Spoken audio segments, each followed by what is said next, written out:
Oh, you got There's more coming? more.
Try a little something today.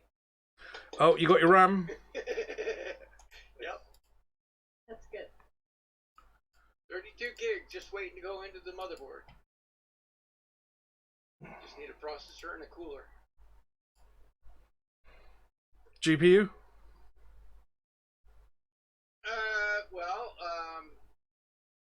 Initially for the time being, I'm just going to go with the Intel one because I want to get a GeForce, but I'd like to get like at least a 2000 series. I don't know if 3000 is going to be feasible. Prices are coming down. There was a thing in the news a couple of days back. Chinese government is cracking down on crypto mining.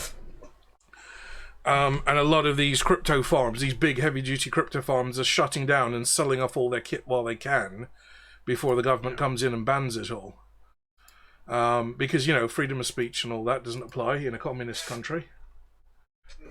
See if I can pick one up for like a couple $100. Honestly, you might well be able to. Hang on, I've got to get this tray in the shot. I've been using this camera for my workshop. Okay, there we go. So, it's everything sideways. I'm kind of chained for now because I kind of left my headset on, so it was at 0%. The wireless. Yeah. Well, it is wireless. It's just the battery isn't charged. Right, but I mean, there's no wireless for now. Till it charges. Yeah. I'm not really sure what it's at right now. Ooh, 7%. Wow, how the hell is the camera pointing all the way over here? What did I do? Right. Okay, I just got to check on my dinner here. I'll be right back.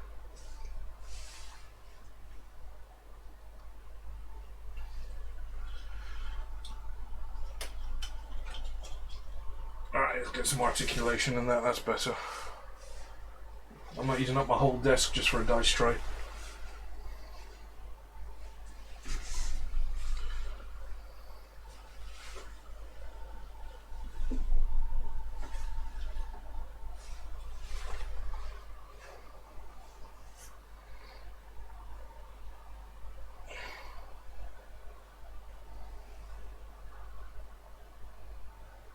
There we go.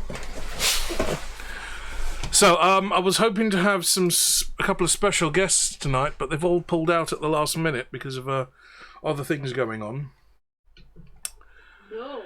Yes, sadly. Did you say who it was? Nope, because I'm going to try and No, it hurts my heart. I'm trying to get them in on the next session. So it's still another secret. Still a secret. Everything's always a huge secret. Just to try and keep things fresh, just to kind of liven it up. I'm talking to a couple of people about getting them permanently in the game as additional players, because it's been like the four of you, since pretty much everything started, and the fact that we've gotten as far as we have is a surprise in its own right, because I wasn't expecting to have to write the end of this campaign. You know, I was kind of hoping it would just fizzle out and you'd all go back to bed. No way. So yeah, obviously people are enjoying it because they're subbing to me to take part. Right, we'll just give Eric a couple of minutes to get in. Also, just so you know, D&D Live just started an hour ago. Still today and tomorrow. It's a big event every year.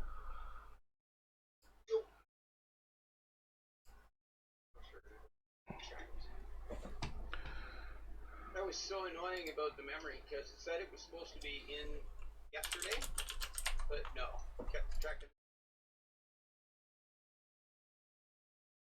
Didn't get. Like a pop it. You just some one of those relaxing toys where you pop all those little things and it's satisfying. But it was supposed to come in 7 to 14 days and it came in like 35.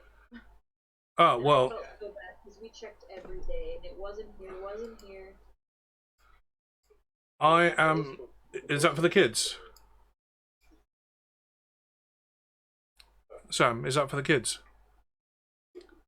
Is what, sorry? The stress toy. Is it for the kids? Yeah. That's what I've ordered. That's what I'm holding off shipping to you for the time being. You know the little cube ones with all the different buttons and twirly things on it. Yes. Yeah, I ordered a couple. I couldn't get them shipped directly to you. But these are the small ones. These are actually really small. They're only about 3 centimeters by 3. So they are kid sized, not adolescent grown up sized. They need it. Unless you have small hands. Okay, right back. Right.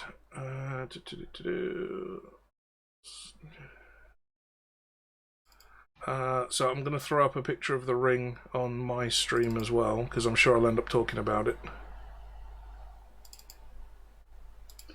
Maybe not that big. Oi. No, too big. Right, smaller. Yeah, the RAM annoyed me because I had just gone to the grocery store. I get home, check my email, and there's a notification. Oh, hey, pick it up. Oh, by the way, pick it up before Saturday or we're sending it back. It's like, okay. What the heck? But the thing is, the post office where I go to pick it up. It's like a block away from the grocery store. So if I had seen it at the grocery store, I could have picked that up at the same time.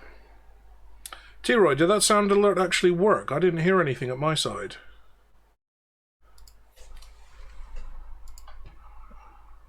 Streamlabs, Stuff is for the klutz in me. Streamlabs and Stream Elements is up and running.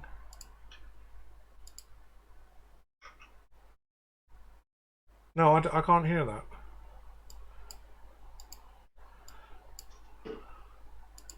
Let's try that again.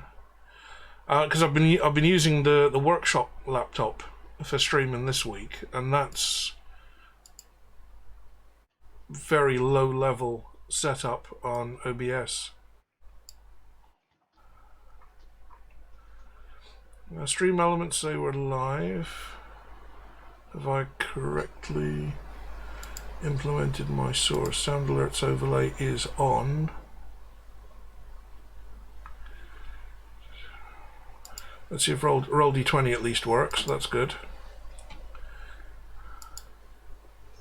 Okay, we'll press ahead. I think the sound alerts aren't working, but we'll press ahead.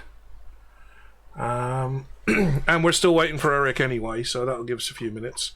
So, good evening and welcome. Welcome, everyone. I've got no idea who's in the room, but if you're in the room, say hello. We're up to episode 11. Never thought we'd get this far. Actually had to do some work. Had to actually write shit. We're up to episode 11 of our campaign, Birth of Dragon's Fire, based on Terry Pratchett's Discworld, and very loosely based on D&D 5th edition. And our players set off on a sea voyage last episode. They were somewhat foolish enough to release a dragon into the world. A dragon that had never been seen for over 1,000 years. A mythical creature that's in children's storybooks. But unleashed it was, and it's now rampaging across the Discworld, wreaking havoc on all the wizards, or the descendants of the wizards that imprisoned it in the first place. So our players have found out some information about dragons, that the queen of the dragons may be kind of sheltered, or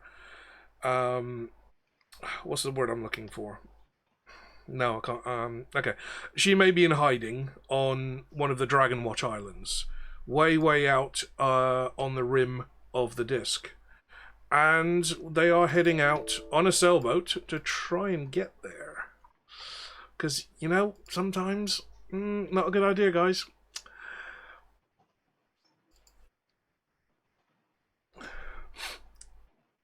Where's my D&D folder? I need to throw up the map of the Discworld to show you where we're up to. But in the meantime, they have chartered a ship to take them on this journey. And they've had a few interesting moments in this journey so far. So here we are, the Discworld. The great disc, a flat disc sitting on the back of 4 elephants, who in turn ride on the back of the great star turtle Atuin. Our players started here in Ankh-Morpork. Well, actually, no, they started up here in Lanka, up in the mountains, where they found the Great Library and the prison that the dragon was being held in.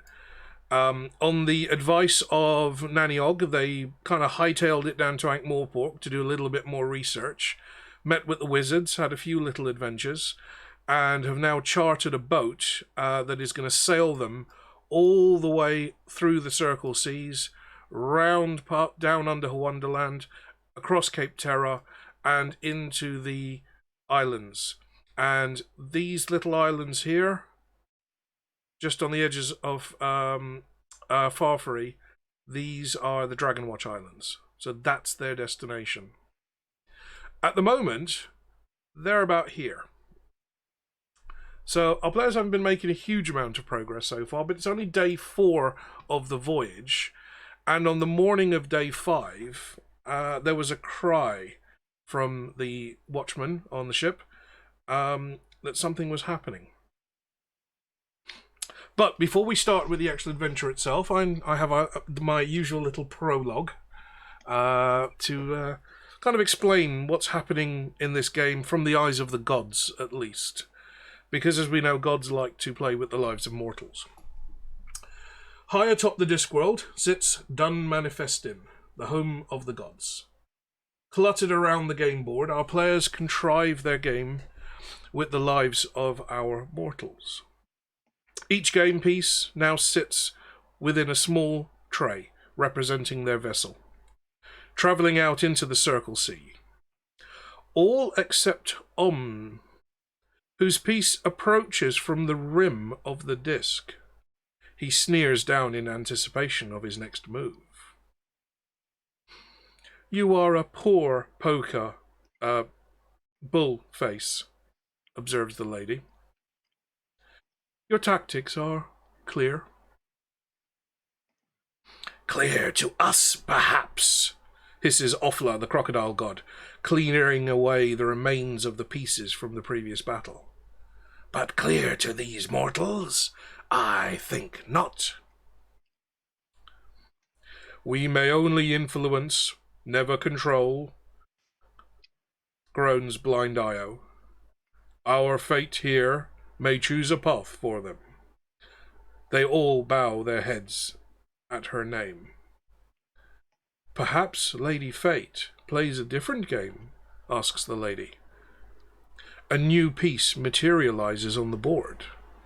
Ah, it seems that she has also made her move. Glowers, his plans interrupted. The only certainty for these mortals is death. No, I come for all, says a spooky baritone, somehow underlining the last word. And so the dice, again, are cast. It is the morning of the 5th day. Mr. Pump, our golem, is currently secluded down in the bowels of the ship as cargo. Don't release the dragon while you're gone.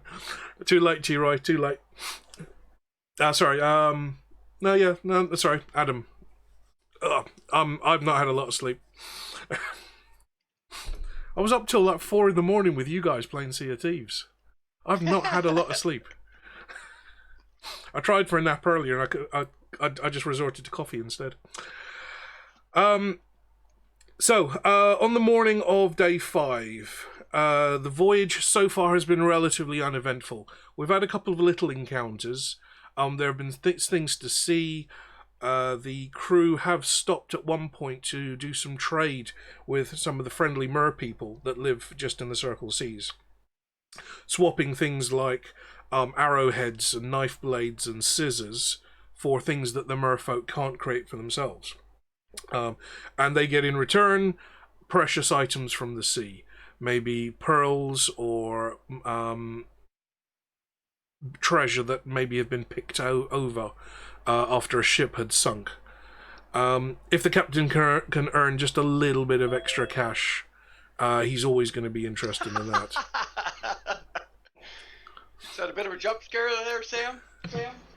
These new speakers are absolutely messed up. There's a subwoofer now, and every single sound scares the shit out of me. Like last night, baby shark every time. Right, where can I put this image Not that it's good. not going to Hi, interfere Eric. with the game? Hey, I don't know why I thought it was like He's like, another hour hold from on, now. 1 second. Oh, you're covering Sam's pictures now. All I could see in his unreading. Actually, it's covering your pictures, Brian. Wow. Oh no, the pictures of Sam, My are they? pictures of Sam. Oh right, okay. I've only got one from Sam. The rest up above are all from Joni. Because Sam hasn't posted them yet. I've got I need to figure I out got what size. five. Like, I got 5 so far. I just need 2 more. Well, Mhm. and you said you were sending out a few other ones too. Well, if we're gonna do You the should probably. if we're gonna fanboy, I might as well show you. So we've got some. that's my favorite one, right there. It's the only one. Yeah. That's the one you've done your sticker in, isn't it? Yep. Yep. Yep. So I've got Joni's Vampirella ones from just after Christmas, See, they and did really well. I can't I can't get the camera around to show you, but there's one from the She comic that she did. There is her geisha cosplay, and what was the last one? The neon one, where she's wearing that kind of yellow tartan swimsuit. So Oh, that I is my act- favorite freaking photo shoot of her. I have a She exclusive, just because I bought her the Naginata. So she sent me an exclusive print.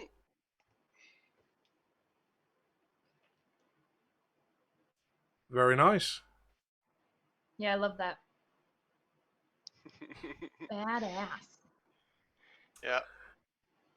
Okay, so mild interruption. We're gonna be getting derailed constantly. I don't know why I even worry about it anymore. So, our voyage. Our players have interacted with a couple of mermaids who they did some nominal trade Good with, luck, bring us some fish. and they started to see what goes on in the Circle Seas. None of our players have ever done any sailing before. They've all been landlubbers up to now, and the crew have been teaching them the ropes, so to speak. How to tie knots, how to climb rigging, what the different sails do, how to set them, how to angle them into the wind, how not to run aground on the rocks. Until we get to the morning of the 5th day, where they are woken by some hubbub in the ship's sleeping area, just outside their cabin door, as somebody on deck shouts, "Black sails!" And that's where we begin our session today. Just 1 minute. Eric's tapping out already. Fair enough. I mean, his character doesn't even know what's going on. Not yet. Eric is currently slumbering in the hold of the ship. He's had his chem removed, so his golem has been deactivated. And until the sacred words written on the sacred scroll are reinserted into his head, he is effectively just a clay statue, strapped down to the lowest deck of the ship. He's also providing excellent ballast, especially in high wind.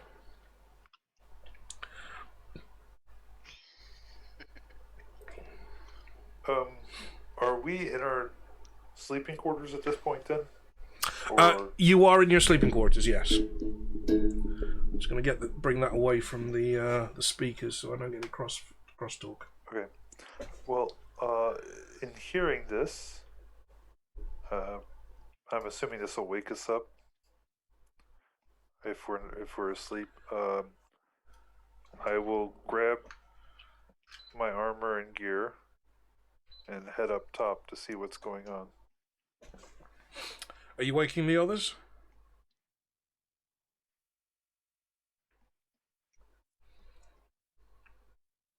Yeah, I guess. If they're not awake, then I'll wake them. Okay, everybody in the party bar Mr. Pump has now been roused from their sleep. I'm just noticing that now. And the group head up to the main deck to see what all the hubbub is about. The first mate looks over the wheelhouse railings. You're muted, Sam. The first mate looks down over the wheelhouse railings and shouts, "One of yous, go and wake the captain! Black sail sighted on the horizon!"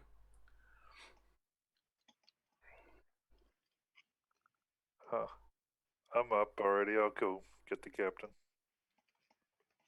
Okay, Dustin, you kind of skirt round to the left of the side of the ship and into the small little doors next to the stairs leading up, and that little door leads into the captain's quarters. Are you just going to open the door, or are you going to knock first? I'm gonna knock, but like kind of sternly, so they know that it's like not just a light tap.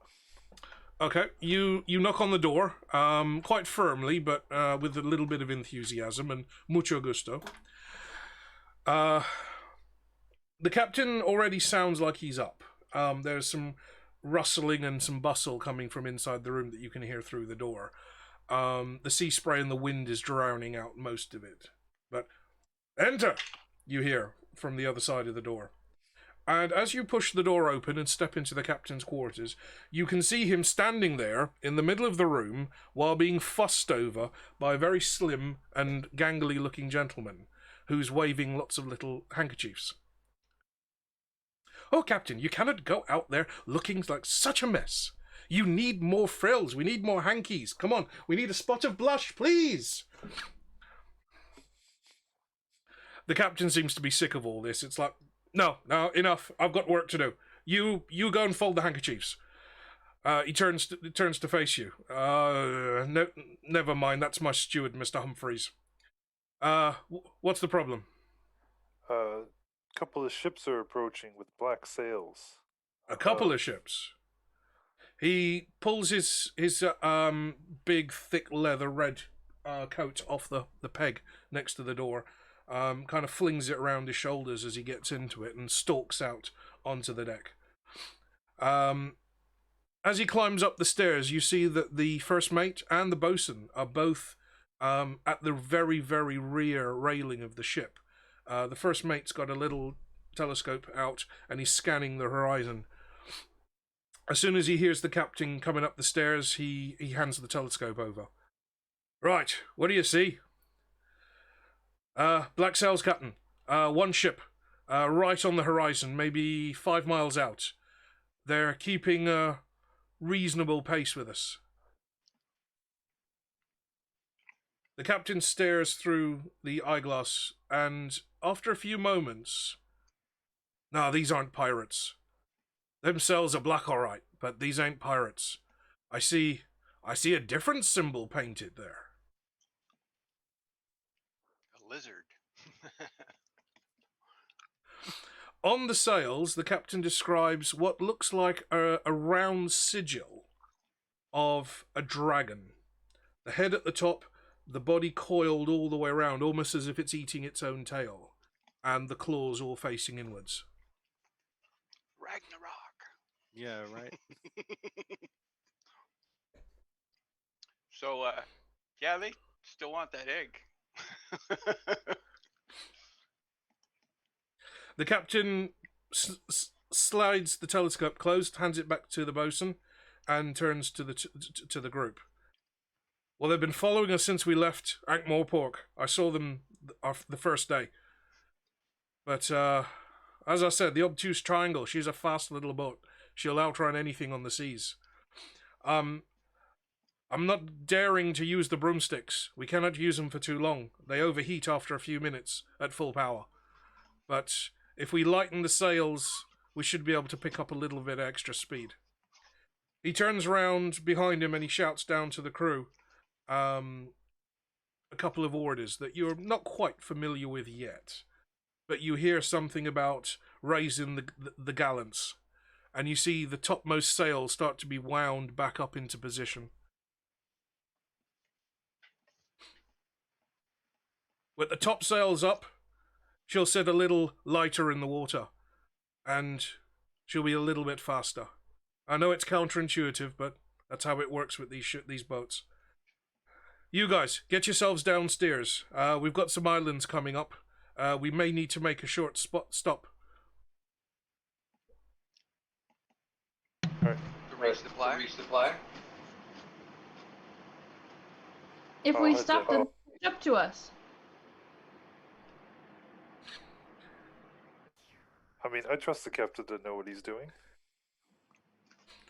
Well, they're about 6 miles out on the horizon. That'll take them maybe 2 hours to catch us. We're already running at about 6 knots. With the broomsticks, we'll open up a bit of space. But there's some islands coming up, and I'd like us to take a quick stop, take on some fresh fruit or vegetables if we can find. The crew can't exist on dried and preserved for the entire voyage. So, Alright, well, we'll stop and make quick work of it so that we can get back going again. Captain turns to the first mate. Ready the brooms. We'll open up a bit of a gap. We should be safe from them after that. You hear the first mate bark some orders and then leans over the edge of the railing at the far stern of the ship, looking down at the broomsticks.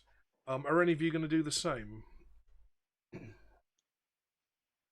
Sure. I'll take a look. Okay. I'm gonna head down below.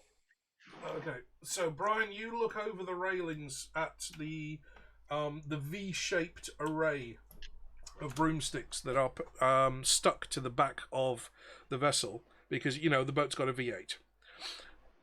And you see the broomsticks, the bristles on the broomstick starts to crackle with that octarine glow. The colour that you know very well is the colour of magic.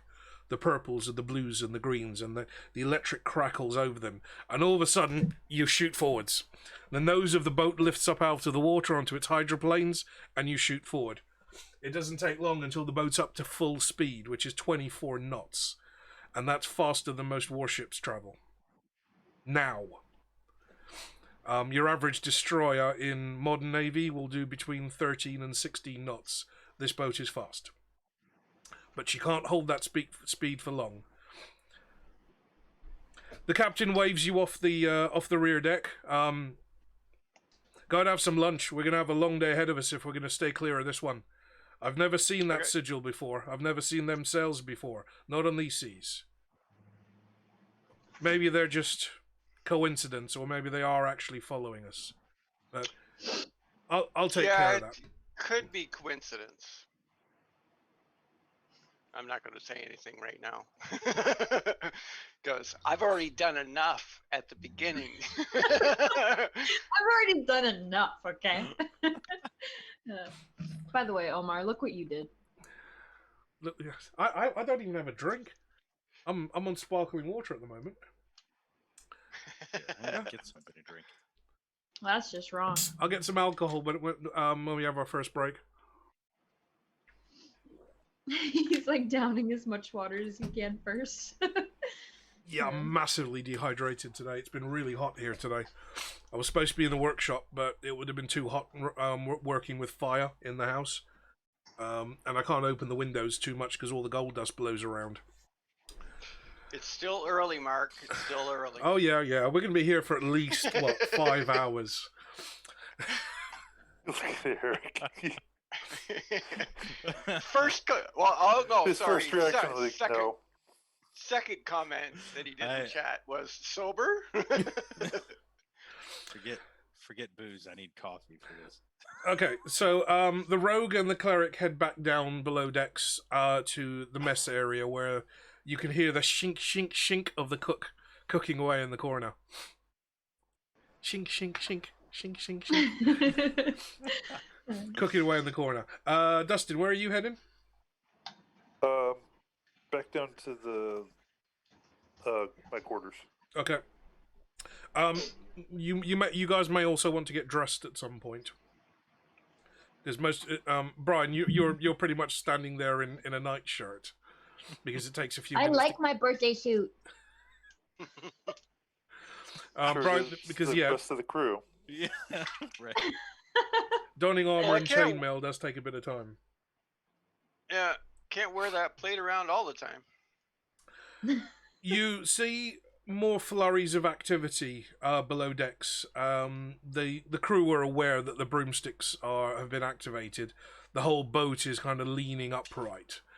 So what would have been a flat deck, you've got to pretty much walk uphill to get to the bow. So the crew are checking all the lines, making sure everything's strapped down safely and securely.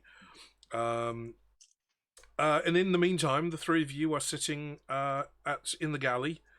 The cook has rustled up something that looks like breakfast meat and eggs on toast. And make sure that all your character sheets are reset for today. Hit points and spell slots. I believe I am good. Just checking spells.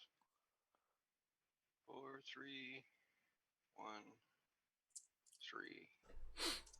Yep, everything's good. Yeah, because I think it cleared it from last game. Yep, okay. One of you is kind of just wandering around on the deck. Who wants to be doing that while the rest of you eat? Okay, Sam is. Sam's wandering around on deck. She's not feeling too great today. Can I get D20 Constitution checks from all our awake players? Okay. Even if I were awake, I don't know if that would really do anything. We don't know if the golem suffers from seasickness yet, do we? Mr. Pump comes out. Constitution. Tumbling all over the place, which would be terrible. Those rolls are like dragging through again. All right. I got a 9. Hey, You me got too. What was that, Sam? 15 in total. 15. Okay, Dustin, you and Brian are not feeling great. You're just about managing to keep your breakfast down. So it's like right in the back of the throat. A little bit scratchy, yes. The fact that the ship is on its hydrofoils now means that it's moving quite fast and quite stable. It's not rocking and rolling around on the sea like it normally would. It's kind of just bouncing up and down on the waves. Sam, you're up on deck because you're feeling great. You want some of that fresh sea air, and as you're kind of admiring the ocean and looking at the beautiful blue sky, you see what looks like a bottle floating in the water. It's just bobbing in the water.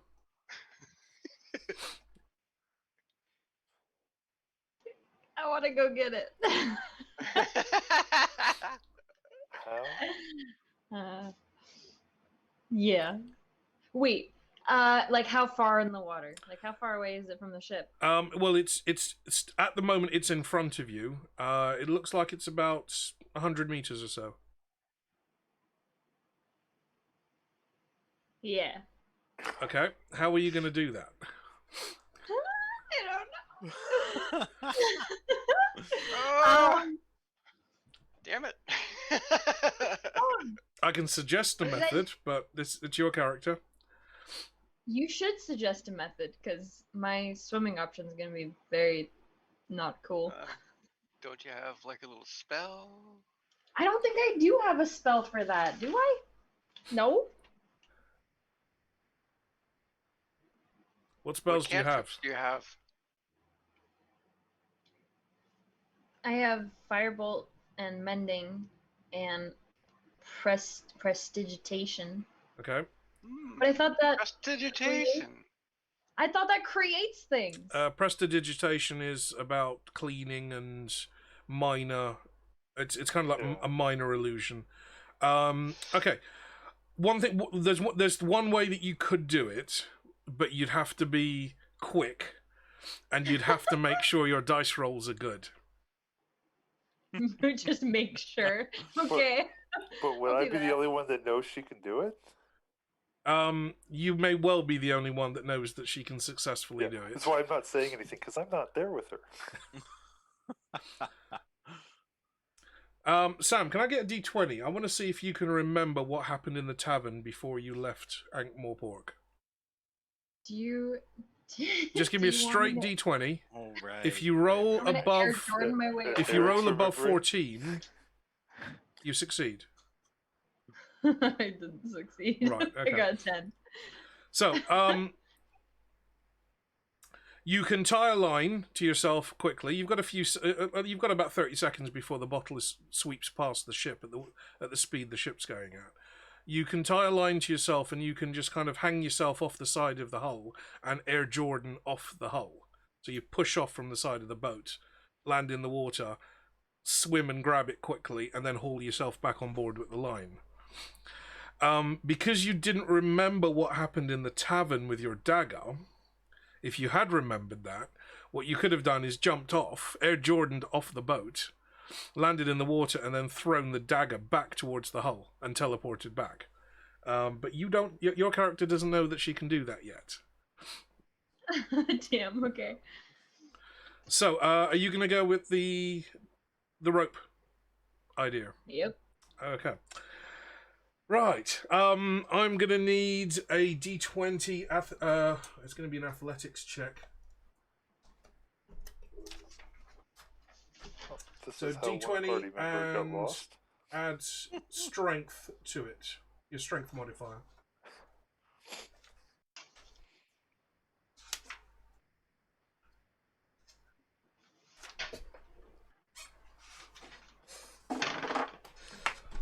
$13 in total. Okay, you tie the rope around your waist. You loop the rope around a couple of times and tie it securely to the railing on the side of the ship. The crew look at you a little bit funny, and you point towards the bottle that's just glinting on the surface of the waves. And lowering yourself down the side, you're hanging by one hand, holding onto the banister. Your feet are planted against the side of the hull, and you kick off. Your Air Jordans propel you a good 30 feet out, and you land with a huge splash in the water, and you can just about still see the bottle bobbing along. You're going to need to swim towards it. So give me a... it's going to be strength again. Give me another athletics roll. Plus your strength modifier. So d20 plus strength. 15. 15. Okay. You manage to kind of pull yourself over into a front crawl and start paddling out as fast as you can towards the bottle. You've only got a little bit of time before that rope pulls tight, and then the boat's going to start dragging you. So I'm on a 15. I'll say you make it to the bottle and manage to grasp onto the bottle. You can see that it is just a kind of green, clear glass bottle, maybe about that big, with a cork stopper, and then what looks like there's some kind of a roll of parchment inside. Just as you identify that, you feel a yank from your waist as the rope pulls tight, and you're now being dragged by the ship. Give me another athletics check. So strength, d20 plus strength. Oh no. Oh no. Oh boy. that's a 2 in total. What's yeah, your strength is what, +0? +1. +1. Oh, that was Okay. You rolled a nat I one. rolled a 1. Right. So on a Of nat course I did. 1, it doesn't matter what you add to it, it's a nat 1 on the dice. Yeah. So that's a critical fail. So you feel the rope tug you, and you're now being pulled backwards by your waistband behind you across the water. And it doesn't take long before you're under the water, submerged, being dragged along by the boat. Let me turn on my light. I'm just gonna As refill my yet, coffee. nobody on the crew has noticed that you've gone under. Okay. So you're underwater, you're holding your breath, and you're being dragged along by your waistband. But you're holding the bottle. Okay, can I shove it like in here? So that Yeah, I can you try can to pull myself out with 2 slide hands? slide it in. Okay, so you take the bottle, you slide it inside your leather racing suit body armor, and you start pulling yourself along the rope. Again, can I get a d20 with plus your strength? Yay, it's a 19, not a 1. 19. Okay. By this time, the crew has noticed that you're being towed by the ship. Now that you've managed to pull yourself up to the surface of the water, you're creating a bit of a wake, and there's some like white foam and water splashing everywhere. Can I get a dexterity roll from you? So d20 plus your dex. 14. 14. You've kind of angled yourself in such a way that it's almost like you're sitting on your bum with your feet sticking out in front of you, and you're holding onto the rope. And you're just kind of skating along the surface of the water on you. If only you had 2 planks of wood. Yeah, if only you had a plank of wood to strap to your feet, that would have been so much more fun. It would have been. You can barefoot water ski. Yeah, you can. People can barefoot water ski. I'm not sure if the rogue can. Do you want to try it? Well, I am. I'm a snake. I'm so great at it, okay? So great. I Okay. tried to water ski once. It was a fail. Give me a Very, d20 very fun. with dexterity again.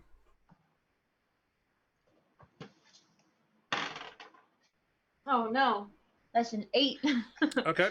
You attempt to stand up on the water, locking your legs and locking your ankles, using your heels to kind of balance you as you're pulled along. It doesn't last for very long. You hit a small little bump in the wave and you're back on your ass quite quickly. But at this point, the crew are actually pulling you back on board. So the crew are actually hauling in the line, and you can feel yourself getting closer and closer to the ship.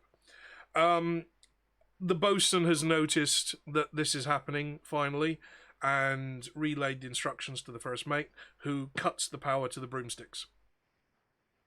And the ship starts to slow down, and the bow of the ship starts sinking back into the water and levelling out at normal sailing speed. Being pulled back up onto the deck, the first mate looks down over the wheelhouse railing and said, "What the hell was that?" I knew that was gonna happen. Pull it out. I I found don't know yet. something. I found some. I found shiny. I halfway expect it to be completely insignificant. I was hoping it was just a beer bottle. Yeah, right. If you It's wanted so rum, funny. lassie, we've got plenty in the hold.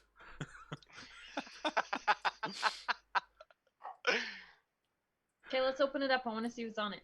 Okay, you open up you kind of pull the cork out with your teeth. Brian, are you and Dustin still downstairs, or have you decided to come out up onto the deck to see what's going on? Well, I'm how still long would it downstairs. have taken us to eat? Probably taking you about 5 or 6 minutes to eat. The food's good. It doesn't last long.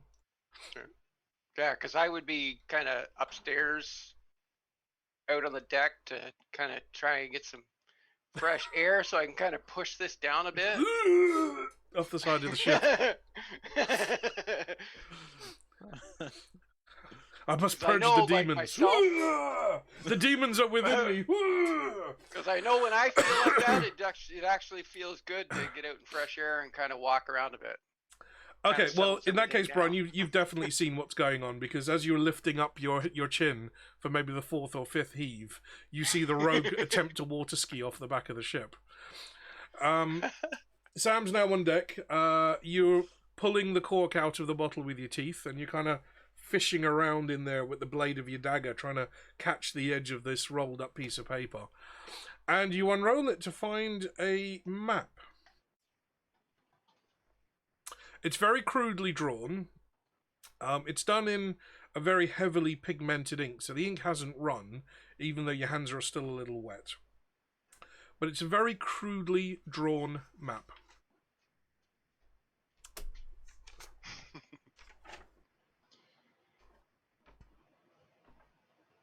Yeah, it That's is pretty great. crudely I drawn. love it.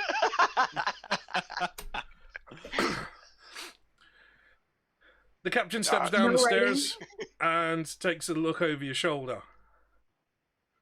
Was it worth it?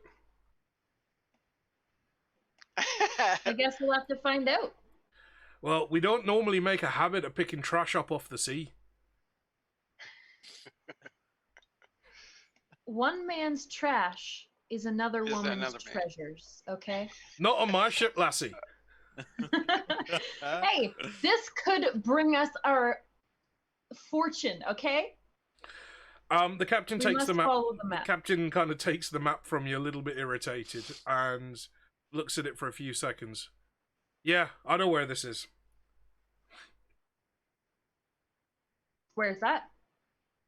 He looks towards the front of the boat, and then angles about 10 degrees to starboard. Right over there. And what if there's something of importance on it? We should try it out. We Well, should there is stop something there. of importance there. That's for certain, because that's where we're stopping for food. Well, there we go. How fortuitous. Is there an X on it? Were there words? There is something marked on the map. I'm gonna have to hold this up and show it to you. So bear in mind this is mirrored, but you've got what looks like a beach here. You've got a small little bit of beach down here. This kind of coils up onto like a small, not a mountain, but a very large hill in the like a hill, middle center of the island. And here you've got this kind of almost a circle of what looks like ruins, by the way it's been drawn. And just to the side of it, there's a small little X. I have a shovel in my backpack. Okay, cool. Do this And a anywhere wheelbarrow. without glare. Well, actually, you have 2 shovels. And a remember? wheelbarrow. Say that Because again. we both use the. You have 2 shovels because we both I use do. the shovels. And a wheelbarrow and a broom. Have you checked on the donkey recently, Sam? What donkey? The one that was pulling the cart. I thought it was very dead. If you hadn't, it definitely will be now, yes. There wasn't enough air in there. It would have died long ago. At this point, the captain gives instructions to the crew. They're going to be stopping at the Pearl Islands for fresh provisions. The island is as far as they know, deserted. The small ruin that was on the peak of the hill used to be an old lighthouse, and as it was one of the last of the islands, it was really just there to warn the sailors away in the early days of maritime exploration. All the sailors know the area well. It's been charted very, very well, and all of the rocks and reefs are marked on pretty much every chart that a sailor would carry. Most of the sailors who grew up in and around Ankh-Morpork will know of the Pearl Islands, because when they first started learning how to sail, they would go out in a little dinghy for a couple of days, and this is where they would end up, the Pearl Islands, explore that by themselves, and that's almost a little rite of passage for the crew.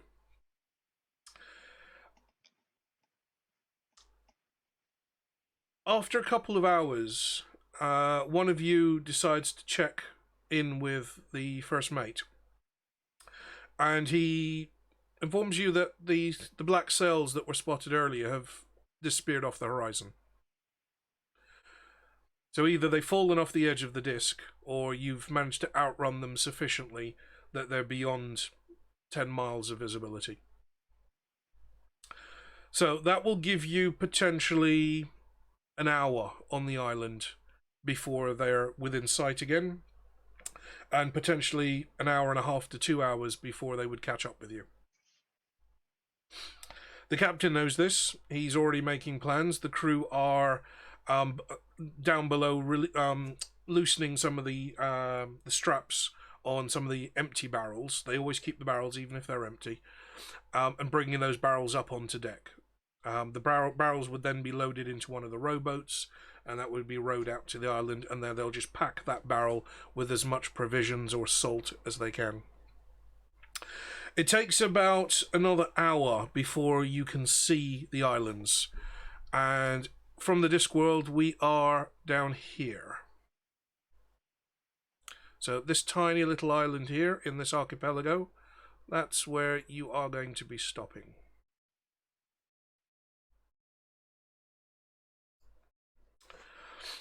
There is the usual flurry of activity from the crew as the island, as land is spotted. You can make out the shape of the hill just above the horizon with the use of a spyglass, but you can't see much in the way of detail. The island isn't particularly big. It's maybe 300 or 400 meters across maximum. So it's not a very big island. It's probably about the size of a small town.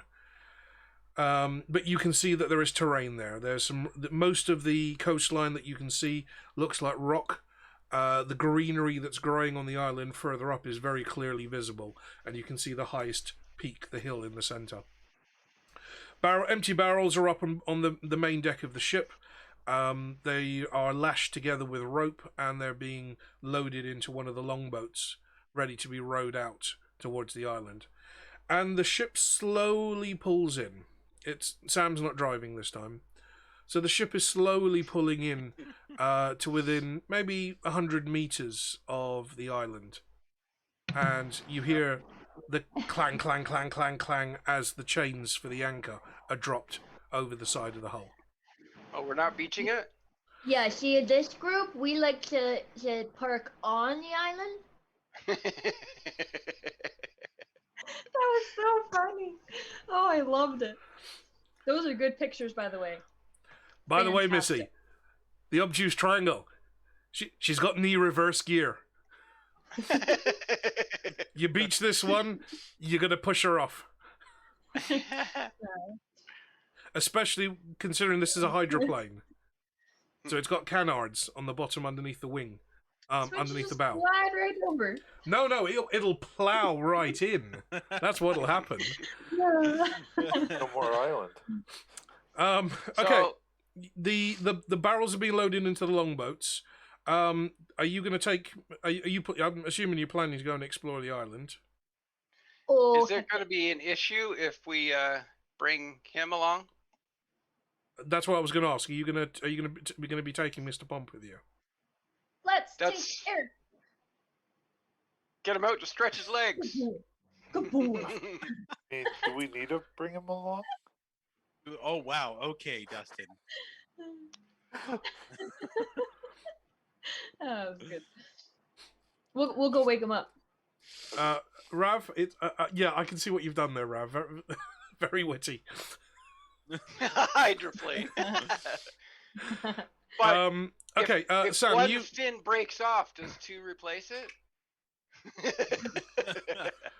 Sam, you head down to the lowest deck of the ship and you start loosening some of the ropes around Mr. Pump.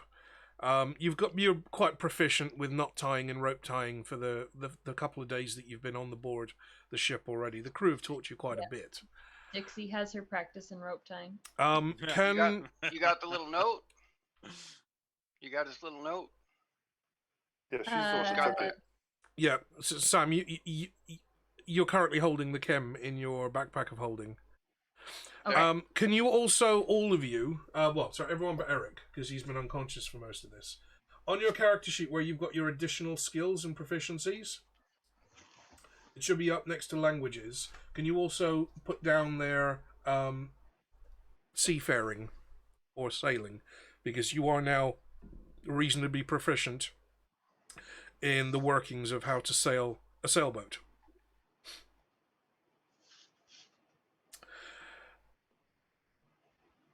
Once you've loosened a few of the ropes, you can, Sam, you're in a position where you can reach behind Mr. Pump's head and open the little door. You pop the words written on the little scroll into his head and just close the door with a little click. Mr. Pump, you feel like you've just woken up from the longest, gentlest slumber ever. Your eyes begin to glow brighter and brighter red as you power up, and then you sit up on the deck, tearing away some of the ropes.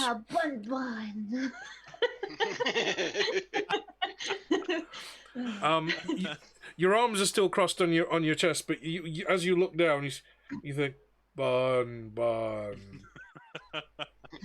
As a little cuddly clockwork rabbit is still like cradled there in your hands.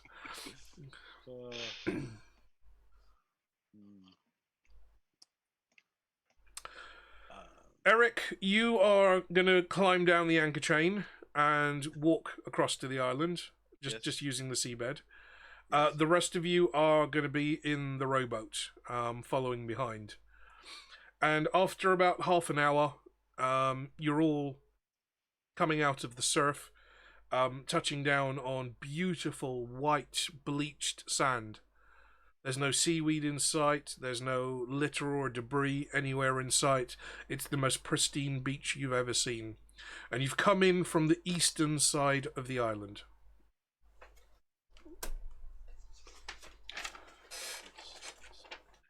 So now that's where the little wee beach was, right? It is, You yes. said it was mirrored. My fan is blowing this bit of paper too much. Hang on, let me turn the fan around. I also don't want it blowing on the microphone either. Right. There we go. Uh-oh.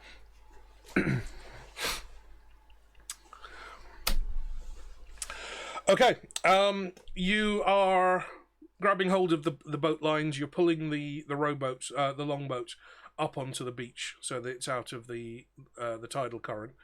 Mr. Pump, after a very gentle stroll along the ocean bottom, you've taken in some sights. You've seen plenty of fish, all of whom look like they want to be friends. Waving at them as they go by. Well, hey, you always find friends on Plenty of Fish. And loads of scammers as well, yes. Hey, you're the one that said it, Omar. Yep, there's at least half a dozen fish there that are pretending to be Chinese Instagram models and clearly aren't. Middle-aged Are there any housewives with catfish middle-aged spread. Are there any catfish there? There will be. There always will be. You kind of waving at some of the fish as they swim by. They're quite curious to see a rock moving across the ocean bed on its own power. A couple of the kind of sand-dwelling fish kind of scatter away from under your feet as you're walking across the ground. And you come across some strange little things stuck in the sand below the waterline. You see reefs. You see evidence of boats that have hit the reefs, where bits of coral have been broken off, or there's the odd bit of wood wedged in between some rocks where a ship may have beached many, many, many years ago. And as you walk up the, you're walking up land at this point, slowly getting further and further to the actual beachhead itself. And the rest of the players look around to see this stone head just slowly start gliding up out of the water with these two red flashlights for eyes playing over everything. You come up from behind the boat and you give it a shove, and the longboat slides all the way up the beach, a little bit further, and a little bit further. Right. The crew are still in it. The crew are now kind of all laying on their backs with their legs up in the air because they weren't expecting the extra assistance there. But you're safely on the island. Sam, you have the map. I've got it on my stream there. You have the map, and you've landed on the eastern side of the island. This camera, left side of the screen. this camera that I'm using is not mirrored. This is as you would see it. Oh. So that is the eastern side of the island. That's where you've landed. You've come through the reef on the corner, and you've landed on this beach here. The crew know exactly where they need to go. They know where the trees are that bear fresh fruit. They know where they can find some wildfowl that are nesting on the island, and they can get some fresh eggs. So the crew bustle off. The bosun kind of looks at you, then looks at the map, then looks back at you. Okay. Please? Map for the poor? Can I go, Dad? Can I go?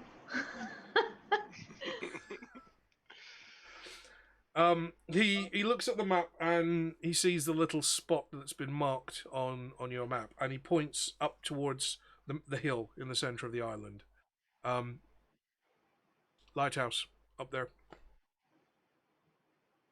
And turns All right. away and heads off with the rest of his crew. Is anyone coming with me? Of course. Sweet, Yeah. let's go on an adventure. Oh. Okay, I'll walk. I was gonna fly a little bit there, but it's fine. I'll walk with you. What, you're not going to ride on Mr. Pump's shoulders? Is Mr. Pump gonna come too? Because if so, I Yeah. want to ride on his shoulders because I missed Mr. Pump. So I've got this image. Faster, Daddy, I've faster! got this image of Merry and Pippin sitting on the shoulders of an ent as they walk through the No. forest to Isengard. Oh shit, that was good. I don't know what to say. Eric, your character's got a new nickname. You're Pump Daddy. Yes. We're officially Pump Daddy. Hey, Blind. Oh, God. Welcome in, bud. Oh, what a time for Blind to come in too. Faster, Daddy, faster. Okay, you head up the beach, turn right at a small rocky outcrop, and you can see from there. You feel like you're actually gaining elevation as you're walking up. The island is mainly green. Mainly green. There's lots of bushes with berries and things growing there. There's lots of trees that look like they may be fruiting.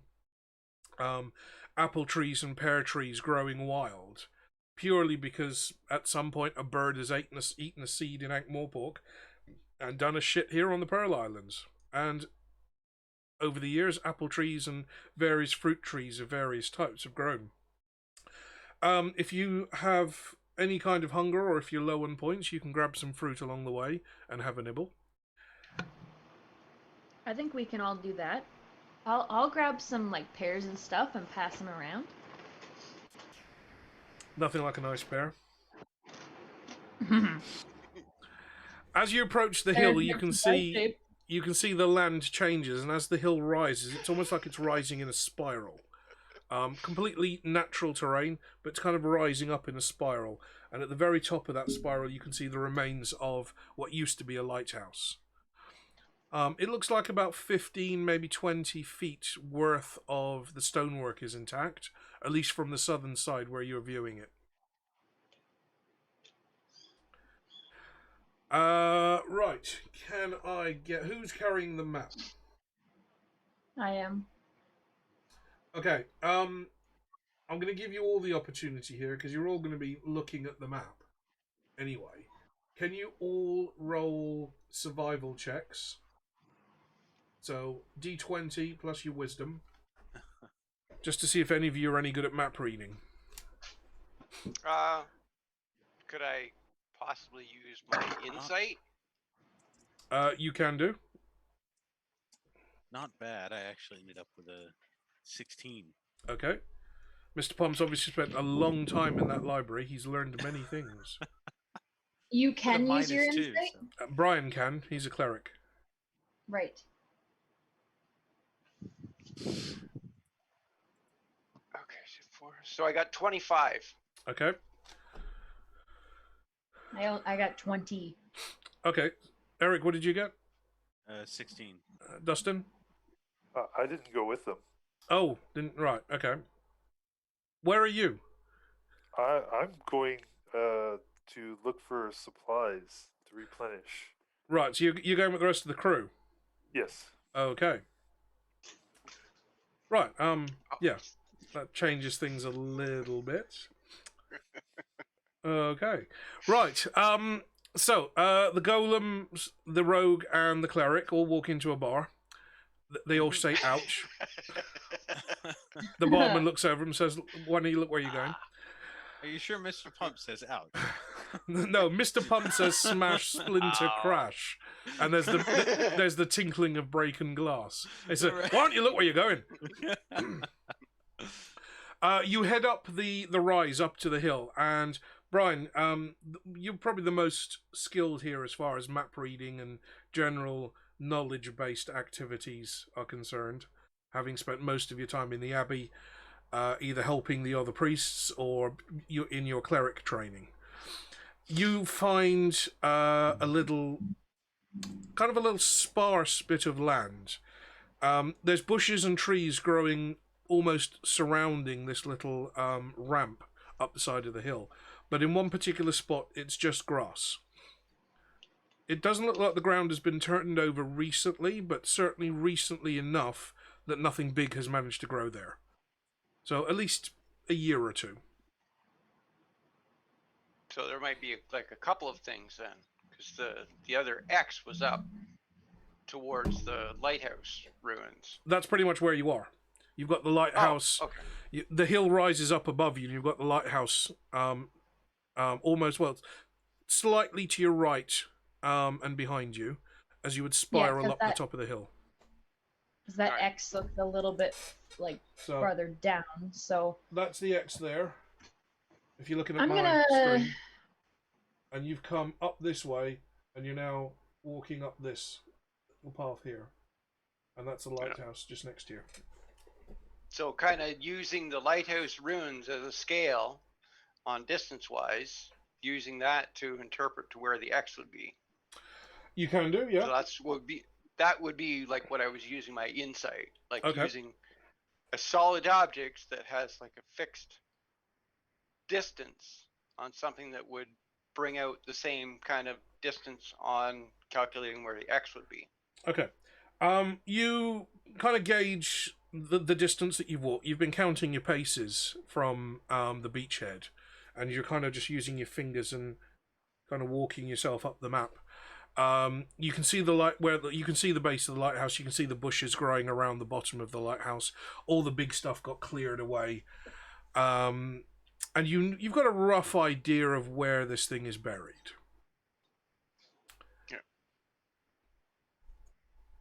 So I'm gonna go into my backpack of holding and grab 2 shovels. Because I have 2 shovels. And Okay. Mr. Pump will use his 2 shovels. Yep. Mr. Pump deploys his brass knuckles, and the shield kind of flicks forward Yes. over his fists, and he starts using those to scoop. And he's literally throwing the dirt over his shoulder. it's like a rooster tail behind him. The Like a island Dune buggy experience racing an up a sandbank. Yeah. After about... Get that out of the way for a second. After about 10 minutes of randomly digging around, you hear a thunk as one of the shovel blades hits something hard. Just makes the thief sound. Do we hear any bones clattering? I was just gonna say I'm scared about the skeletons.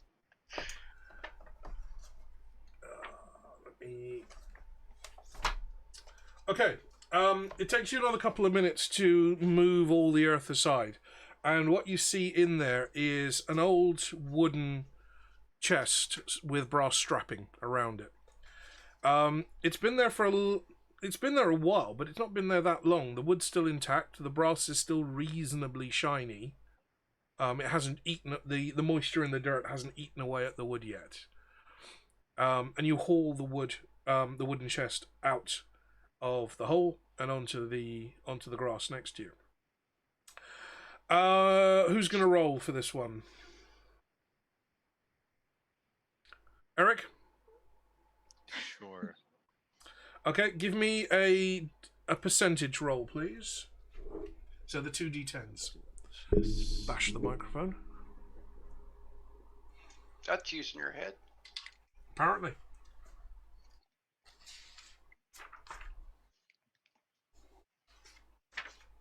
Got 00 and a 2. 00 followed with a 2. 2%. Okay, can you also give me a d10 on its own?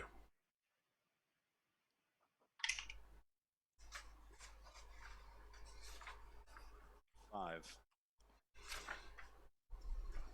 It explodes as soon as you pull it out. Okay, Don't give him ideas. first thing you find in the chest looks like a rolled up scroll of some sort. Okay. Give me another percentile dice, please, Eric. It was a 36. You find a little glass bottle that looks like it's got some kind of a liquid in it. Okay. Another percentage roll, please. Sam, are you writing this down? Give me just a second. I'm gonna write this down. Good. Scroll.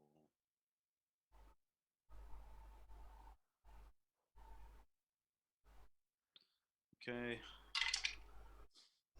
It's a 90. 90. 90. Okay.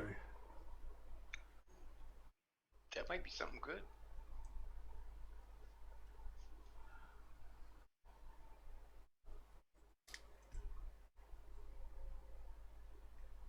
Deck of many things. 90. Okay. And also in there you find 83 gold pieces. Nice. So quite the little cache. You have a potion, you have what looks like a scroll, and you have a large bead. It could be a bead, it could be a pearl. It's black in colour, but it looks more like polished stone. Maybe about the size of a ping pong ball. In the stone, it looks like it's got crackles of a blue, crystal clear gemstone or something that's veined through the stone.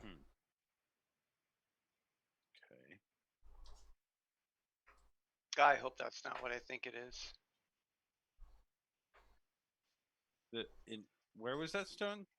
Was that in the bottle you said? That was the last one that you rolled. That was the last one. Oh, okay, Yep. okay. Stone.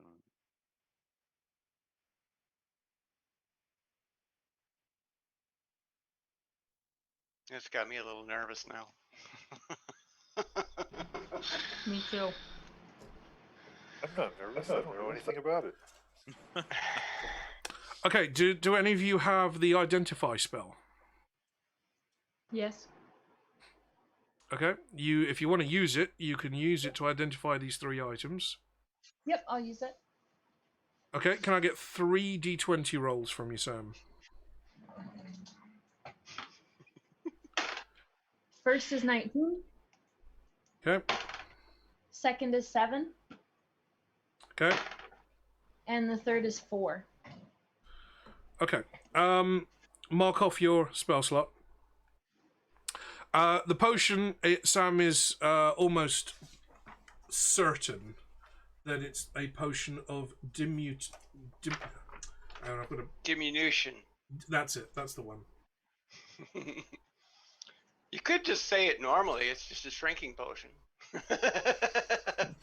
I'm just looking up the stats that it gives you.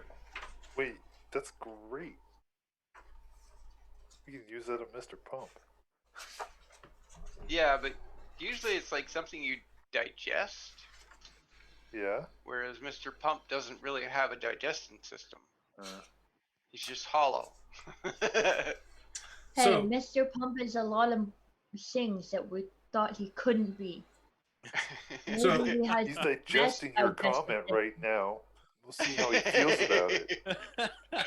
So it is a potion of shrinking or a potion of reduction. It will last for up to 4 hours. And 30%, isn't it? that's pretty much it. It's 1d4 hours, so up to 4 hours.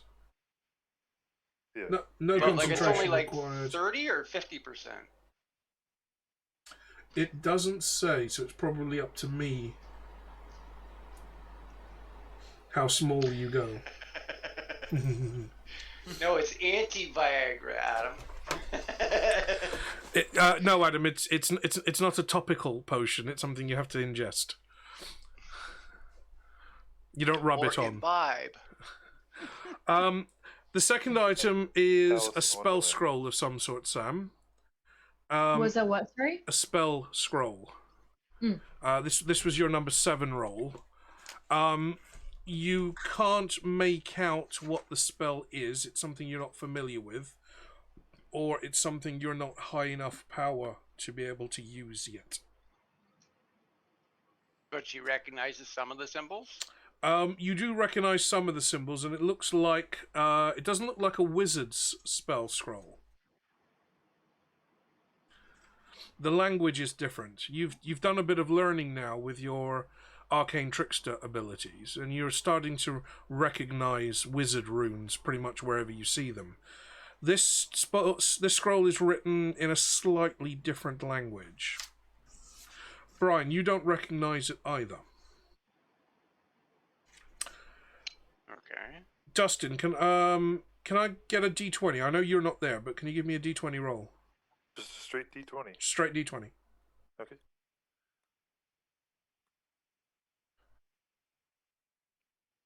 $10. Okay.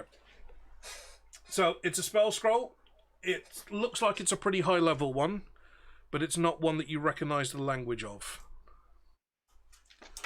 So it may not be for your particular class of character.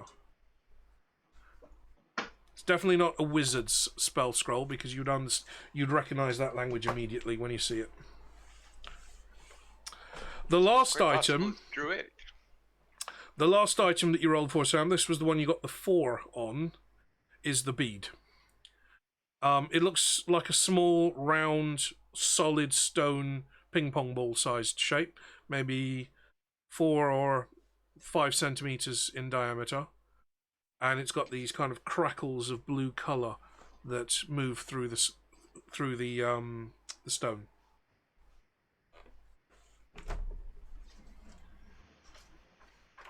Oh, and there was also cash in there as well. But Yeah. 'cause 83. I'm pretty sure you guys are still hurting for cash. Yeah, I'm not sure how much we have left.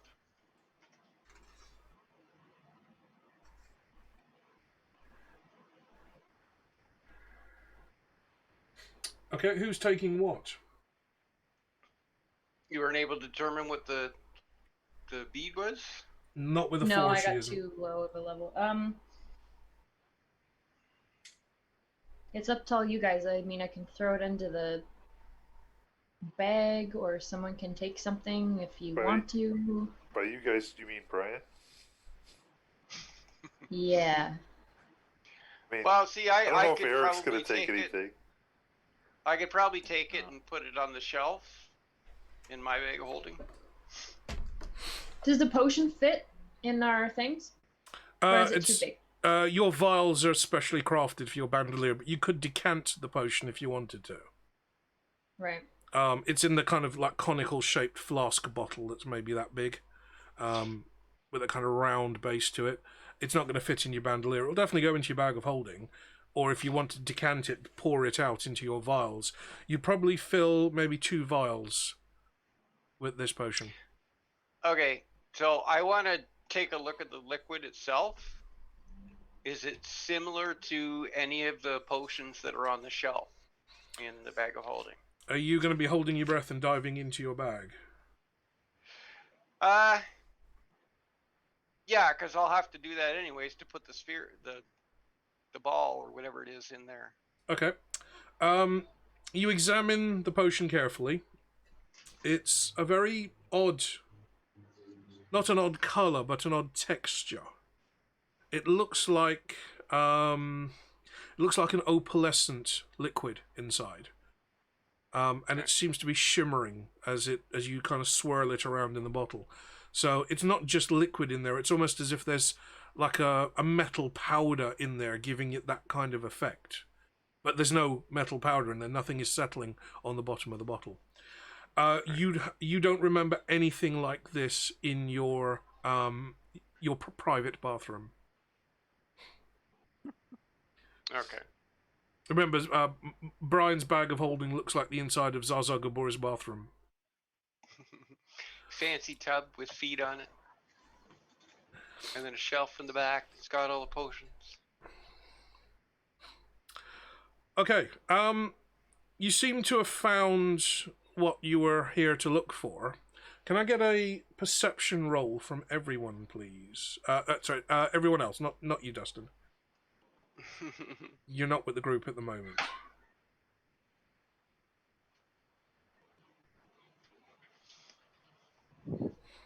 Only 7. 7. 8. Oh, I got 20 altogether. Okay. Brian, Good, you you noticed saved- something. As you are kind of circling around, you look over the edge of this. What you're standing on is not a round mound of a hill. It's been smoothed out almost to form like a roadway that you can comfortably walk up in a spiral. The side is either bare earth with grass and bushes, or there's some little bits of exposed rock. But it's creating like a ramp in a spiral shape that leads up to the lighthouse. It's probably from many hundreds of years of people walking up and down that exact same path, and it gets wider and wider and wider. But as you're looking over the edge, down into the water, it's only maybe 20 or 30 feet below you. You notice what looks like a small cave mouth. How much time has passed already? You've been on the island about 30 minutes.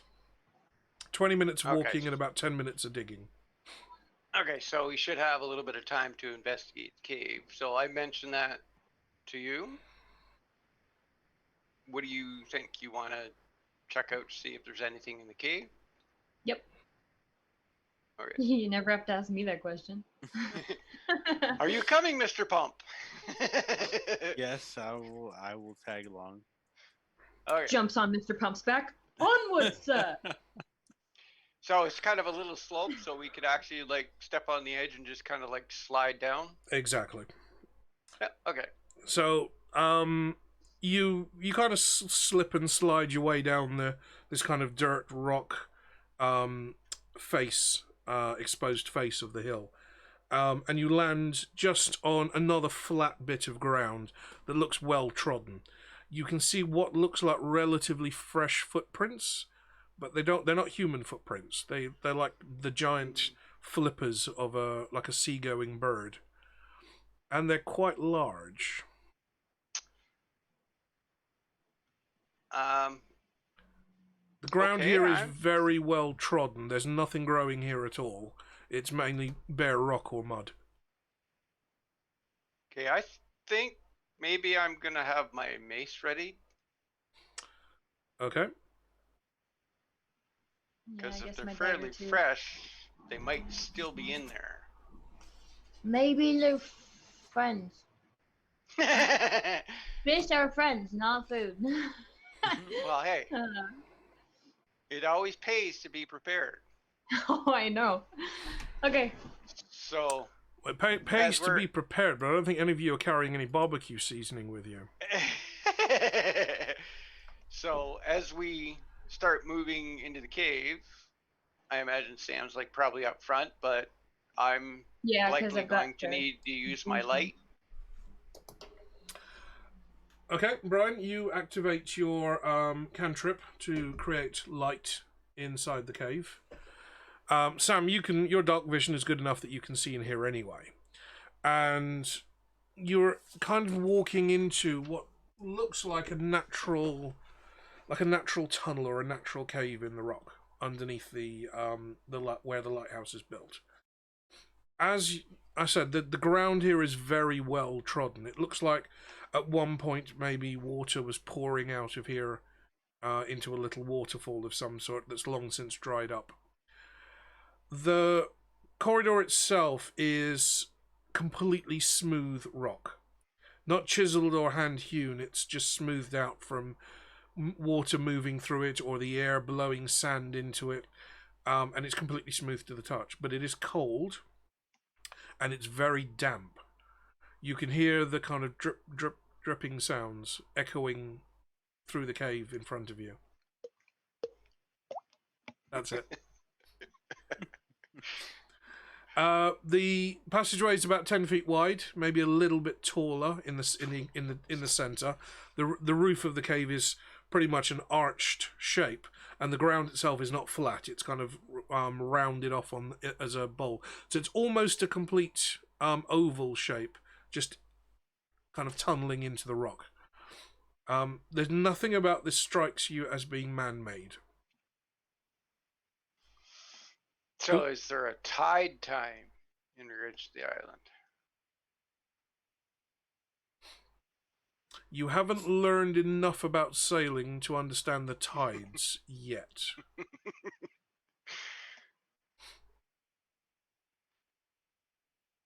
but that's probably why it's oval. Okay, what order are you proceeding in? Well, I'll go first. well, you're on my back, so I guess. Oh yeah. We are going first. Right. Mr. Pump, you can stand up in here quite comfortably. Sam, you're going to have to be ducking down as you're going through, because you're at risk of banging your head on the ceiling. So you're now more of a backpack rider than somebody sitting on the shoulder. It's fine. I'm loving the ride. Piggyback time. That's a little better. Right. Dustin, where What, you don't like the are, shoulder ride? you are on the opposite side of the island to where our players are, and you're helping the crew load lots of different kinds of fresh fruit. There's apples, there's pears, there's lots of bramble bushes with berries and currants that you can pack into some of these barrels. A couple of the barrels are specially designed for fruit, because obviously you don't want to pile them up on top of each other, because the ones at the bottom will just get crushed. And the barrels have got like a little divider in the center across multiple layers, so you can pull almost like another lid out from inside the barrel, and there's going to be some sections, and then you can pull that section out, and there's going to be more sections underneath it. So kind of like a stacking set of lunch boxes, but enclosed within a barrel. So the crew are handing out these wooden trays, and they're filling these trays up as best they can with fruit. You're doing the same. You'd vaguely heard some chattering coming from the top of the hill as the rest of the party have been doing their exploration, but it's been quiet for the last couple of minutes. It's been about 20 minutes that you've been on the island. You've got about half of one of these layers of the barrel filled up. So you imagine a flat plate with a wall around it made of wood, and then a divider in the section. And then you basically stack these on top of each other inside the barrel. You're carrying one of those, and yours is about half full with apples and pears and berries and other various fruit that you're assured is edible. I'll take a berry. Okay, you pop it in your mouth. You feel it pop inside your mouth, and the juice is quite tart. It's a little bit on the sour side, but the sour disappears very quickly, leaving a very floral taste in your mouth. It's really quite pleasant. Everyone's going to enjoy these.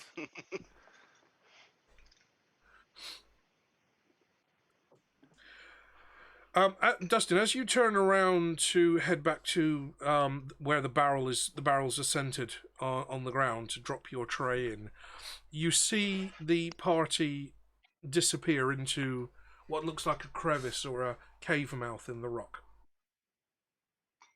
They're about... So I keep defaulting to feet because that's how D&D works, but I know half of you are in metric. Yeah, but Oh no, I was gonna say, we still use feet. they're not important. They're about 200 feet away. Okay. So 200 2 feet. football fields. What? No, 200 Oh feet. no, That's yeah. yards. No, that's yards. Yeah. Now you're saying the rest of the party. Are you talking about the party that I was with, or the party that split up earlier? No, our players, the cleric. Okay. They're about 200 feet. Yeah, and you see them disappear into what looks like the mouth of a cave in the side of the rock. Yeah, because you can't miss the golem, so he kind of sticks out like a sore thumb on the island. Well, I never looked at the treasure map, so I just know it was in that area. So I figured they're probably just continuing their search for treasure. But Okay. I noted it just in case. At least see where they went. Okay, Sam and Eric, you are leading the party. Brian, you've got your glowing ball of light kind of hovering in front of the group, lighting up the way as you head what seems to be a very gentle slope downwards in this tunnel. and you come to a T-junction in the tunnel. The tunnel widens a bit. It's all still completely natural. It all reeks of salt water and dampness, and as you kind of come up to the T-junction, you can smell very strong sea water coming from the right-hand side tunnel. To the left, it disappears into what looks like a bend, but you can't see too far around that corner. But it doesn't have a strong seawater smell to it? Not as bad as not as strong as the one to the right. Okay. You're also starting to detect a very fishy smell, and I don't mean that metaphorically speaking. The seawater smell is quite fresh. You're familiar with that. You've been at sea for a couple of days now. But this smell is kind of like a fish market smell. It's a little bit more potent. Kind of catches in your throat a bit more. And it's definitely not fresh fish you're smelling. Okay, just a sec. I gotta look at this to plug it in.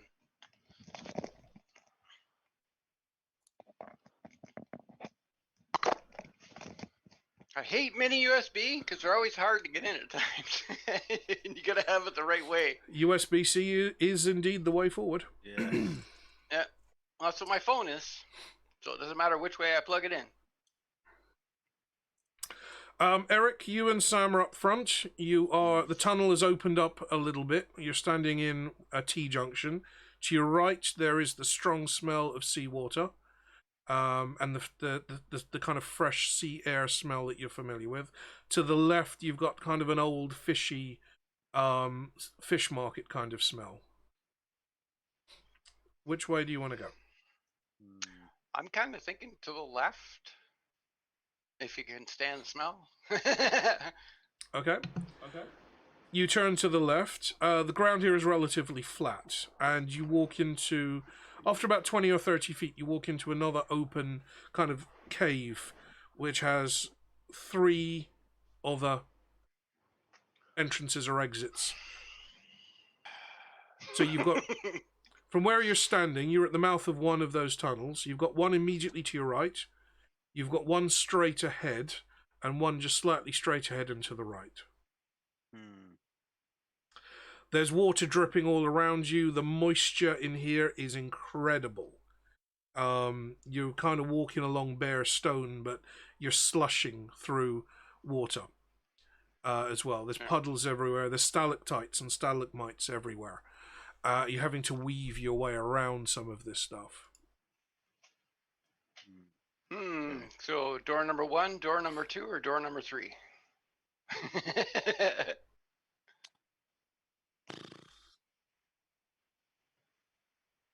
3.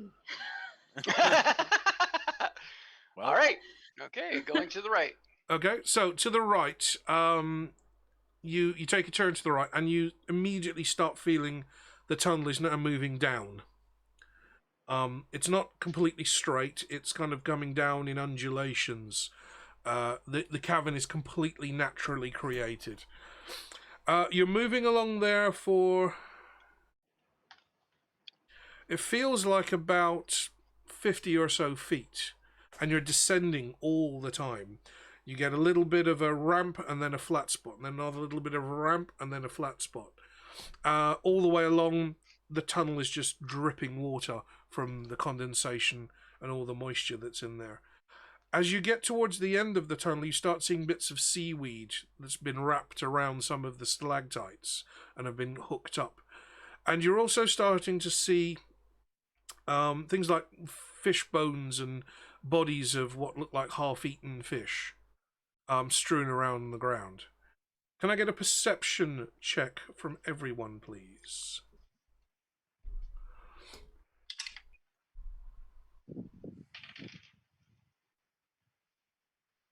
Ooh, damn. Too bad it wasn't an insight roll. 17. Oh, also 17. Ooh. I got 22. Okay, you all can hear water moving ahead of you. So ahead of you, about 20 feet in front of you, you can hear water lapping against something. You can hear the dripping of the water coming down from the ceilings. You can hear the dripping from the stalactites and from the stalagmites. Stalactites are up. Stalagmites are down. So I was right the first time. So there's water dripping down the stalactites. There's little pools of water underfoot where it's dripped and dripped and dripped over so many years that it's eroded a little pool as you splash through it. And you can hear a scurrying sound. Okay, Is anyone that gonna sounds say it? freaking terrifying. Bun. Oh man.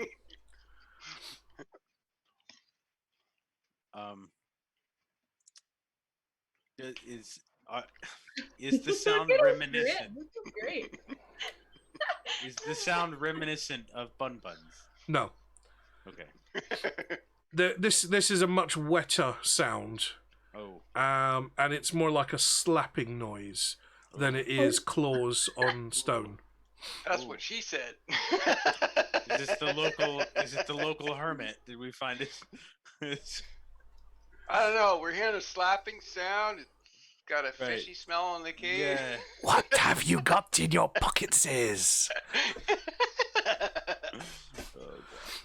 Okay, the tunnel opens up, and as you get to the end of the tunnel, you start to see sand underfoot rather than stone, and it opens up into a medium-sized underground cavern.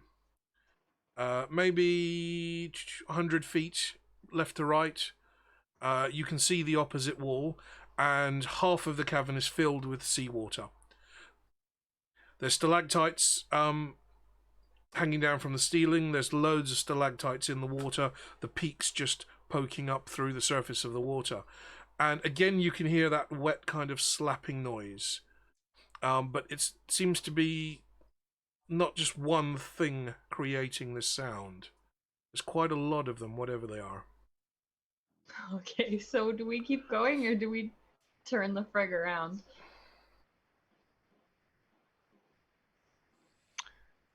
Well, we've introduced a light in here, so I'm kind of have a feeling that they're thinking we're already here. Okay, well, we have like 3 seconds. Roll for initiative. Turn around. Well, and this is why I had my mace ready. Okay. Ah! We are going to be going into an initiative-based encounter. I'm not necessarily saying it's going to be combat, depends how you handle it, but this is going to be a turn-based encounter. So before we do that, we're about an hour and 40 in. I'm going to take a quick break. I'm going to go and get myself some alcohol. I think I'm going to need it. And I've still got some apple strudel that I want to finish off. So for everybody else in the game, we are going to be right back shortly. I think I might roll an advert as well.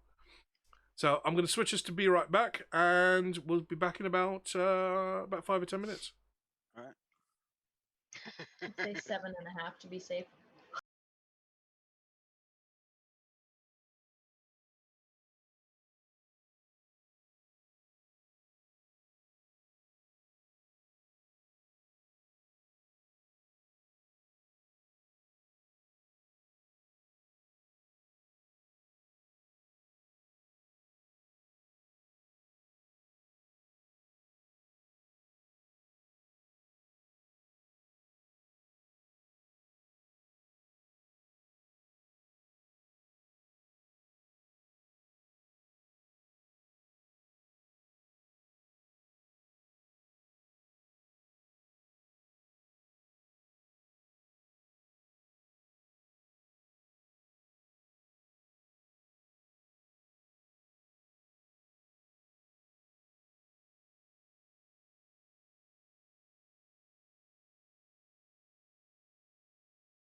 To main screen. Where are you, Eric? No, it's still there. Okay, so I'm trying. Oh, yeah, it is my sound alerts. That's the issue. So if you click on it and then double click on that, there should be a button at the very bottom that says refresh cache. And that usually fixes that problem I have. God, that means I've actually got to watch my own stream. How weird. Somebody's good. How weird.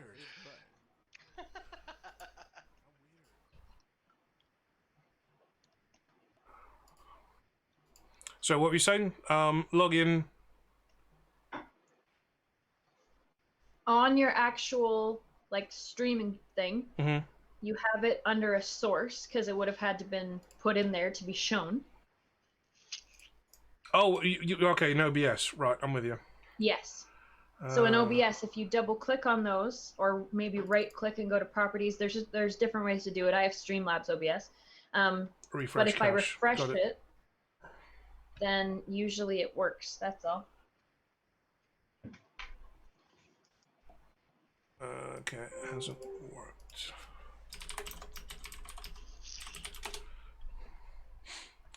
Looks like. Oh, okay, that's why. This is Twitch's sound alerts. Log in. And refresh.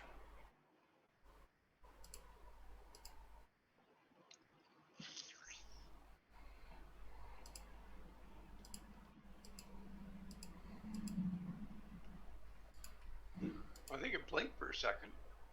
It did, yeah.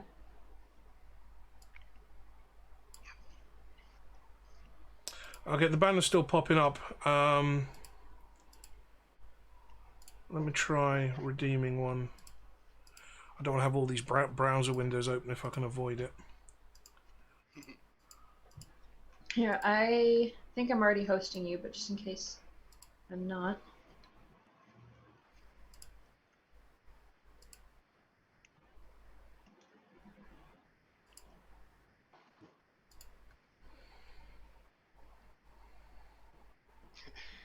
It's so Alright, funny. So from your stream last night on Sea of Thieves, for whatever reason, I've gotten like 2 more followers. Like Epic started following me was one. That's It's awesome. like, why are all these people starting to follow me? Like, I don't even stream. Like, when I start streaming, I already have like 20 followers. Well, there you go. Because I think like right now I've got like 6 or 8 followers. I'll tell you. I think I remembered that. Can't figure this one out.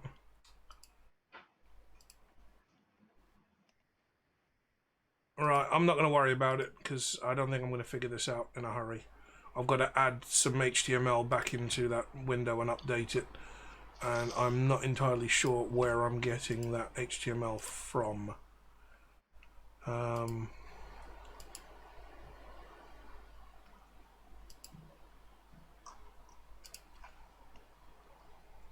You have 10 followers, and I've been following you since January. Really? What was Fun? that? Was that my Yeah. birthday present? I mean, maybe. I have no idea. Okay, Sure. there we go. You Regenerate follow me on URL. Twitch, but you don't follow me on Instagram. What? Yeah, What are you you don't follow talking me about? on it. You don't follow me on Instagram. I follow you. What is wrong with me? Are you serious? That's just wrong. Oh! Okay, that's a thing. I get so many notifications that I always forget to go and do that back.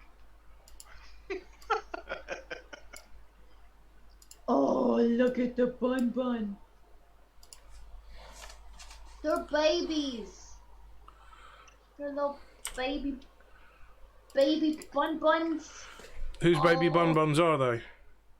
I don't know. Don't care. They're just bun-buns. Yeah.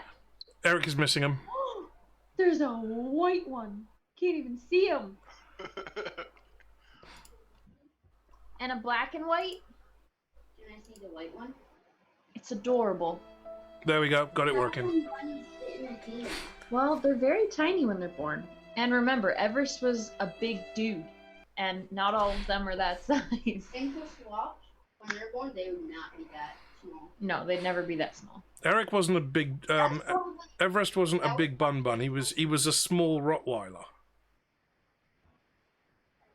Are you kidding me right now? Eric changed his name on Discord to Pump Daddy. Oh, did he? Okay, No guys joke. in chat, I've gotten rid of that red box and audio alerts are now working. So if you are redeeming anything, they should be up and running now. If you have redeemed That's something good. that didn't work, just drop a message in the chat and I will refund your bits. Or your gems, or whatever we're calling them. But yeah, everything should be working now. Okay. Pump Daddy. We are in initiative order. I need to roll up. I need to get my characters ready. Surprise, motherfucker. Blind, like the post that I did in general there, because I found a TikTok there. You'd find it priceless. I called it "Oh Canada." Oh, I know. I never saw that. Your other one was good, though. I needed that. True Canadian crime story, eh? Sorry. Mr. P, if you are still in chat, this is what we are now drinking. Bloom, English gin. Really nice bottle. The flowers are actually cast into the glass. So, first time I've had it, it is very tasty as a G&T. Very tasty. It's kind of got nano levels of floral. Oh, wait for it.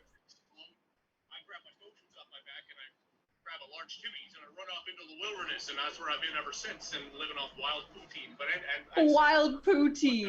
good thing is I won this car and roll up the room.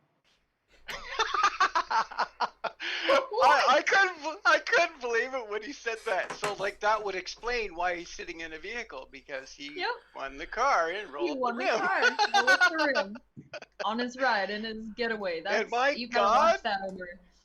The number of Canadian references there, it's like, oh yeah, I gotta share that one. That's how we talk, and people are confused as to how. They're Okay, like, can I get initiatives from you guys, please? What was your rolls? why do you say stuff like that? Remember to add your decks to those dice rolls, Sam. I believe mine was a 17. Okay. Oh, okay. So if I add my dex, It might have with been an that 18, bonus but I'm there, gonna give I myself would have 7.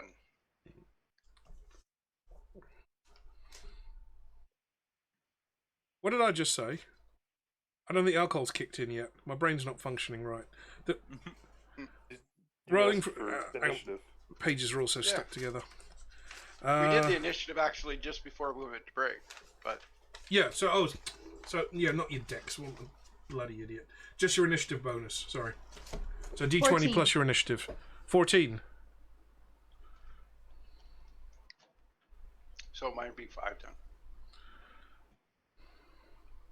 Dustin. Oh, you want me to roll initiative as well? Okay. I'll have you roll. You're not in this combat yet, but if you do decide, well, don't roll now. If you decide you're going to come and investigate the caves, then I'll put you into the initiative order. Okay.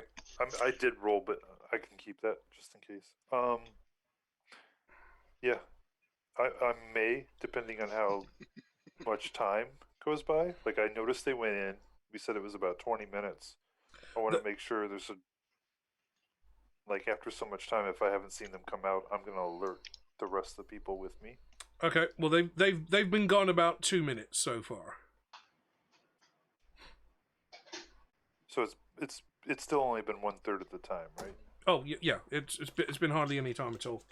Okay, then at this point, no. I'm still with the other group. Right. Imagine if we all died and Dustin was the only one left. That'd be Yeah, I can totally imagine real that. fun. I can absolutely imagine that. the one time splitting the party works in my favor. Are we? Right. Are we all gonna just take over crewmen from the ship Right? as new characters? No, whoever ends up joining the cast, Well, these new players, will they just might play be with able me. to glue Mr. Pump back together, but I don't know about the cleric and the rogue. Prestidigitation. They're fine. Let's be honest. I think Mr. Pump would just have crippling anxiety and depression and wouldn't actually be able to do anything. Okay. It'd just be a total mess. As you enter the cavern, this large cavern, you see the ripples of water lapping up onto a sandy beach, but you are very much underground.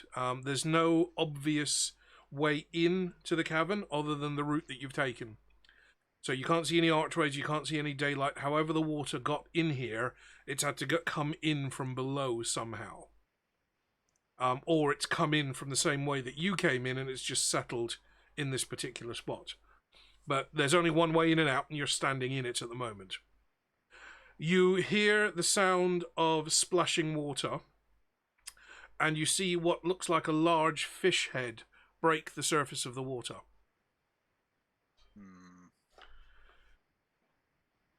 You see a couple more of these large fish heads pop up over the water.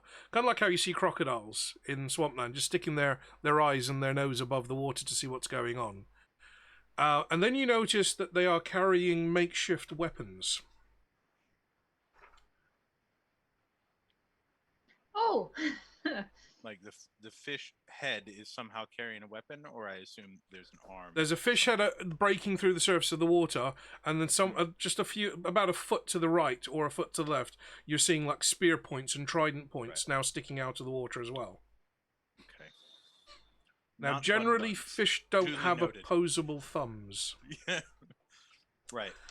Mr. Pump, you are top of the order. You're going first. Time to try out these new brass knuckles. Actually, Eric, can we get any more volume from you, or is that as high as your mic goes? I can try and move it closer. Just like stick it up the nose or something. Right? Is that any different? Or hang on a second. It is a little better. Wonder if I can do this.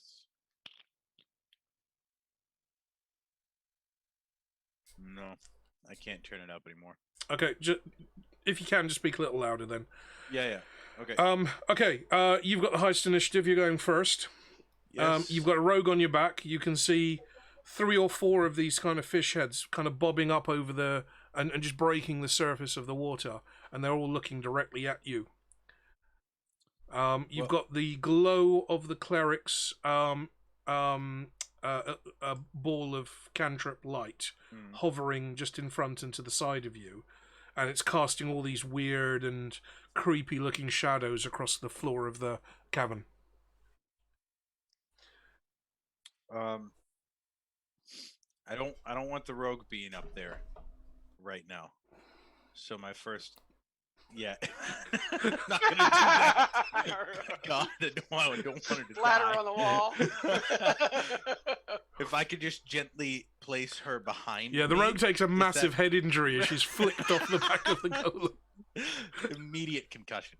At least you didn't lose an ear this time, yeah? Yeah, it's an ear incident all over again. Is there... what kind of action would it be to place her behind me? It would take your full action. Okay. You just said get off. You've kind of got to take her off like a backpack. Yeah, right. Phrasing. Oh. You could just lay down on your back and then she'd definitely be off. Just like squished into the sand. Oh, God. Just like the Bugs Bunny cartoons. Yeah. There's an indent in the sand. Sam's like this. So, yeah, I specifically want to place her behind me so that I'm like shielding her. What she Yeah, does I'll- after that is her choice. Okay, so you kind of reach up, you grab her by the back, by the kind of like the scruff of her neck, for her leather armor, and you just kind of look, and she sucks off your back like a limpet, and then you place her on the ground next to you. You've still got your movement and your bonus action if you're going to do anything else. Or if you want to do that as your movement, I'll still give you an action if you want to engage in dialogue in some way. So they're still in the water. Like how far? The beach is about, from where you're standing down, the beach is about 30 feet to the edge of the water. Okay. About another 10 or 15 feet out, you can see the eyes popping up. You know, Mr. P's in chat, eh? And I don't know how deep that water is. No. Okay. It's almost, apart from the glowing orb from the cleric's cantrip, the cavern would be absolutely pitch black. Okay. I wanna walk towards them. But I'm gonna be cautious about it because I don't want to, like, you know, if it's like a deep hole, I don't want to fall into it. Okay, can you give me a It's like a D20 northern bog. Gotta watch where with you walk in those intimidation, deep bogs. please? So D20 plus charisma. Wait. That's charisma. That was a 4. Well, you got like a -2, don't you? No, it's 0 on charisma. Oh. Yeah. Well, at least that's a safe roll. Right, yeah. Okay, you kind of stride out down onto the beach, and you're not used to walking on sand. So each step you're kind of sinking down into the wet sand, which makes you kind of water from side to side, and you're looking even more menacing than normal. As you do so, you see another couple more of these fish heads just break the surface of the water. Mm-hmm. So what is there, 5 now? There's 6 that you can see. I don't like this. Neither do I. Just gonna be the first one to say that. And I might as well rage as a bonus. These Okay. are delicious looking They've fruits over here. Just come up out of the water. I mean, He's like, not again. Smashes them all. Not while I'm in someone else's house! Bang! I mean, Start pounding on his chest. unless someone wants to say something, because You have This- not abided by the laws of hospitality. Where is my bread and salt? Bang! Because they haven't done anything hostile That's yet. true. They've just That's popped Oh, true. out sorry, of the Mr. water. P, you're wearing headphones. Watch out for the dragon voice later. I mean, yeah, you're right. Maybe. No, do it. More. Go for good instinct. Okay, this was a brand new bottle. I've drunk that much already. How do you manage? See, It's managing not to. I don't know. That's the problem.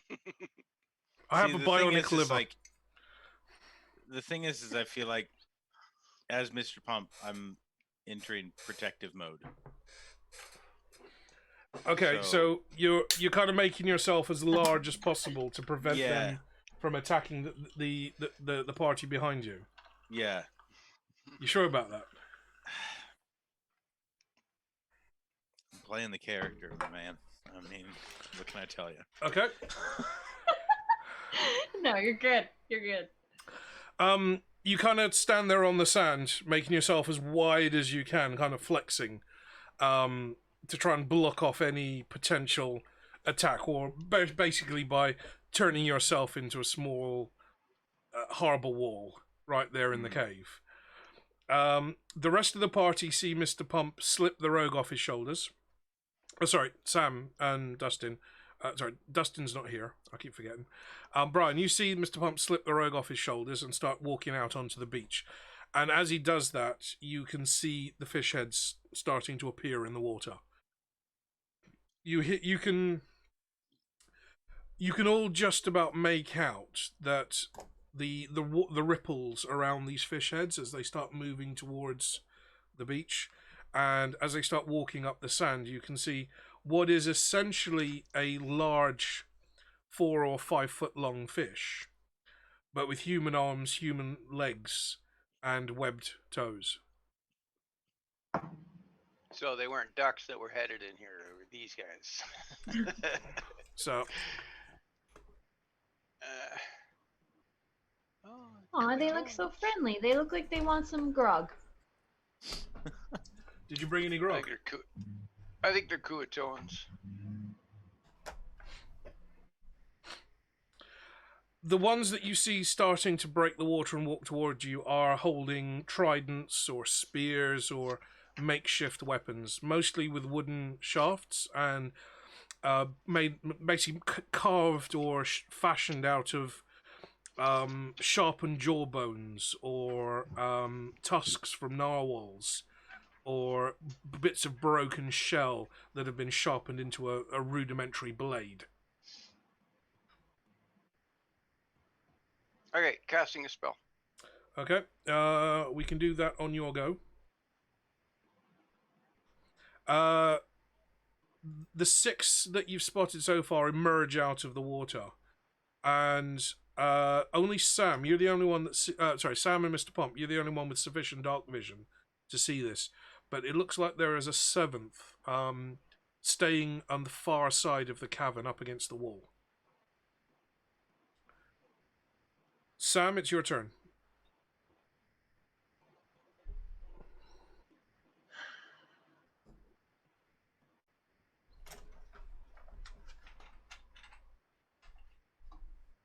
I guess I'll try to speak with them first. I don't want to attack yet. They're not attacking us. Hi there. We come in peace. much peace. Are you using your magic spell of comprehend languages? Oh yes, sorry. Right. Mark that one off.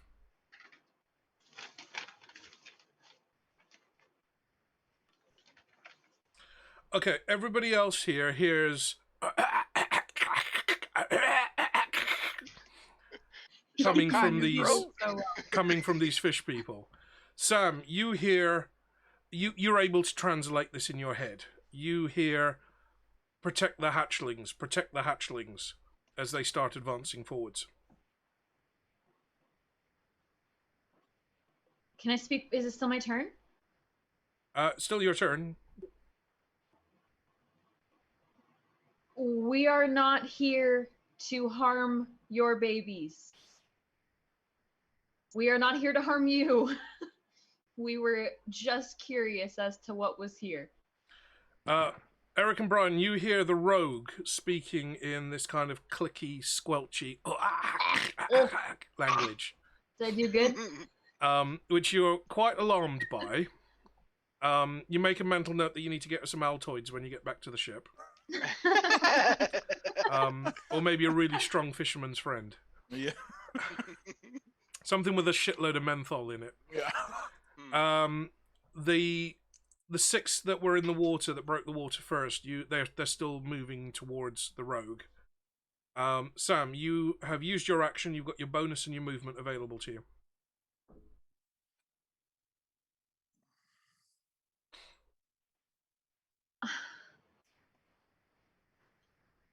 I want to move backwards. This isn't a fight we need to have. I want to move back. Okay, you step backwards and bump into the cleric. Hey, Brian.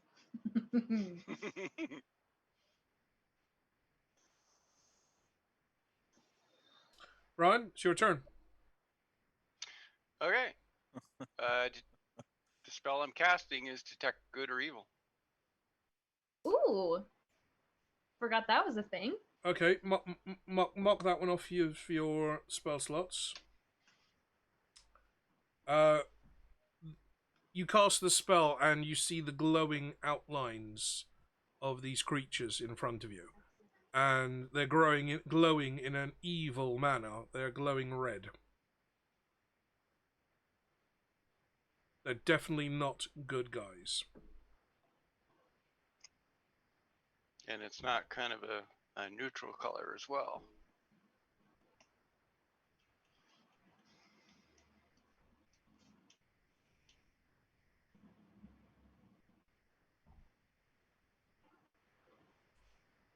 Run, Forrest, run. It was at this moment that he knew. But the thing is, you fucked haven't up. explained to what they're doing right now. So They're coming towards us saying, protect the hatchlings. well, no, like all you've done, you've spoken in their language. Like Mhm. we couldn't understand what you're saying, and like basically a turn, it's like 3 seconds. So like you've done that, and I've cast And the then spell. I forgot to tell you guys because you don't hear what I hear. You're right. Especially Mr. Right. Pump.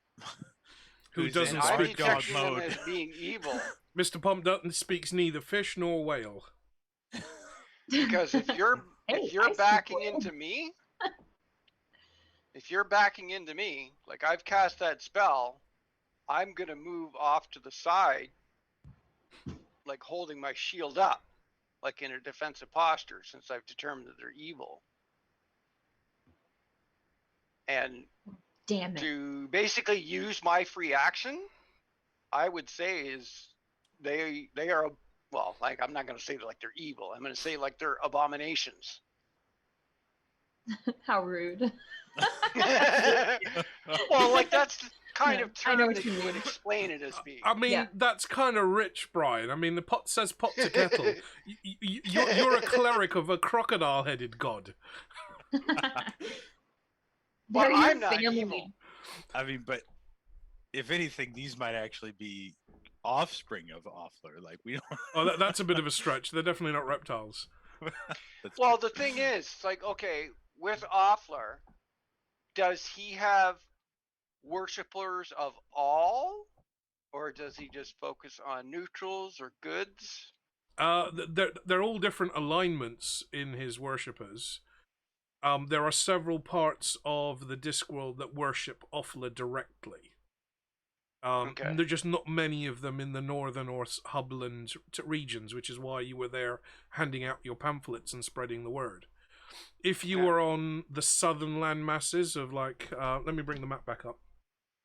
If Okay. you were on the southern land masses here, around Klatch, around Sort, around Degel, you would regularly see people worshipping the equivalent of a Nile crocodile.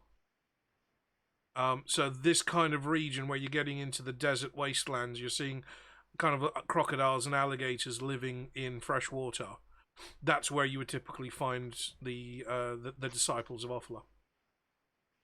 Okay. So you So it kind of could feel still like be you're within the range. yeah, you kind of feel like you're returning to your spiritual home the further rimward you go. Right.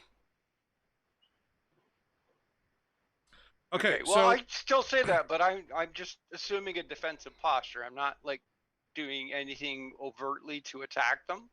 okay, But like, as I said with the armor on the customization, because you remember that I asked her to do like like the symbology of Offler on the breastplate itself. yeah, which is like the kind of like a top-down view of a crocodile's head. Yeah. So you've got that kind of triangular-shaped head with the nose and the eyes and the side and the wrinkles up the center. Yeah. So Um, like with holding my shield there, like they still should be able to make it part of the symbol if they recognize that, though. Well, we never actually talked about the design on your shield. Do you want to make your shield the shape of a crocodile's head?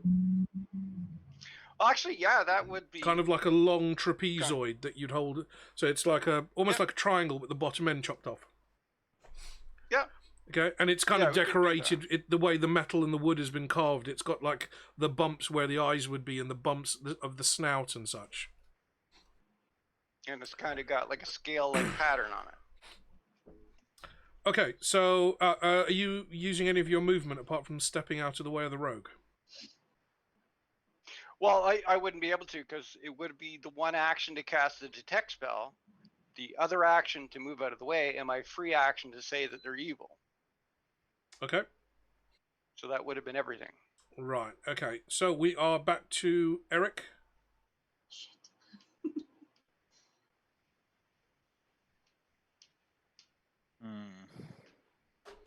Did you tell everyone what you found, Brian? Yeah, he did. Yeah, I'm sorry. I missed that part. Okay, so I've noticed that the fish speak in the weird scratchy voice language, and I noticed Dixie Wrecked also doing that. Should have taken the red pill. Why did they have to wake me up? Is it reasonable to assume that I would understand that she was speaking to them? No. Okay. You've never seen her do this before. Right, yeah. So, from her point of view, she could be coughing up a furball. Right, yeah. Right? I That's what it sounds like. personally, Eric, does not want to attack these things. What does Mr. Pump want to do?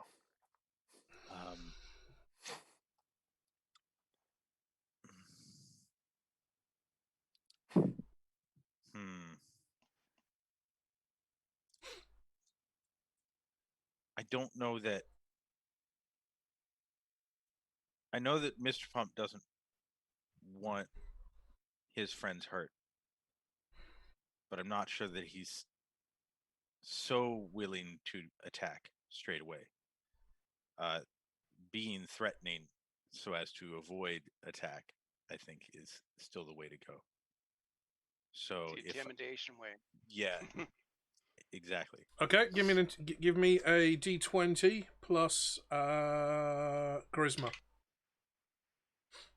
Charisma? I keep thinking of that one Family Guy episode where Peter molts and then says, well, I got to watch it because I'm a little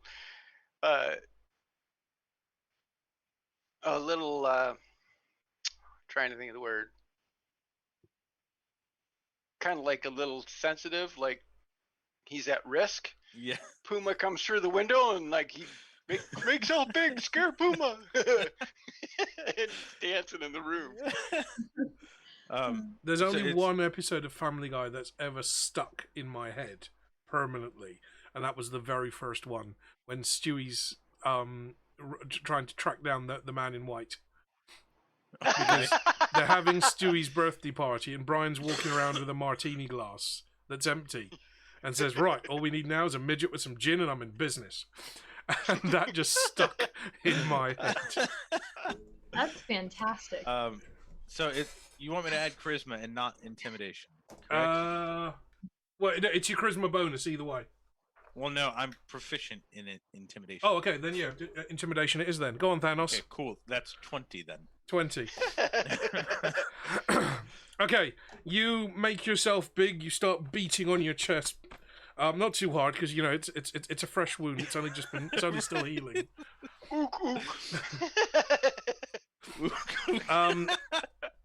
From the very back of the cavern, you see the seventh fish person rise out of the water, and this one's holding some kind of a staff.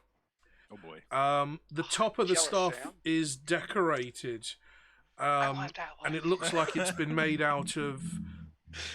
It's like a string of seashells. You can see that there's like the carapace of a lobster that's coming down over the front of the staff. That was a good one. What? Oh, the man in white has come to put me back in the womb.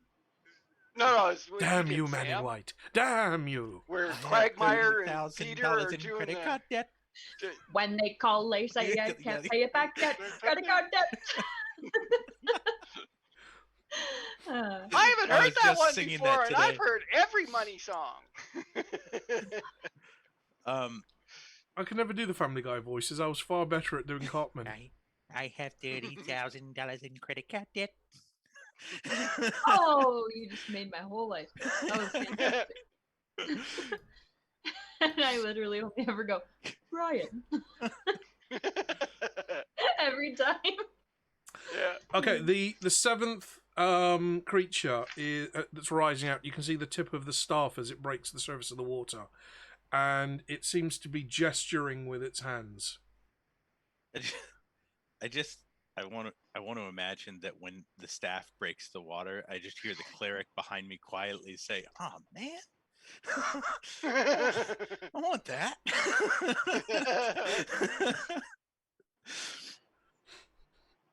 I'm a mace cleric, not a staff cleric.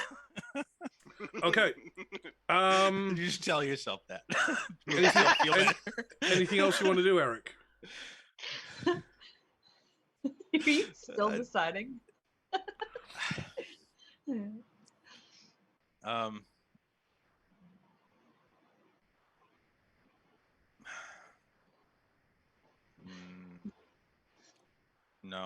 No, I think that I might honestly back up a step when I see the staff and the magic, because you're magic allergic bad. to shellfish.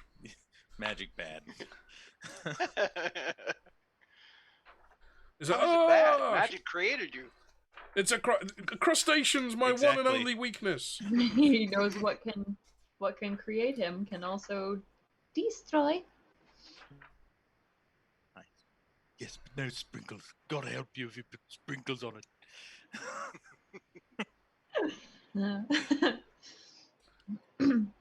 Okay, is that the end of your turn? Yeah. Okay. Now to the fishmen. They continue to advance forwards until they're maybe 15 or 10 feet away from the golem, who's trying to turn himself into a small fortification between them and the players. Man and fish. You hear more of the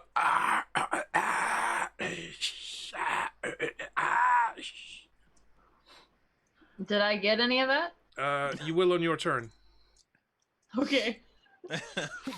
The front three of them are all holding spears or tridents, and they were walking with the tridents upright. Now they're starting to drop the tridents down into more aggressive posture and pointing them directly at Mr. Pump.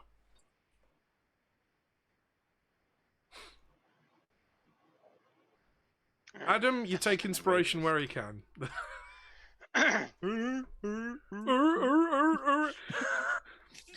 Yeah, a sea lion pops up out of nowhere. He's cheering us on, yeah. It's got a little beach ball balanced on its nose. They'll be back and in greater numbers. And with hot dogs. Don't do that to me.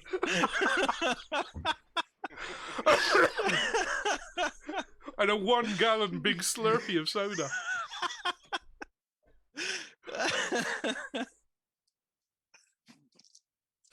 Okay, you see the creatures have kind of separated into two phalanxes. You've got 2 rows of 3 staggered slightly one against the other, and they are they're basically forming a wall between you and the water. The final one right at the back, holding the staff, that one is making hand gestures. Sam, it's your turn.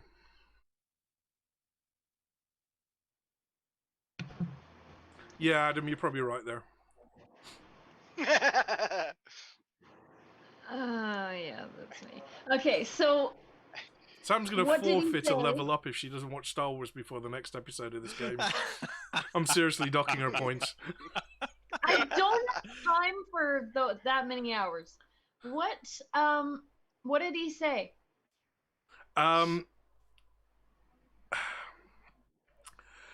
First of all, he was saying protect the hatchlings. Second words that were gurgling out of him were get back, get back, get back. He gonna throw a bomb on us. Okay, so first, I'm going to tell them, everyone around me, that they are wanting to protect the hatchlings and telling people to get back. I'm also going to say that we should get the heck out of here. We are from Omicron Persei 8. Stop eating our young.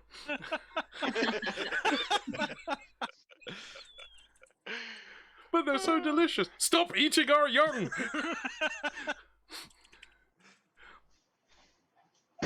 Okay. What else are you going to do, Sam?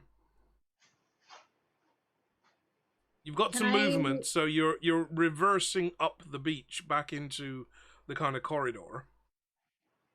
That's where you were. But everybody's still relatively close to me. Everyone's actually out in the sand. You're about 10 feet behind them now. And my shield bubble, when I cast it, how far does that go? Shield in D&D is a little bit weird. It depends on who's running the game and what they want to allow your shield to do. I've always played it that it's like a semicircle that's cast basically either on my hands or on a focus item that my character wears on his wrist. So it's like holding a shield, but it's like covers me almost 180 degrees, and I can move it up and down, left and right. It depends on what you're using as your magical focus. If it's a necklace or a pendant that's generating the shield, it will radiate around you in a bubble. If it's something that's on your wrist, you might be able to move the strong part of the shield around. I kind of described mine to you as the bubble shield in Halo.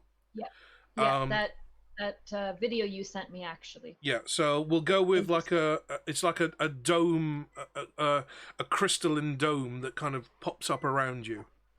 It's completely transparent. Anybody else would barely even notice it, unless they're a magic user themselves and they're familiar with that spell. They would see these kind of hexagons all interlinked around you. Yeah, some people would have it on their wrist, and it'd be like Captain Falcon or Falcon from Winter Soldier. How it just kind of pops out from his wrist. That would be another example, and that way you could use it to defend allies as well. So if you want to use your shield as standard, I will say it will protect you only. If you want to extend it, you can cast it at a higher level and protect the group. That's what I'm wanting to do. So if you want to deploy it like a bubble shield, you'd have to cast it at a higher level. Okay, I will do that. Okay, have you got level 2 spell slots? I think so.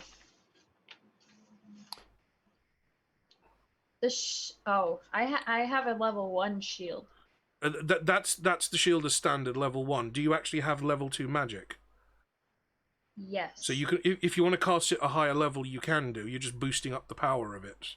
So if you're going to do that, mark off a level 2 spell slot as used. Okay, and I'll then do you can that. cast the shield to protect the entire party. They just look like they're gonna not treat us too well before we leave. So. So for everybody that's the three of you that are actually here, your AC is now boosted by another 4 points as long as the shield is up. So it gives you an extra plus 4 to your AC. So Sam kind of kneels down on one knee, slams the ground in front of her, and this kind of transparent bubble just pops up around you, just wibbling like a jelly on a sunny day. Night within that? You are within that, yes. You can step out anytime you want, but as long as you're standing where you are. So if it's a +4, they need higher than 23 to hit me. That's the goal. Because my armor class already is 19. Right. Holy. You did pay 10,000 gold for that armor. It was well worth every penny. Well, that is true. It's nice and shiny, too. For now. Could be covered in fish guts later. You're in a damp underwater cavern. It will be rusty later. Quick, somebody press to digitate some WD-40 and spray down the cleric. You'll have to have like a fogging system as you board the boat. All that salt water's kind of building up on the chainmail. Damn it, I should have had it made out of brass so it wouldn't rust. You don't actually know what it's made out of, but whatever it is made out of, it's a metal that you've not seen before. Janet is very, very good at what she does. And she is already... you already know that it has magical properties to it. Yeah. So, if you want to go Lord of the Ringsy, consider it Mithril Plus armor. This is not a normal metal that you're familiar with. And it makes it real easy to move in it, too. Indeed. Nicely articulated. All the panels have been cut and stitched very well. Yeah. Okay, Sam, you drop your bubble shield. Ryan, it's your turn.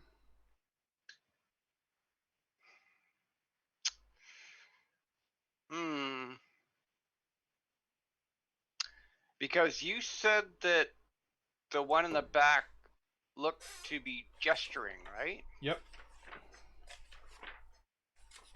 Now, does the I don't have spellcraft though.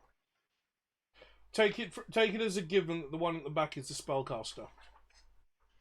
Yeah, but like I'm wondering is like, okay, does the gesturing look familiar though? You've never seen one of these creatures before, so no, nothing about it looks familiar. It could be the same spells and it would look different because he's a different race, most likely. Okay.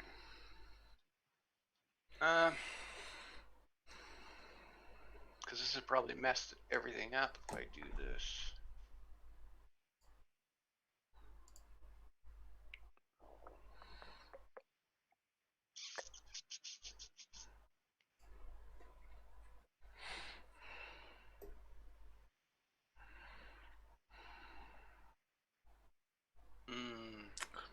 Right, I think I'm going to have to stop being a dick about this and have a timer running for each round. I need a tiny little hourglass that I can hold up on screen and just flip over. Okay. Still doing the typical clerical defensive thing. I think that should be 3 targets.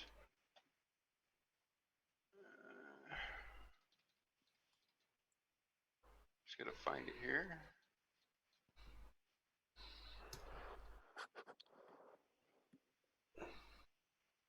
Oh, it scrolled too far. What are you doing, guidance? Well, I think hold person does 3 targets, correct? Yep. 1 action, 60 feet. Ooh, okay. I'm gonna have to be covered at the time. Depend on the spell level too.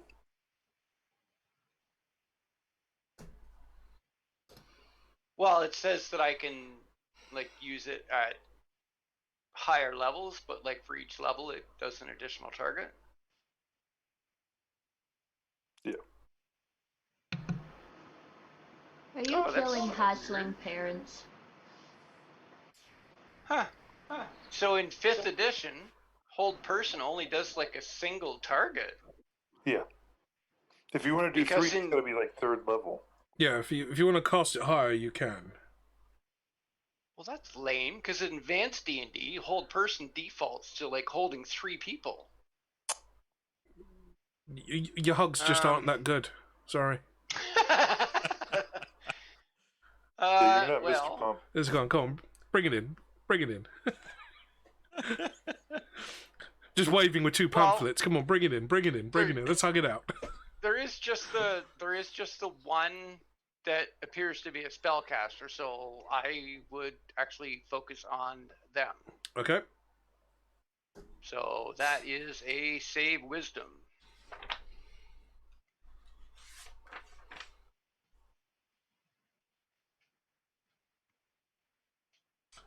You're casting it at what level? Oh, it's just going to be at second level. Okay. So, like, leveling up just increases the targets. It's a standard second level spell, right? Okay, that is a crit Yeah. fail. Rolled a 1. Okay, well, starts gesturing. It's like frozen mid-gesture. Okay. You hear a Sam. You hear a from the fish person that's at the far back of the cavern, still mostly submerged in the water, and you translate that as they're attacking, they're attacking, they're attacking.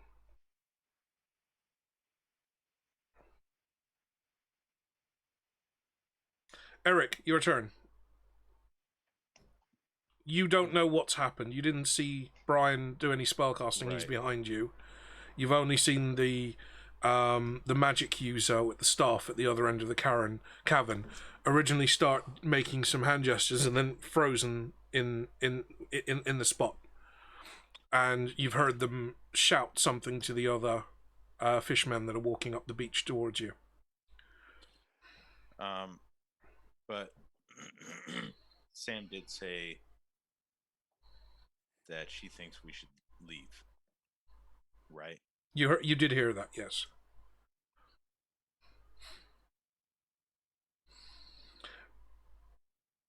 And you did say that you did you say that you understand what they were saying? I did. I had told you guys that they were protecting the hatchlings. And then the second thing they said, just like, get back, get back. Okay. Okay, so while the golem's working out what he's going to do, anybody in chat, I've just popped up a couple of links up in there.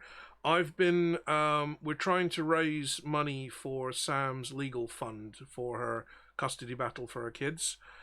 She's going to be doing a 1K follower stream tomorrow night to help raise money.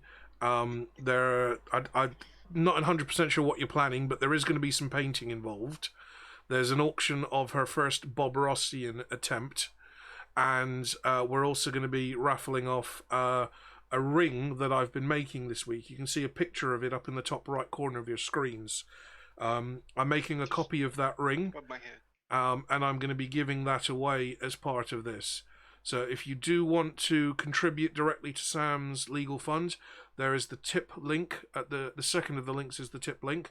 And every donation gets tickets into that raffle.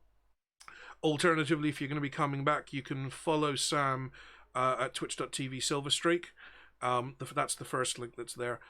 Every little helps. Even just a couple of Canadian rupees will make all the difference. You're saying that, I'm thinking just the tip. So if you do want a chance at winning a handmade piece of silver jewelry made by me, and I've been working on it the last 2 days on my stream, that is going to be up for grabs. Estimated value of something like 650 Canadian, because the exchange rate is ridiculous at the moment. So I will, if you do win, you'll need to be in contact with me. I'll need to know your ring sizes, and I'll size up the ring before sending it out to you. You can see it is a very feminine design, so it's probably more specifically for a woman to wear. And I can make that to whatever size you need. So please do contribute if you can. We're just trying to raise as much awareness and as much money as we can to get this massive legal bill of hers paid off. Mr. Pump, have you decided what you're going to do? Is it possible for me to, in such a way as it may be gingerly, snatch up the cleric and the rogue and dash out of the cave? I love that idea. Okay. I'm down. You can turn and move quickly back the way you came and attempt to scoop them up, but it's basically the size that you are and the speed that you'll be moving. You're basically Sam and Brian, you're going to feel as if you've been clotheslined by a brick wall. Like an arm, a solid bit of rock has stuck its arm out in front of you and just grabbed you around the waist. Brian,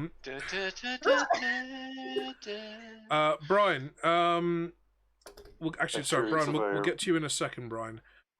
Eric, I'm going to need a dexterity saving roll from you. Because you are now running up the tunnel on very slippery ground with pools of water everywhere. Oh no, we all slip. Hey, that'll knock him out. The speed of you just like going like this and bobsledding down there is just gonna wipe out all of them. That's a 9. Okay, So not great. So the Sam and Brian, the golem turns around and starts striding towards you, basically literally pulling you off your feet, one in each arm, and starts striding back up the tunnel that you came. Because he's in quite a bit of a rush, and because he's not as dexterous as he would like to be, the footing is a little uncertain, and he drops both of you as he's trying to make his way back up the stair ramp, slippery ground leading back up to the way you came in. So, Brian and Sam, you are both on the ground, prone. Eric, you've stopped as soon as you've realised that you've dropped them, but you haven't yet turned around. You are now 15 feet back into the tunnel, and you're kind of on a sloping bit. Sam and Brian, you're kind of sliding down the slope to the next flat area that's basically a pool of water. So there's a crack, and then a splash. Shouldn't that have been an athletics check? Just It's slippery ground. It's dexterity. couldn't that have been an athletics check? If I was in any doubt that you could not have picked them up, I would have done an athletics check. But you're already moving at that point, and it's technically difficult terrain because it's slippery, and now you're going uphill rather than just downhill. If they don't want people near their hatchlings, maybe they should make some stairs instead of a slippery hill. They're fish You're right, people. it's all their fault. How could they? They are fish people. You have kind of barged your way into their home. Well, wouldn't stairs invite more people though? And kind of just Thanos them into terror. all right. Well, I don't really have anything else I can do I? Oops. Oh, I realize I haven't ended my rage, so I'll use a bonus action to end my rage. To re-rage. End your my rage. Okay. Yeah. Okay, behind you, you hear the sound of as somebody's blowing into a seashell. You can now hear the kind of wet slapping sounds coming from not only behind you, but in front of you, the way you came. Oh no. We're gonna die. We're gonna die. We're gonna die. Hey. Is it my turn? The monsters that were on the creatures that were on the beach, they begin to advance forward in their phalanx. So 2 rows of 3 advancing forward in a squared column, and they're now blocking the mouth of this cavern. Sam and Brian, as you are sliding back down a couple of feet, you can see. Adam, thank you very, very much. 25 rupee donation there. So that will qualify you for... How much did we say tickets were going to be? It was $5. So it should be 5 tickets. So that's 5 tickets then. And if you've got any preference on what you're wanting to win, I can whether it's double-check. Sam's painting or the ring, just let Sam know which one you want to be put in for. She wants to keep the two raffles separate because she just likes the extra work that will involve. I don't like the extra work. Adam wants in for the painting. Ooh! I'd Okay. put you in for the ring because I thought that was not going to happen. Okay, so as you're sliding back down, Brian, you notice that the magic user is moving forward towards the edge of the water. And there are ripples and waves kind of cresting above her body as it moves forward. All 6 of the fishmen that were standing on the beach have now kind of lined up and blocked the entrance to this this part of the cavern. You're about 10 feet away from them because you've slid back a few feet when you landed on your butts. All right.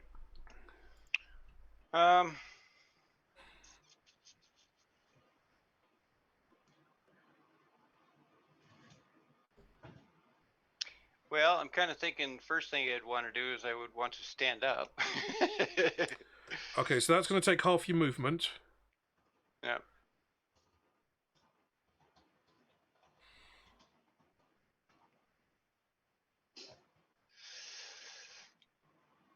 Okay.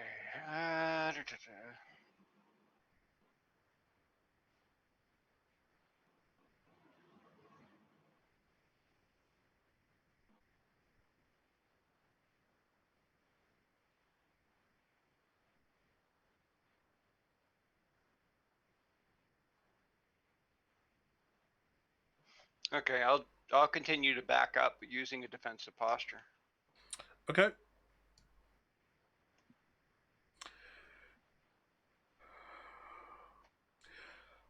You hear the sound of rushing water coming from the cavern that you were just in.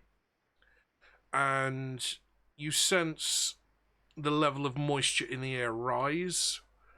And the exit of the cave that you just come back through, where it opens up into this cavern, you remember you walked down you would have had to walk down a good few steps on a sandy beach to reach the waterline. Well, the waterline has risen, and it's now lapping at the mouth of the cave that you're standing in. Exactly what I was thinking. Okay, Eric. But I don't know about tides. Mr. Pump's turn. So, you said that they're coming from both sides of the cave now. You can hear sounds from where you were in the cavern, and you can also hear that kind of flapping flipper sound coming from behind you, which is where you came from initially when you entered the cave. Is there any way to determine how far away they are from? It's echoing like crazy. Yeah. Okay. The only thing you can tell is that it is getting louder. And it's definitely not one set of flippers. Yeah. Because the sounds are overlapping each other. Yeah. I don't want to... Turns rage back on. I'm afraid to try the same thing again. Maybe if I'm not in a hurry, that might be easier.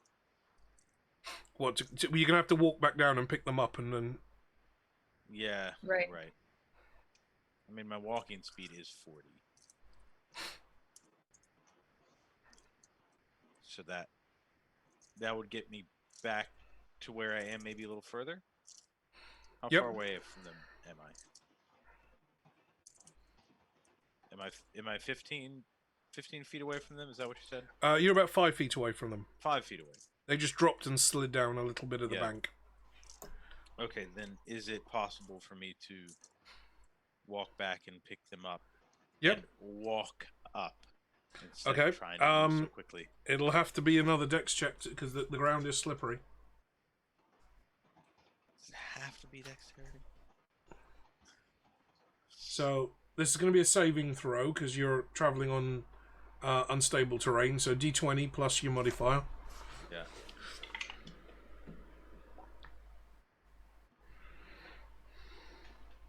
It's the same fucking roll. Got a 9 total. Okay. Brian and Sam, you hear the golem turn around behind you and kind of manhandle you up into almost a standing position as he tries to lift you off the ground. And as he turns around to try and walk back up the tunnel, he again slips, loses his balance slightly, and drops you. This time you land on your feet. Okay, good. Hey, that's something. Eric, that's improvement. Eric, right? Is improvement. You hear a very odd sound that is very familiar. Bingly, bingly, bingly, beep. Bingly, bingly, bingly, beep. God. Bingly, bingly, bingly, beep. How did I forget about Google this whole time? The little box on a chain that's hanging around your neck. The hatch pops open and says, "Hello, insert name here. I found a few items that you might be interested in. Would you like to inspect these now?" We're never gonna insert that name. What? I'm just thinking too. It's like, this is another different. thing that Google has an ability to do? This is different. I don't think this is in my cartographic database. Where are you? I don't even. I feel like Mr. Pump. You have this blank. Bless you, Matt. Like I don't. What? Okay. That's the best I got. Is just okay. He holds up a very hastily hand drawn piece of paper with a list of subjects that he has assembled based on your previous search history. In other words, Google's been inspecting the cookies. Yeah. Okay, that's the end of your go. The creatures are still blocking the mouth of this cave. They're not going to let you back into that part of the cavern. All of you can hear this kind of wet slapping of feet getting closer. Dustin, you've noticed that the party have been gone for a good couple of minutes now. You filled 2 of these trays with fruits from the trees, and you've packed those into the barrels. The first of the full barrels is being carried back to the longboat by the crew. Do you want to continue where you are, or do you want to investigate the cave?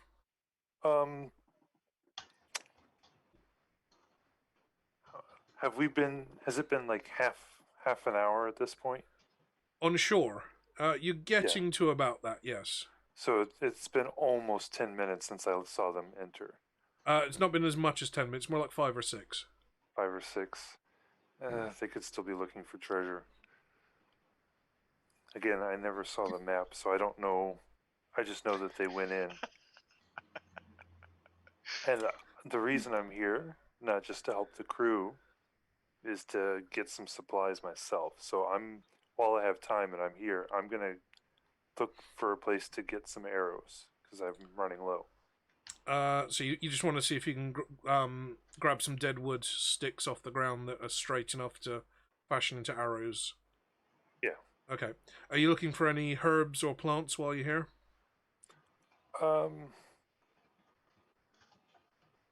No. Just something for arrows. Just in the very edges of your perception, you hear a sound echoing up through the cave, and barely audible over the sounds of the surf and the wind and the rustling of the trees. You hear a bingly, bingly, beep, bingly, bingly, beep. Gently carried over the air, and the sound of the trees rustling and the birds twittering and the waves crashing against the rocks. Sam, your turn. No feet slapping. No Sam yelling. No, none of that. It's Google that pierces through the haze. I mean, you've only been Right? in battle for a couple of minutes. There's no reason to think you're in danger.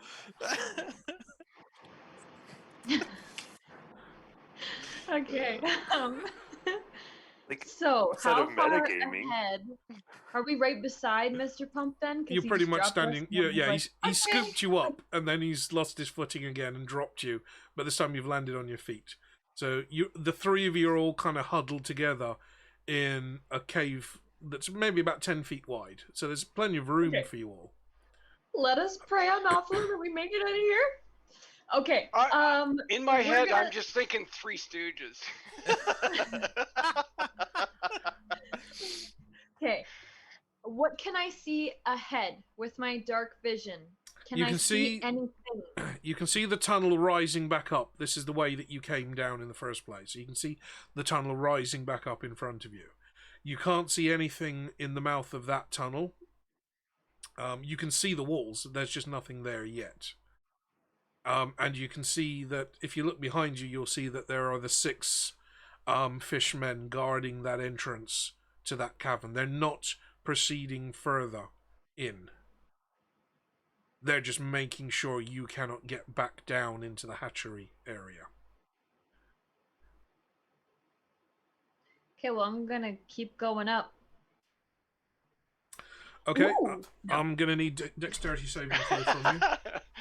Eureka! That should be nice and easy. Ryan knows what I'm thinking before I even do it. So, D20 plus your dex plus your proficiency. I don't know if I'd brag about knowing what you're doing. Thinking.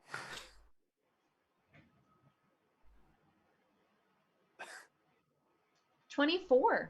Okay. You are as sure-footed as a mountain goat. And you move all the way up to... Are you going to just move to the mouth of the cave? Or are you going to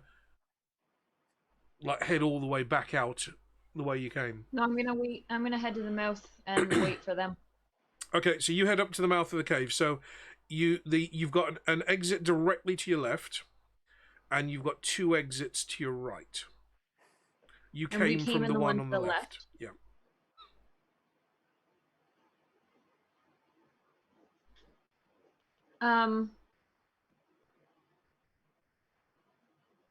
Well, I'm gonna call down to them and say that it's clear up here.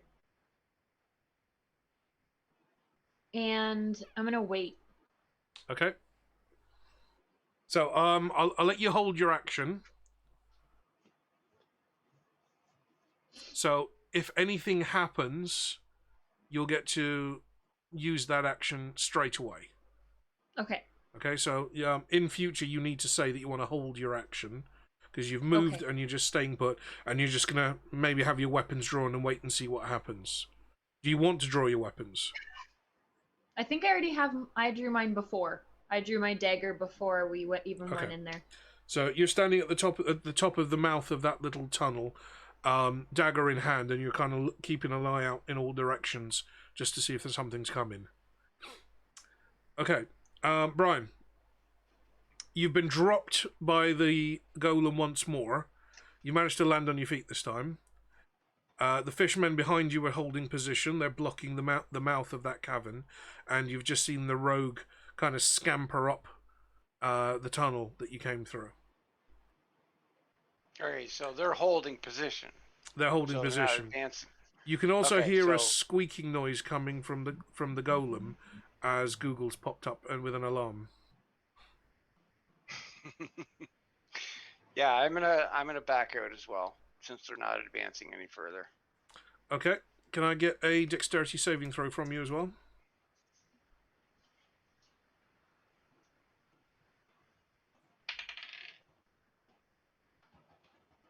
Wow, it's the exact opposite of what was happening last game. I got a 20 altogether. Okay, you can if you use your full movement, you'll be up standing next to Sam. But that's as far as you can go unless you want to go into using your action as a dash. No, I'm fine. Okay, so They had stopped, so I'm just gonna normally back out. Okay, the rogue and the cleric are at the top of this particular tunnel. Mr. Pump, you're about a third of the way from the bottom. The water in the cavern begins to rise again. Mr. Pump, you are now, even though you're 5 feet, 10 feet, about 15 feet into this cavern going uphill, your feet are now splashing in water. So the water level itself has risen maybe 10 or 15 feet in the cavern and now into the tunnel that you're in. Yeah, okay. Not ideal. All right, so I'll try to make my way up. Okay, you're not moving quickly, so if you're going to take your time, you don't need to do a dex check. Okay. So you move up, you're about 10 feet behind the cleric and the rogue at this point. You can see the tunnel ahead is, as far as you're concerned, with your golem vision, you can see perfectly in this darkness. Yeah. And you can see that the kind of space, the small open space at the end of this tunnel is, at the moment, completely clear. But you can hear the kind of flapping of webbed, flippered feet. Okay.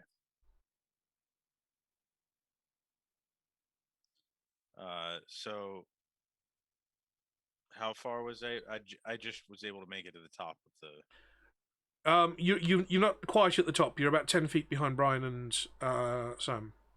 Right. Okay. All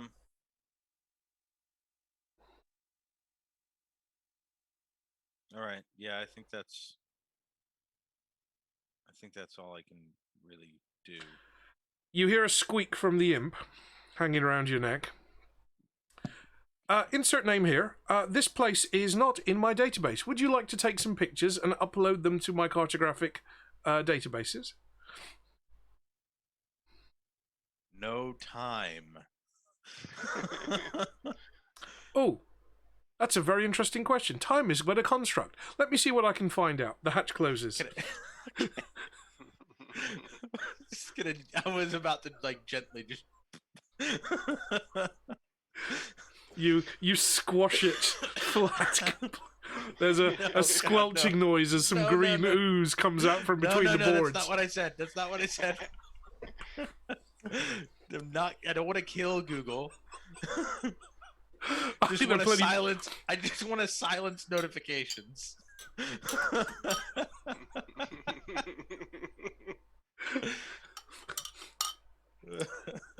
Okay, I'll just go with that.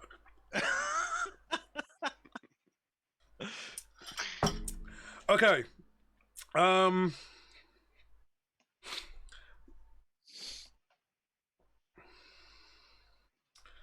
As you, Sam and Brian, as you kind of keep look at the mouth of the cave that you're in, as I said, you've got an exit to your left that you came from. You've got the one behind you that led down to the hatchery, and you've got two to your right. You are still hearing the sound of flapping, flippered feet as the conch horn sound is echoing around the caverns. And you see a couple more of these fish creatures appearing at the edges of the small space that you're in. They are also holding makeshift weapons, kind of harpoon-shaped or trident-shaped, mostly made out of bits of salvaged natural material, so dead wood, sharpened seashells, or sharpened lobster carapaces, or in the case of the trident, they seem to have stone tips that have been bound onto a piece of wood. So it's not like a three-pronged fork, it's more like a prong in the center and two more pointing out at the side. Similar to a fishing spear. Right. So there's three more have emerged into the cavern in front of you. They're about 20 feet, about 40 feet away.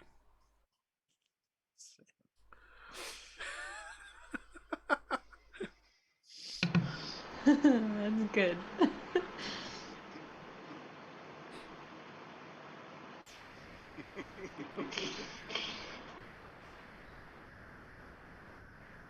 So now you were saying that in the cave, or they were outside of the cave? This little kind of vestibule that you're in, they're standing at the kind of entrances to those other tunnels, so they're kind of blocking your path. Okay. Yeah, I would withdraw right out of the cave then. Okay, so you move over to your left, and kind of retrace your steps out of the cavern. You're about halfway out when you hear more flapping webbed feet sounds directly behind you, from the very first cavern that you passed. So I'm going to have to show you the map at this point because it's going to get really confusing otherwise. So you have explored this area here, which was the hatchery. Yeah. You are currently in this little junction here. And that's the way you came in. So you came in and then you went downhill into this area here. This was the other cave that was immediately to your right as you walked in. This is where you're now hearing more webbed feet sounds coming from. Right. This is quite a big map, by the way. There's a lot here. Dustin's just gonna see us. No time. Dustin's just gonna see us come out of the cave with booking it. With we gotta go. We gotta go right now. Right now. So the cleric comes running out, holding up his chainmail skirts in two hands like a lady. Oh, that sounds so very Monty Hey, Python. I have not been drinking, okay? Yeah, I was gonna say, I just assume he's been drinking again. I've seen this before. Nobody expects the fishy inquisition.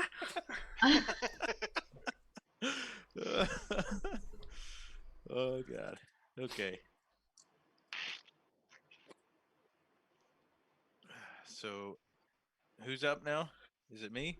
The water continues to rise around your feet, Eric. It's the water level's chasing you up this tunnel. So, considering the water's now, even though you're at the top of, almost at the top of this tunnel, the water's up to your ankles. So if you had still been standing on the beach, you estimate you would have been underwater by now. You can also hear the sound of running water coming from the tunnels up ahead of you. Brian and Sam, the exits that are currently blocked to the right of you, there is a sound of more water. So yeah, the we water need to go left. That's the quickest is left. The left was the way that you initially came in. So they are flooding the caverns to drive you out. It's working. Oh, so they can control the water levels. Or maybe the wizard's controlling the water levels?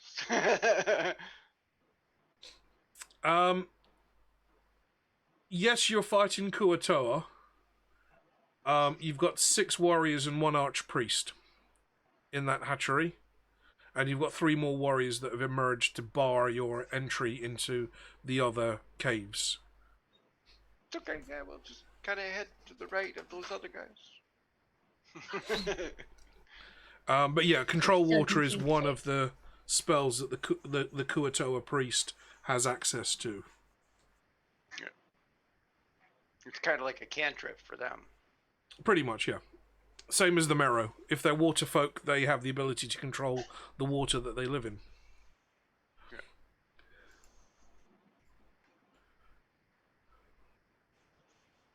I say we go left. Yeah. Okay, and Eric? Get out that immediate. Eric, you've got the rogue and the cleric blocking the tunnel mouth in front of you.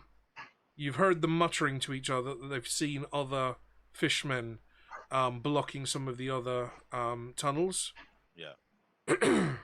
Brian has moved off to the left, back the way you initially came. The rogue has started to move. So it's not the rogue's turn yet, actually. You can still see the rogue in the kind of archway of that tunnel. You're about 10 feet behind the rogue at this point. Am I still making my way uphill. You are, yes. So I would still have to make a dexterity saving throw if I were So to try like a to hurry. princess. If you wanted to be moving quickly or with a heavy or unusual load, yes. But you didn't need to on the last one because you're just walking normally. Right, yeah. But if Well, you're walking and carrying 2 people, that puts you off your Yeah. balance a little. Yeah. I don't want. The last thing I want to do is slip back in. So I'm gonna try to be careful and just walk. And Adam was asking that same question just as you were typing it out. I once played a wizard in a D&D game. I think I've mentioned this on stream before, but I played a wizard once who was a bit mad and a bit stupid. He had no idea. He basically slept through most of his wizarding education. So he knew the semantic hand gestures to cast spells, but he didn't know which ones went with which spells. So when I spellcast with that wizard, I would roll a dice on a random number table to see what spell came out.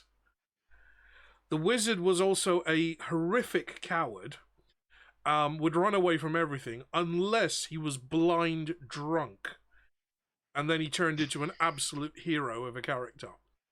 So most of the other players in the group had to carry large quantities of alcohol with them to keep him drunk enough that the Dutch courage kicked in and that he didn't just run away screaming at the first sign of trouble.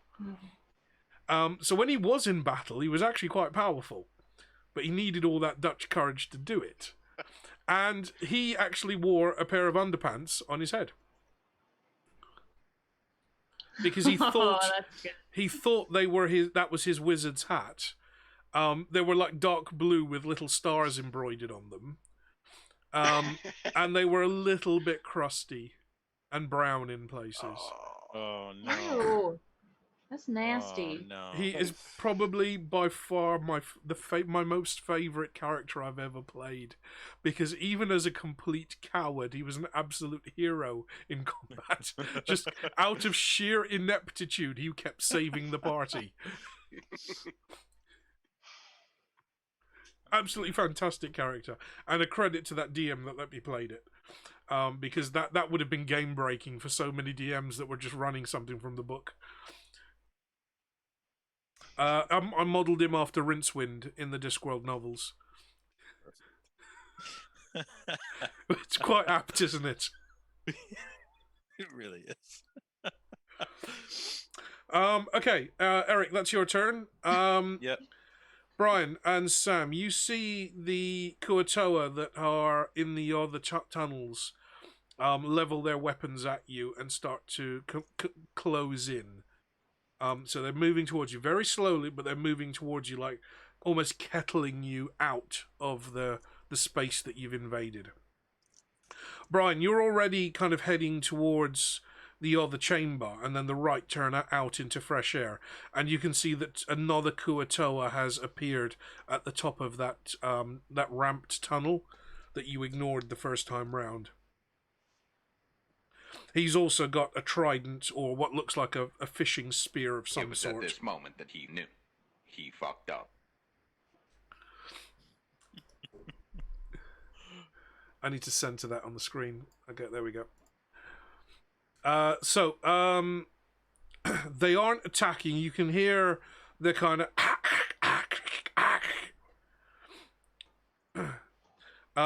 Sam, you translate that very rapidly into get them out, get them out, get them out. Oh, maybe they're guarding something else. And the water is continuing to rise in these tunnels. The tunnels are flooding now, and she wants to go back. How do you know?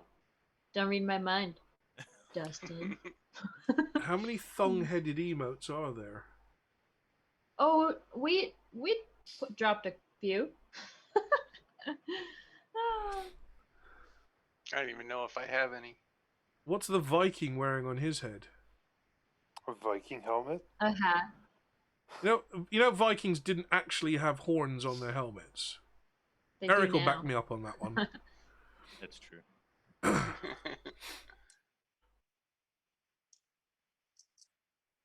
Right. Sam, your turn. Yeah, I want to start going left out that exit. So you want to leave the caverns altogether. Yeah, we don't have time to continue on. Okay. So you follow Brian out through the tunnels. Brian, you can see the entrance that you came in through. It's about 20 or 30 feet ahead of you. And just in front of you, there's another one of these fish people guarding another tunnel entrance with his trident or fishing spear leveled at you. And he's kind of croaking kind of at you.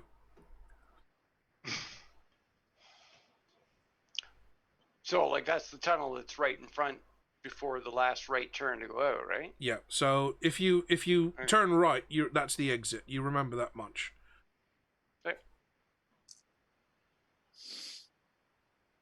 So yeah, I would be kind of like backing out the right tunnel. Okay. So are you sprinting? No, I'm not sprinting. I'm Okay. just like standard movement. Okay. So you move out. That gets you within about 10 feet of the exit. So you can clearly see daylight. Yeah, I'm not leaving my back exposed to like a guy with a spear. Okay. Why ever not? I may be trusting, but I'm not that trusting.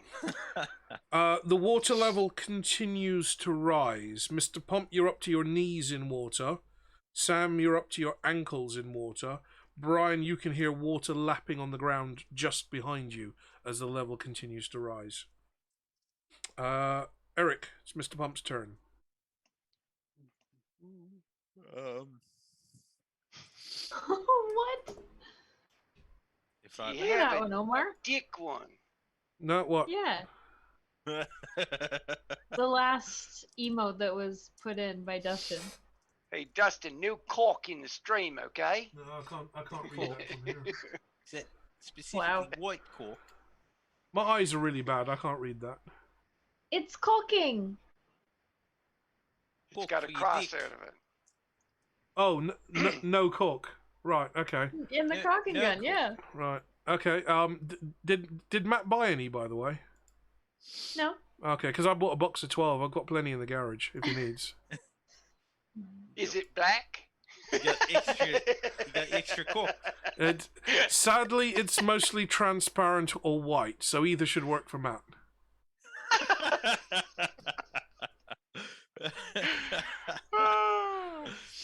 Matt, in this case, is Sam's husband, who has a caulking gun but no cork.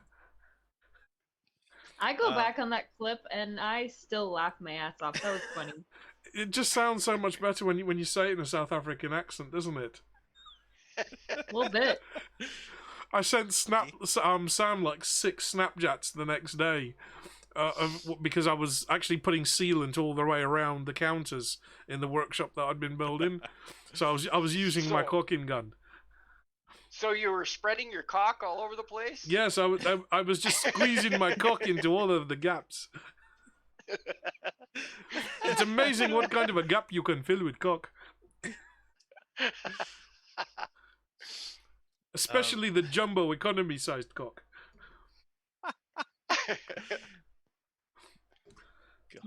Okay, whose turn is it? Sam? It's mine. No, it's mine. Eric's? I didn't Okay, do yep. anything. Yeah. So Drunky. if I try to sprint, is that going to be dexterity? You're gonna have to make a dex check, yes, because you're sprinting through. You're wading through water. How far is it for me to get out? From where you are, about 80 feet. 80 feet. So that would be 2 turns for me. 2 turns, or you could sprint if you do a successful dex check. Yeah, well, that hasn't gone very well so far.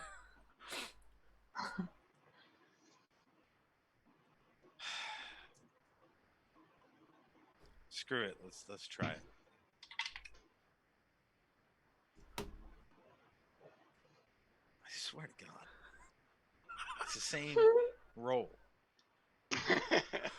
Okay, don't tell me the answer. Get another D20 and roll it. I don't even have another D20 because I don't know where they went. Okay. They're probably Hang on, hiding from the one you've got. Let me do. You have digital? Yeah, let me do this. Okay, audience, we are going to do a D20 for him. Hey, that's Yeah, 20. That's do a 20. D20. You got an 18. The audience gave you an 18. Okay, well, I just rolled. I rolled a 19 on D&D Beyond, which gives me a 20 total. Yeah, but that's not as transparent to the game as my one. Right. You want me to take a screenshot and send it to you? Mr. Pump decides to sprint. You get the feeling that there is the rest of the party, Brian and Sam, you get this feeling of impending continental drift, as though a volcano had erupted behind you and it's chasing you through a tunnel. As you hear the thump of stone smacking against stone, as tectonic plates are shuffled around, as Mr. Pump comes running up the tunnel. Sam, you just managed to squeeze yourself against the wall as the golem goes hurtling past you like a cannonball in a loose cannon. Brian, you hear the sound of the ground shaking. You feel your chainmail rattling on you, and you turn around to see the golem powering up towards you. What a scary sight that would be. You, Brian, you pretty much dive to the ground to avoid getting trampled, as this wall of rock stampedes through this tunnel, leaving a spray of water behind him. Eric, you are out into daylight. You'd better stop suddenly, or you'll be going off a cliff. Yeah, I'm gonna do that. The Kuatoa that were guarding that first chamber, Brian, the one that was pointing his fishing spear at you, kind of lowers the spear in confusion, because he's never seen the ground stand up and walk. Let alone the ground stand up and run through the tunnel with the faint cry of bingly bingly bingly beep, bingly bingly beep.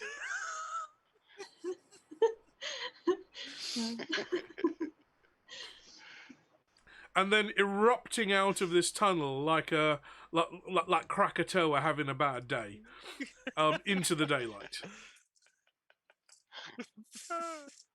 Dustin, from where you are, you see the golem come shooting out of this tunnel, basically like a roller coaster car that's derailed, with the faint jingle of bingly bingly bingly beep, as he skids to a halt and barely prevents himself from going off the edge of the cliff and into a cherry tree. Does he see me? He hasn't seen you. He hasn't even seen the cherry tree, to be honest. Okay. He's got that narrow focus going on. Yeah. I'll just smile and wave. Tunnel vision. Yeah. Eric, you've basically you're the geological equivalent of something being shot up from the Earth's core. There should be lava behind you and like a small cache of diamonds coming from the lower mantle as you kind of eject yourself back into the daylight. Sam and Brian, you're kind of squished yourselves against the wall as he goes rattling past you. And you kind of make eye contact with the fishmen, and they just look somewhat stunned. It's like, what the fuck? And it's like, dude, I know. I just want Look at them and I just want them to say something. I do too. Oh, It I just can. It just translates to the fuck.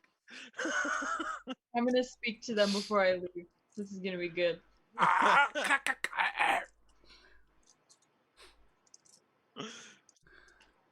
Translates as, what the fuck was that? Is it my turn? No, it's still them. You also hear which translates as ook. What? Do they have their own librarian? Well, we know one of them is learned in the magical arts.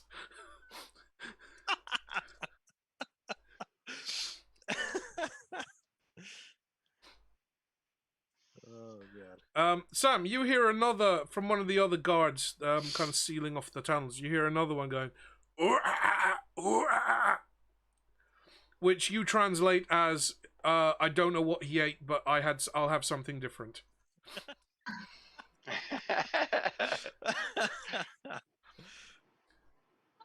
Oh my. Have they done their oh my goodness and awing? Yeah. Okay, good. You know, at the beginning of Raiders, when that big boulder is rolling down that ramp and chasing Indy through the tunnels, it's kind of like that, but with glowing eyes and like a little box hanging around its neck that goes, rather than rumble, rumble, rumble, crash, crash, crash, goes bingly, bingly, bingly, beep, bingly, bingly, bingly, beep. You know, that bingly, bingly, beep reminds me of Jurassic Park 3. When the dinosaur swallows the phone. Oh yeah. Yeah. Okay. Yeah. Okay. Yeah. I think I remember that bit.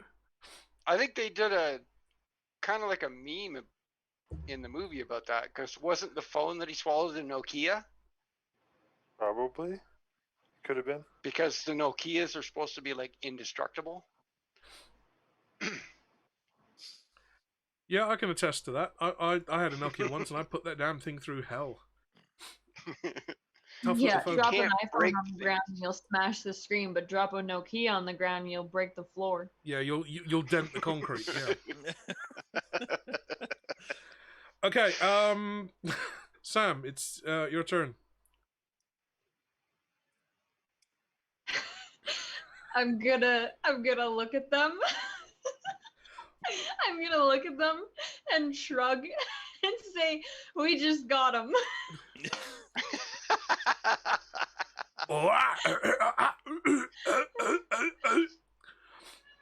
Translates to, we think he's new, but he might just have needed the bathroom.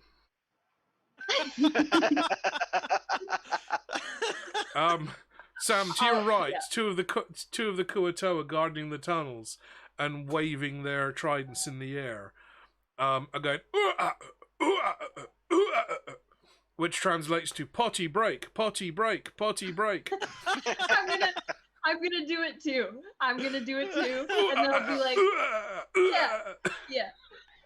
And then I'm gonna be like, I'll go take him there. Sorry for disturbing you. And leave. The surrounding Kuatoa lower their weapons or just kind of stand them in the ground. And they're kind of just milling around and thinking, she actually understands us? What the fuck? Where did this one grow up? Are there more like her? I need a refill. I'm just gonna stay. Okay. Is Mr. Pump inadvertently creating a bonding moment? You did. You did. Sam, I'm guessing you're going to slip quietly out. Yeah. Quietly? I don't think I need to be quiet anymore. I mean, I've told them what we're needing to go do now. Holy cow! That's about a third of It's the only bottle been gone. like what, an hour and a half? No, that's 3 drinks. Yes. That's 3 drinks and a third of the bottle's gone. What are you mixing it with? Tonic Nothing? water. So that is how much gin's in there. I mean, So obviously the basically lime is nothing. in there as well. I just got what Adam said. Disturbed song. Oh, wow. Yeah. Yeah, that's what I was laughing at that earlier. Okay, we'll God, call that that brings- combat over. Brings Not a really. whole Well, that was encounter lovely. over. I don't think that really counted as combat. Adam's last message brings a whole new meaning to "we gotta go right now." Right? So I think I've mentioned this to some of you guys at one point, Help me but with this, please. one of my many numerous medical conditions is that I can't get them down. I often end up with a bad stomach. It's usually stress related, or it's triggered by chilies or raw onions. But I've always got a bad stomach, and I'm on a lot of medication for that to keep it under control.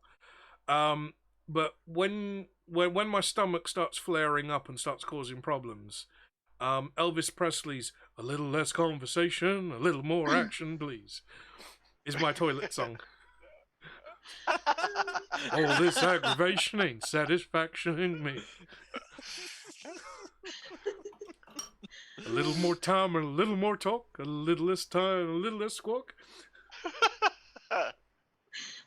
It's most definitely my toilet song. Adam's like, oh god.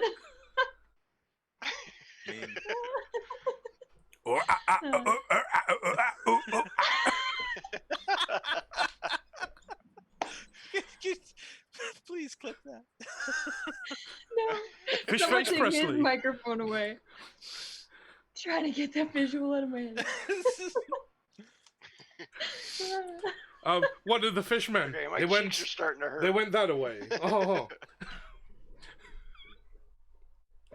Right. That's the encounter over. So I'm gonna call a pause there. We're gonna take a quick break, and we will be right back. For those of you that haven't or didn't catch the chat earlier, we are trying to raise money for Sam's legal fund. She's fighting a custody battle for her stepkids. So you've got her channel there. We'll be doing some shenanigans on her stream all day tomorrow. There's giveaways and all sorts going on. In the top corner of my stream, just above Brian's head, you'll see that there's a picture of a ring. That's one of my unique designs. I've been making that again over the last couple of days, and we're giving that away as part of the raffle in Sam's stream tomorrow night, just to raise more money for her. If you want to donate directly, that's the second link that I just posted, or alternatively, her Twitch channel address is there if you want to join us tomorrow for shenanigans. Okay. What time's that starting tomorrow? Noon. Yeah, okay. Okay, so that's what, Noon 5 Eastern p.m. time. British time. Yep. Yes. So I'm gonna go that way. Oh boy. Oh boy. We'll see everybody in a few minutes.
slices.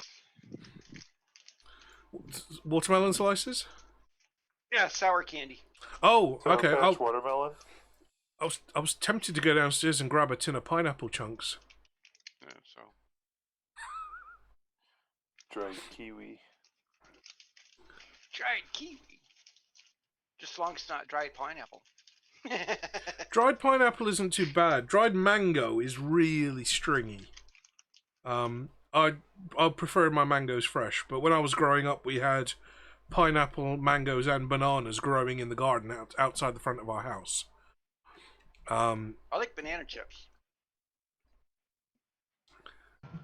Barbecued corn. Oh, barbecued corn. Barbecued pineapple is fantastic. Never tried it, but I think I would like it. Take a pineapple ring, if you're doing burgers on a barbecue, take a pineapple ring and throw that on the barbecue with it, so it's got the char marks on it, and cook that alongside the burger. And I don't know, I mean, who cares if it's called a Hawaiian burger or not, but a burger with a thin, browned, caramelized slice of pineapple on it makes all the difference. One of over here, we've I'm assuming you guys have got TGI Fridays out there, haven't you? I think so. TGI Fridays, the kind of diner where all the stuff have got badges pinned everywhere, and they do like cocktail flipping. Yeah, I've got one. TGI Fridays has something called a Jack Daniel's glaze sauce that they serve with their chicken, like a dip-in sauce.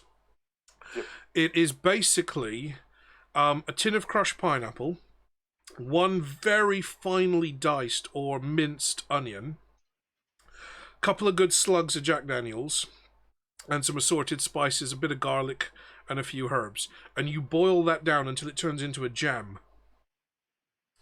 So it almost boils down into a caramel. It goes dark brown. You've got the tiny little chunks of crushed pineapple, the tiny little chunks of minced onion, and you dip chicken nuggets in there, and that's the best thing you'll ever dip. It's an American thing, because the nearest one is in Niagara Falls. So it's like there's a couple in Rochester and there's one in Niagara Falls.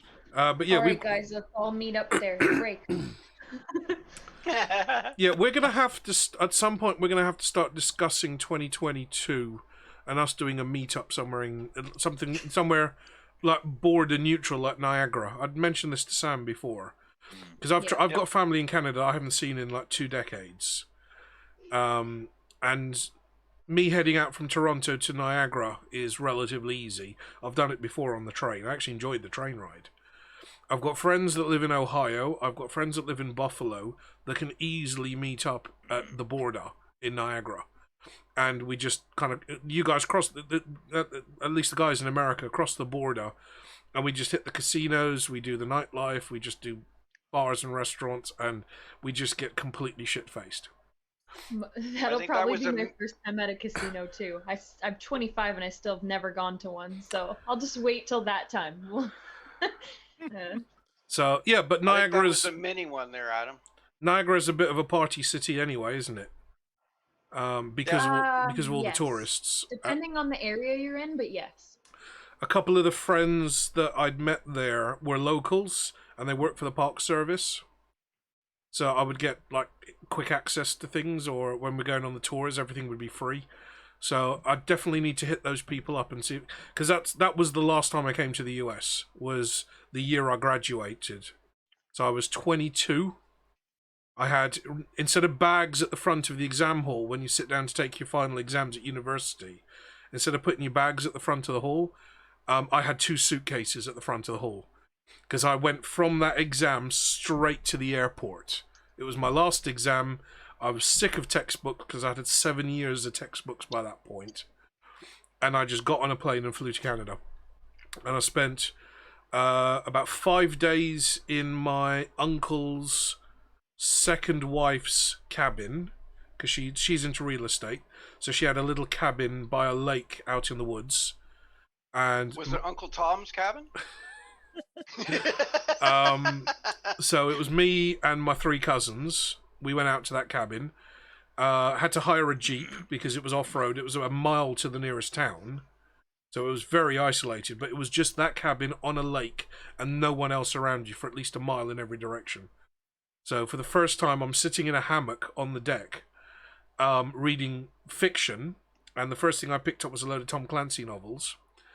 Or sitting on the edge of the jetty with just my feet dangling in the water, just reading and enjoying life at a slower pace that didn't involve tech. There was no cell phone service. There was no landline to that cabin. You either made smoke signals or you drove to the nearest town to get help.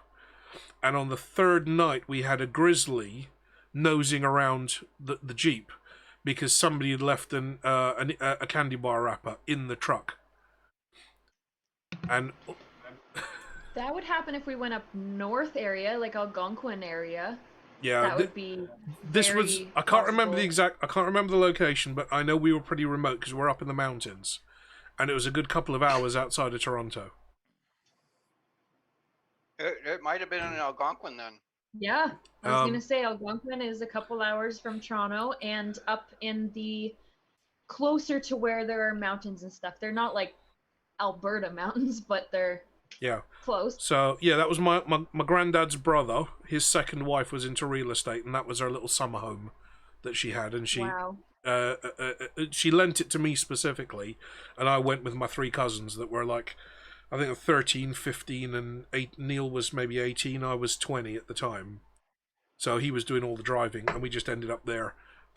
In the wilds, and they're all looking around. There's no computers, there's no TV, there's no telephone, there's nothing but a fire with wood that you've got to chop your own wood, and board games on the shelf, and that's about it.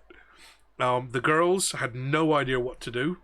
Neil wasn't particularly handy back then, but I was the one that did Army Cadet, so I'm out there chopping wood on a stump and I'm sitting there in a hammock just reading a novel, because for the first time in 7 years I'm reading something that isn't a textbook. Yeah. And that's so cool. That was 4 days out of my 2-week trip to Toronto, and we had a gun for bears. So all I remember doing was, it was a 44 underlever similar to the one that I've got now. Basically I just put a shot into the dirt next to where the bear was nosing around trying to get into the Jeep, and it scared it off. And that's the overriding image, is there's a fucking grizzly bear that's the size of a Mini Cooper trying to break into a Jeep Cherokee. It's like a car accident in soft and squishy and furry slow motion. So I just put a shot into the dirt to scare it off. And at that point, my two cousins were so hysterical that we kind of called it quits the next morning, because they just didn't want to stay there anymore. They were too terrified to stay. And then from there, I spent 3 days in Niagara with friends from America that crossed over, because they were based in Ohio. They were in just outside of Cleveland. So they would go up to Niagara regularly to meet up with friends there. So they would all meet up in Niagara. Canadian friends, American friends, all just congregated there during the summer. And we were, I think the first night I was there, bear in mind I'm 22, the first night I'm there, we're in the car park of this motel that we're staying in. We'd booked like 4 adjacent rooms, and we're all like kind of milling around the car park drinking, because obviously I've got my passport with me and I'm over 21. I'm the only one that's over 21. So I'm buying all the alcohol, and alcohol in Canada was like, you get a gallon of vodka for $9, but you've got no idea what manufacturer it is. It could say Pete's Auto Parts on the label, and you'd still buy it.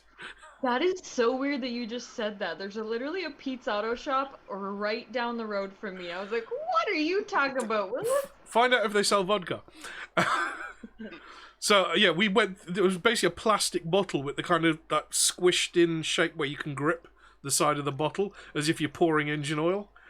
And I remember drinking so much vodka that night that Danae, my friend from Canada, she basically noticed that I'd disappeared from the group, because we've got like 3 park rangers, 1 park tour guide, and a couple of brothers and sisters, and then all the family around. And I disappeared from the group, so she went out looking for me, thinking I just wandered off. And she's out on the main road, walking up and down the main road looking for me. Eventually came back into the complex and was walking around the motel complex. And she stopped by the pool.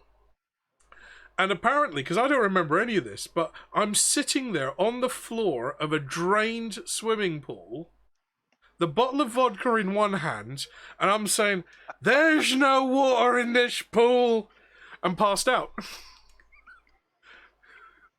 Sounds like a college movie. Apparently, by the bruise on my head, I had dived into this empty pool. And she'd found me sitting there at the bottom of the pool with a slight concussion, but I didn't spill a drop of the vodka.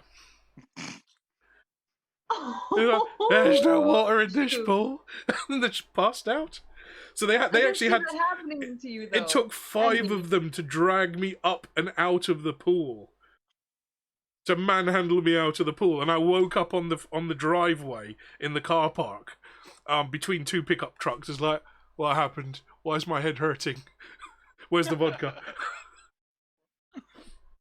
So much fun. That was good times, that was. And that was... Wow, that was 25 years ago, nearly. So I've got to do something stupid like that again. Anybody in the chat? I'm hydrating. Right. Is this a good time to tell you that if you had continued searching those tunnels, there was quite a stash of treasure down there? Of course there was. Not the bit that you were exploring, not in the hatchery. The hatchery was literally the hatchery. That's where all the fry would have been hatching. That's why they were protecting that spot so well. But if you'd, instead of turning left and exiting, if you'd turned right and headed down, you would have found basically the Kuatoa have picked up bits off the sea floor from shipwrecks and anything that might have been shiny. They've picked up from the shipwrecks and they've kind of squirreled it away. And my map has 8 marks on it that all with the capital letter T, which would have been 8 treasure chests of some sort. So there was a lot down there that you could have gone for. Is it too late to go back and ask them, since we all became friends in the end? You're pretty much face to face with a cherry tree at the moment, Eric. No, not me specifically, just us as a group. It's that you know that scene in Chariots of Fire when they're like running forward, it's like, trying to break the line, and instead you've run into a cherry tree. So there's a huge like bong sound, lots of leaves are falling down, and there's cherries all over the floor. And that's when Dustin appears, come picking up all the cherries. Waste not, want not. So Right. It just reminds me of the old Bugs Bunny. I knew I should have took the right turn at Albuquerque. If only I hadn't taken that left turn at Albuquerque.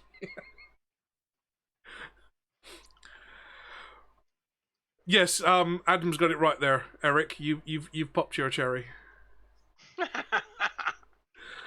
Or maybe you banged your cherry. Yeah, a little more than popped it, I suppose. You've slammed your cherry. God. We're not quite up to deforestation yet. He didn't have that much of a head of speed on him, but it could have been possible. Right. Okay. You work your way down from the mouth of the cave. You're all looking a little bit shaken. The ranger has glanced up and seen you exiting this cave, and you all look a little bit the worse for wears. Not battle damage, just a little shaken by what's happened. The crew and the ranger have been collecting additional provisions, so there's plenty of fresh fruit there. There's a couple of fresh vegetables like carrots and potatoes that were growing wild that they've managed to find. This island is pretty well known for being a good source of mid-voyage provisions. And you can see that the longboat is already... the barrels are already loaded onto the longboat. So really the rest of the crew are just waiting on you guys to kind of show your faces. Yeah. Did you want to investigate the ruins of the lighthouse? Yeah,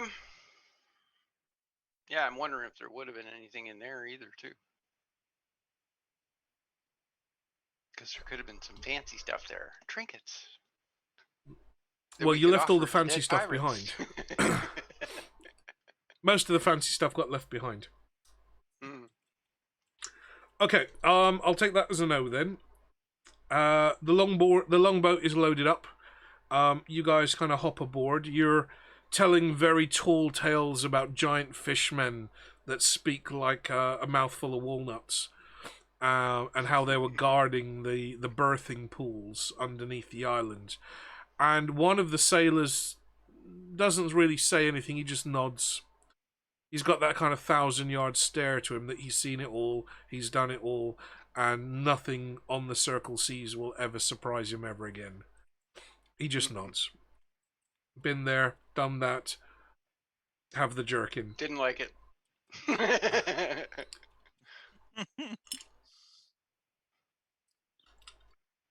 Yeah, been there, done that. Bought the t-shirt. Have the promotional cuddly toy of it. Okay. The longboat is pushed off. Is there anything you want to do on the island before you leave? I'm good. Yeah, I was going to say, Dustin, you've been kind of helping with the fruit and some of the wild vegetables that are growing there. Were you looking for any herbs in particular? No herbs. Just just the wood for your arrows. Just the wood for arrows. Okay. I think my mini lighter's battery's run out because my dice tray's gone dark.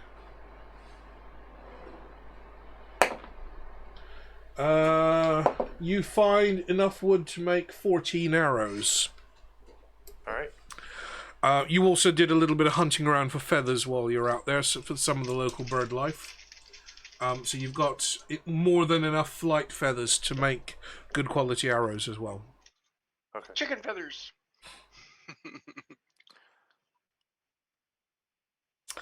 Okay. I'll add that to my inventory. The crew push off from the beach. It takes them a while because they're a bit further up the beach than they planned, thanks to the golem. Sam's taking a hit.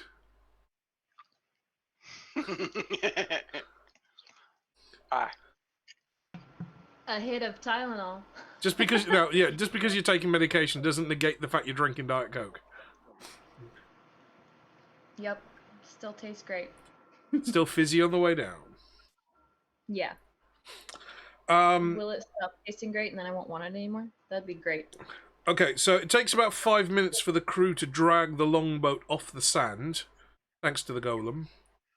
And they managed to pull the longboat back into the water. Thanks to me, what? Everyone died. Oh, okay. Yeah. Eric, you parked the longboat all the way up at the top of the beach with that one push that you gave it. Oh, yeah. You're still having one of those days? So at that point, four of the crewmen unstow the oars and begin paddling back to the ship.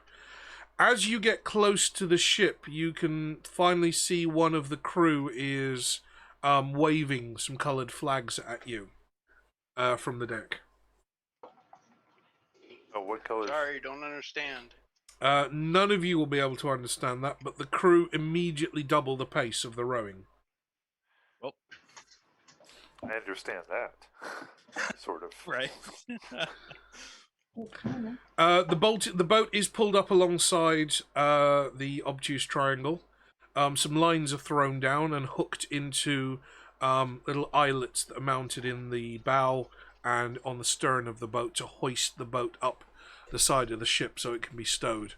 The rest of you climb up the little rope ladder and the wooden slats that are mounted in the side of the boat to act as a ladder and reboard the ship.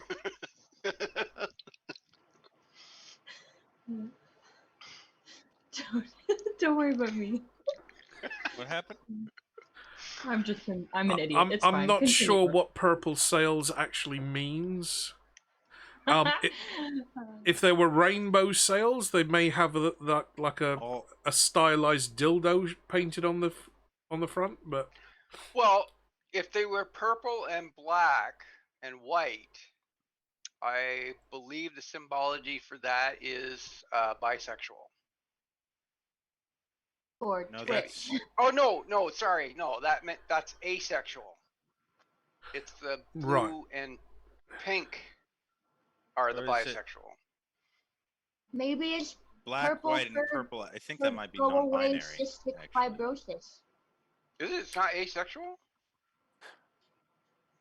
Hang on. It's yellow and purple. It's the Vikings. Right. Either way, I'm pretty sure this is not standardized nautical flag use. No, you're right. You were right. Yeah, that's yellow and white and purple is non-binary, but black, Okay. white, and gray. But anyway, As you climb over the railings of the ship, you see the captain standing up on the steerage deck. Well, I hope you've had fun, but it looks like they've caught up with us again. We need to push off soon as. Get yourselves stowed, get the equipment away, and come back up on deck. I might need your skills later.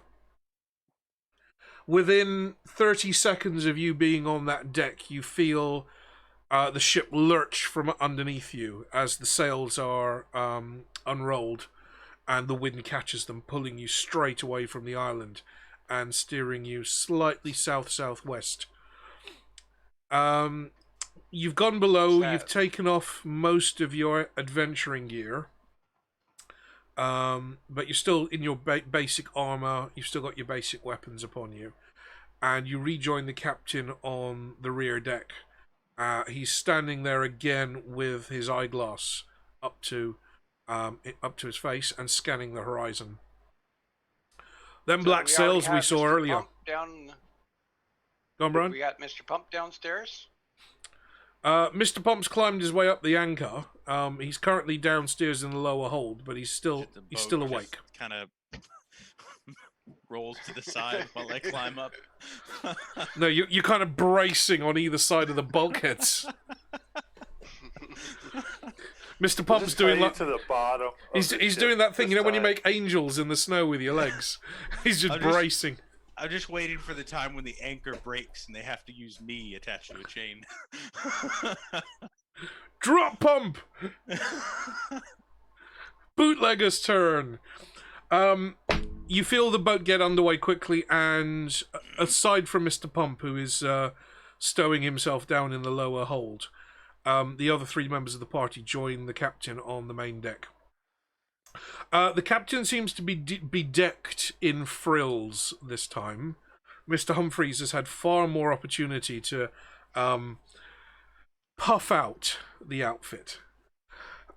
So not only are the sleeves very large and billowy, but so are the shoulders, and so is the skirts around the belly, and the everywhere you could secrete a handkerchief, there is a handkerchief. That Mr. Humphreys. He's great at doing washing, he's great at doing cooking, he's great at keeping the place tidy. But damn that man and his damned handkerchiefs. I feel like a toy boat that's had a collision in the men's department. Anyway, does anyone want a handkerchief? I need to lose some weight here.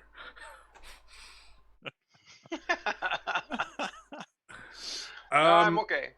Brian, he hands you the eyeglass and points to the horizon where he was last looking.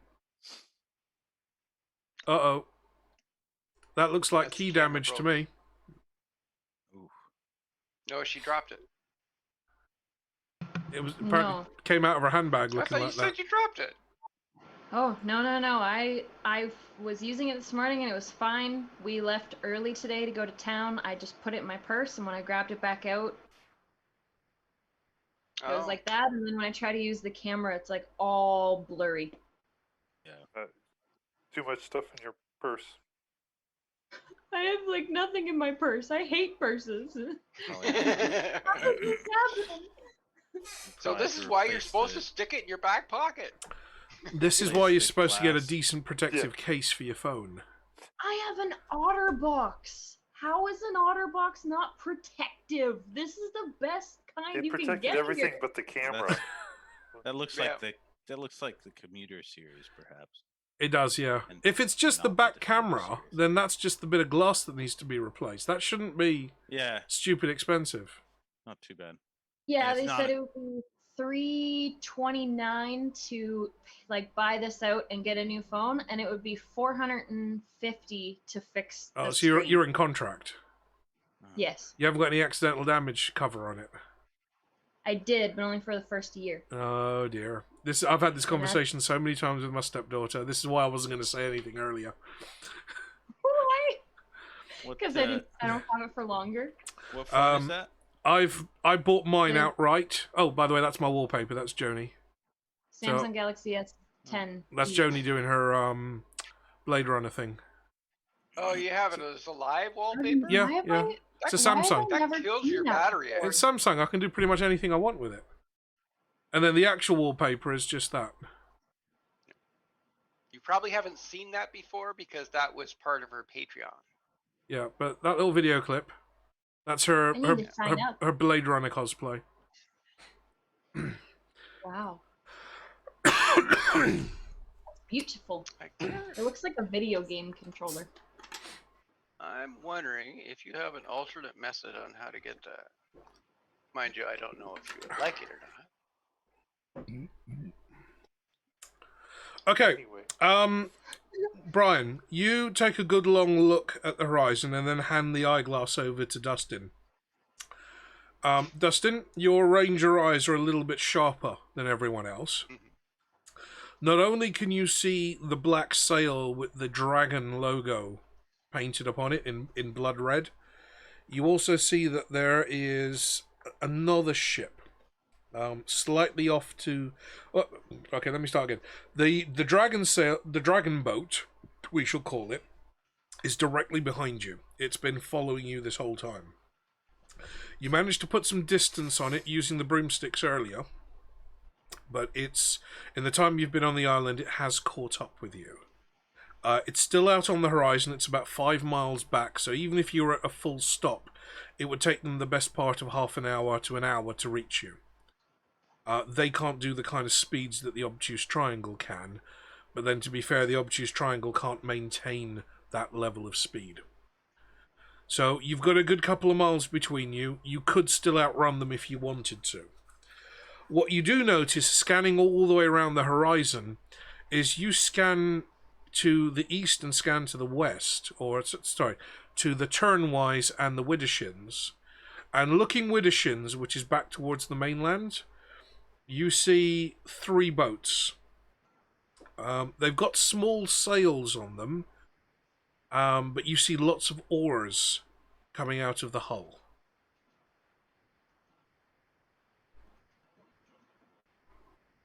Reminds me of Egyptian ships. Or no, the Viking ships did those too, didn't they? yes. They had the oarsmen. In other words, you don't rely purely on the wind. You always have power. Maybe not broomstick power. We Maybe just not a need V8, but you've always got one power. set of oars and one Mr. Pump. So, you relay to the captain what you've seen, and he kind of pales a little. Klatchian war galleys, pirates. They're no threat to us if we outrun them, but we don't want to be hanging around here for too long, missies. The broomsticks are still cooling down. We ran them a little hard earlier this morning, so they need to recharge. So for the moment, we're going to be relying on wind power, and the wind really isn't very favorable right now.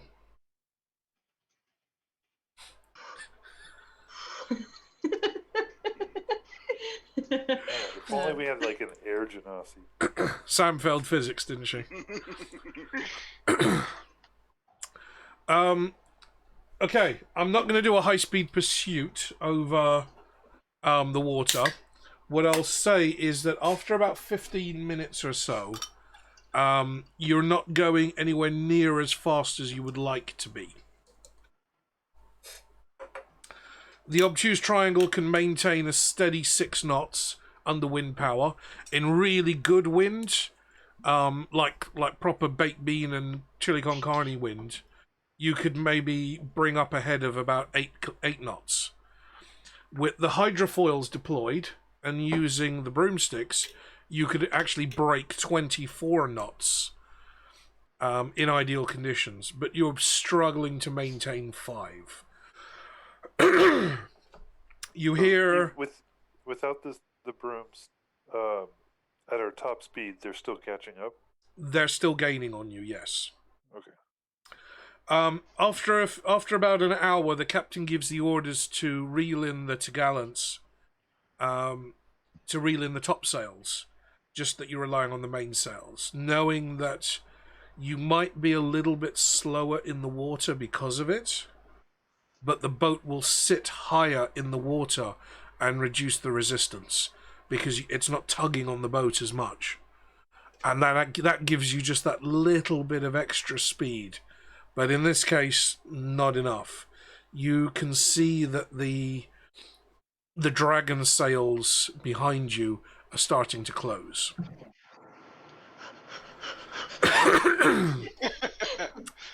A little less conversation, a little more action, please. Right? All these Clatchian pirates ain't satisfaction in me. Which way is the wind blowing? Less conversation. The wind's actually coming in from the rear right-hand side, so it's pretty good if you were heading directly back into the coast, but you're skirting around the coast, and angling the sails, you can get some good wind, but there's just not enough of it to give you the speed. The Clatchian war galleys are actually being... They've got sails up, and they're also rowing at the same time, which gives them that extra bit of speed. The war galleys to your left are about 3 miles away. They are not usually heavily armed with guns. At least that's what the captain tells you. Clatchian pirates tend to board ships rather than try to shoot them out of the water. They're not interested in sinking you. They want the boat itself because they're after the technology. The Clatchians are keeping pace with you at the moment. Even though they've got smaller sails, they are using the oars and the multiple decks of oars. And as the boat gets closer, you can see that it's not just one row of oars that's powering these boats. There are 3 levels of oars. And they're all working in synchronicity. Synchronicity. Okay, honestly, look, the gin is about there now.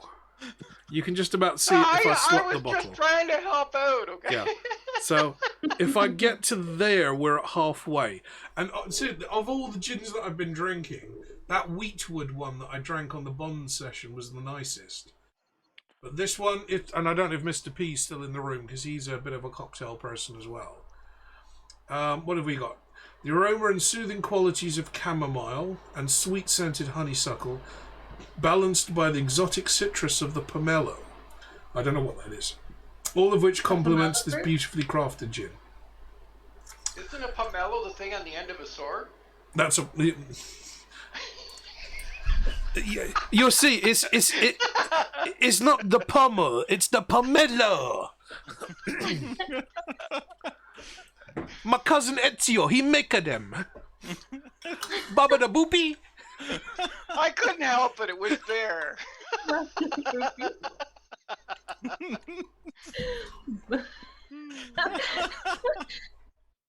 Baba da boopy. Baba da boopy. Only because I know Brian watches Family Guy. Right, at any moment, a 6-foot rooster's going to come out and start a fist fight with you. I've watched that. You realize you're not just speaking Italian.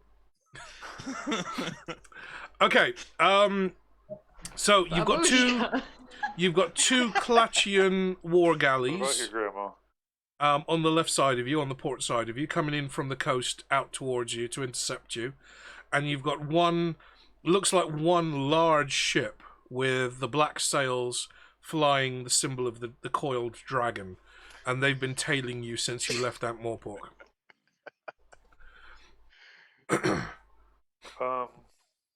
Any reason to think that these are all together? Apart from the sheer coincidence that there's 3 boats all trying to intercept you, no. Right. I'm just wondering if they were following that ship, who happens to be following us. No, the pirates are coming in from the coast, so they're actually far closer than the dragon ship is. Okay. The dragon ship has been tailing you since you left Ankh-Morpork.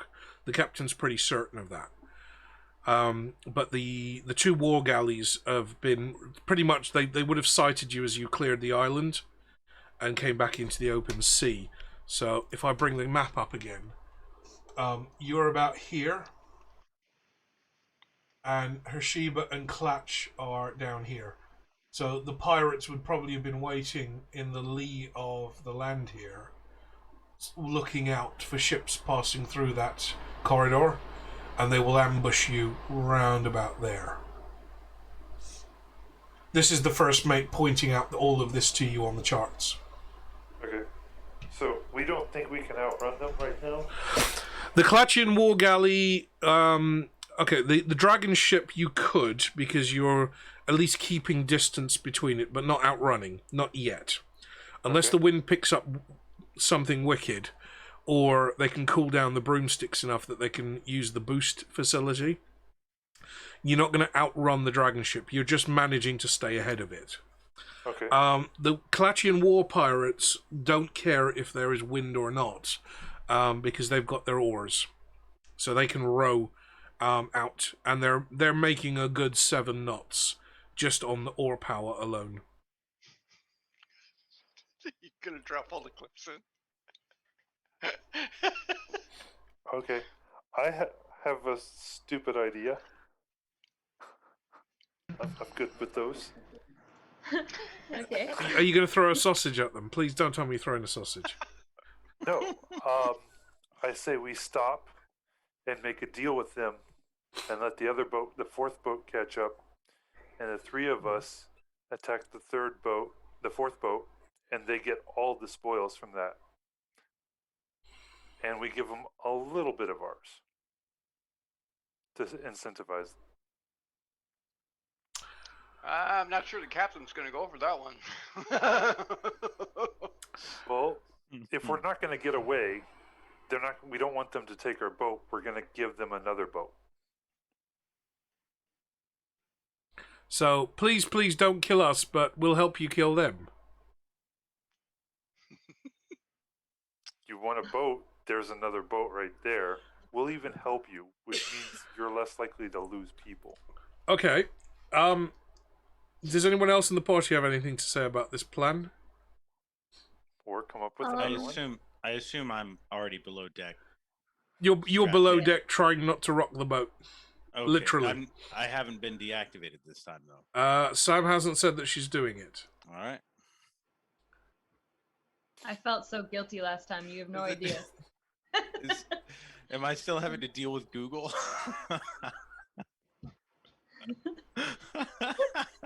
Yes. The answer is yes. Hello, insert name here. Unfortunately, no signal has been detected. Please try again later. Just every 3 minutes. Hello, insert name here. I'm afraid there is no signal available. Please try again later. Please check your internet connection settings and try again. What is internet?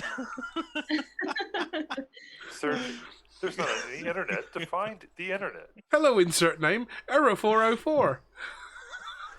And he waves his little sign. Oh, God. Waves a flag that says Air 404. Page not found. We need an emote that does that. It's a flag that says Air. Oh, man. You know, there's a surprising amount of the emotes that I've created for this channel that are based around Mr. Pump. You really are. We've got the chicken bazooka. We've got the bun laser. We've got the brass knuckles. The only one that isn't Mr. Pump is the dragon with the mustache and the monocle, and that technically represents me. Yep. I hadn't seen that one. It's fantastic. Do you notice the little teardrop at the side in the "what the fuck" kind of expression that the dragon is wearing? I didn't see that before. It's got that little chibi style like teardrop. It's like, what the hell have they done? Kind of expression on its face. And it is indeed a dragon wearing a monocle. Because this party isn't posh enough. I'm going to put on a monocle. Oh, man. Okay, does anybody else have any objections to Dustin's plan? If you don't like it, please say so. Well, We don't want to it die? It is kind of a feasible plan, but like ultimately it would be like up to the captain on whether he's good with that. Not only that, but a full-blown gamble on whether they would even go for that and just not murder us.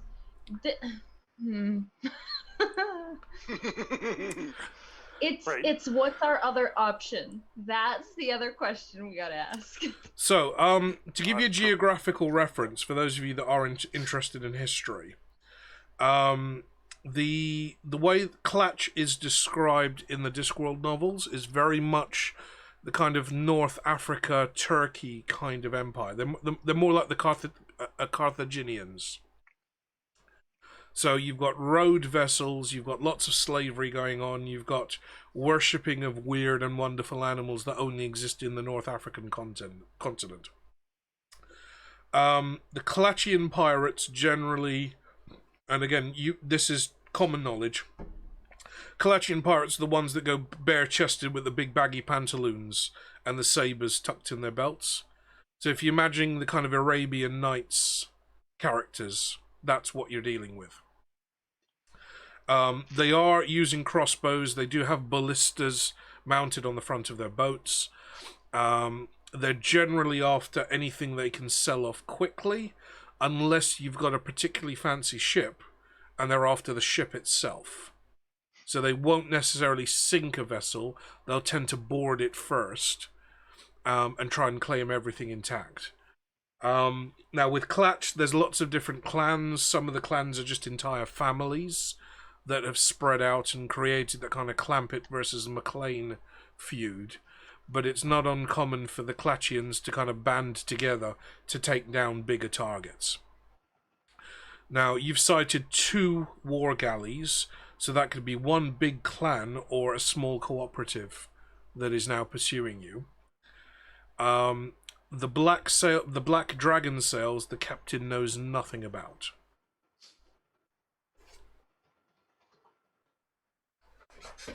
Yeah, that's kind of what we know about. Yeah, but these dudes were already prepared to die for us, though. Like, die for this journey. Not really. That's because they've been paid. They don't really want to die. Okay, well then they've been paid not to care. They've also been paid in advance. Yeah. So, the only reason I offer this plan is if we don't think we can outrun anyone, then this is an alternative to take to the captain. Okay, someone else has got a better alternative. If you're gonna take this idea to the captain, you'll need to kind of decide on this as a party before you present the idea. In the meantime, while you're discussing this, the war galleys are closing. They're now within about 1.5 miles of you. You can actually see colours of sails. You can see the white and red stripes on the sails. You can see the oars moving. They're close enough for you to see that level of detail now. So we're going to talk to the captain then? You want to take this conversation down below? Ask Mr. Pump. Yes, we will consult quick? Mr. Pump, but we have to do it very quickly. Okay. I'm on board if the captain's on board. I don't see another option at the moment. I can Air Jordan myself out of here, but To where? I don't know. I'll just onto one of the other ships that are stronger, and then pretend I'm one of them. Pretend you've been That's there the my whole only time. option for just me. Do you have the disguise ability though? yes, I do. I have disguise self. As a rogue, she probably does. Yeah. Yeah. Quick question, out of character. Has anyone explained to Mr. Pump why he's tied to the bottom vote? Yes, that was Yes. done. Yeah, we. That was done before you set off. I couldn't recall, but Yep. Okay. Mr. Pump is very aware of his physical mass. Yeah. I'm not going to say weight because we're talking about displacement of water here. Specifically, his mass. Right. He's also not keen on. He's never been on a boat before, so this is all very novel. Mm-hmm. He wants to know when he's going to get the chance to play shuffleboard with the rest of the crew. He's also wondering if there's a casino on board or a pool that he can take advantage of. But instead, he's down here in steerage. So while Jack and Rose are doing their Irish dance in the steerage section, Mr. Pump there is kind of, well, I've got my wind-up bun. Okay. So he's down. He's down in happy. the lower hold, just ever so gingerly winding the kind of the crank key on this clockwork mechanism, and watching the Try rabbit, not the to- bun just hopping around. Can I up my dexterity one? Just because I'm working this. Not yet. Okay. Okay. And every so often the rabbit will stop and its eyes will light up green as it's shooting and then hop, hop, hop, hop, green light, hop, hop, hop, hop, green light. It's actually kind of funny because Love, Death, and Robots on Netflix. There's actually one like short that has a guy that is like a steam pump. He knows how to work with machines and build stuff, and he has a little rabbit that he builds. It's a series that I keep getting told I should watch, and I've never actually remembered to download it. I have a second. It's like heavy metal though. It's different. Yeah, I mean, each episode is completely different. Yeah, it's like an alternative version of Black Mirror. I was just gonna say Yeah. Black Mirror. Yeah. But I've been watching Black That was- Mirror since it was first aired in the UK. It's only the last season that went international because Netflix bought them.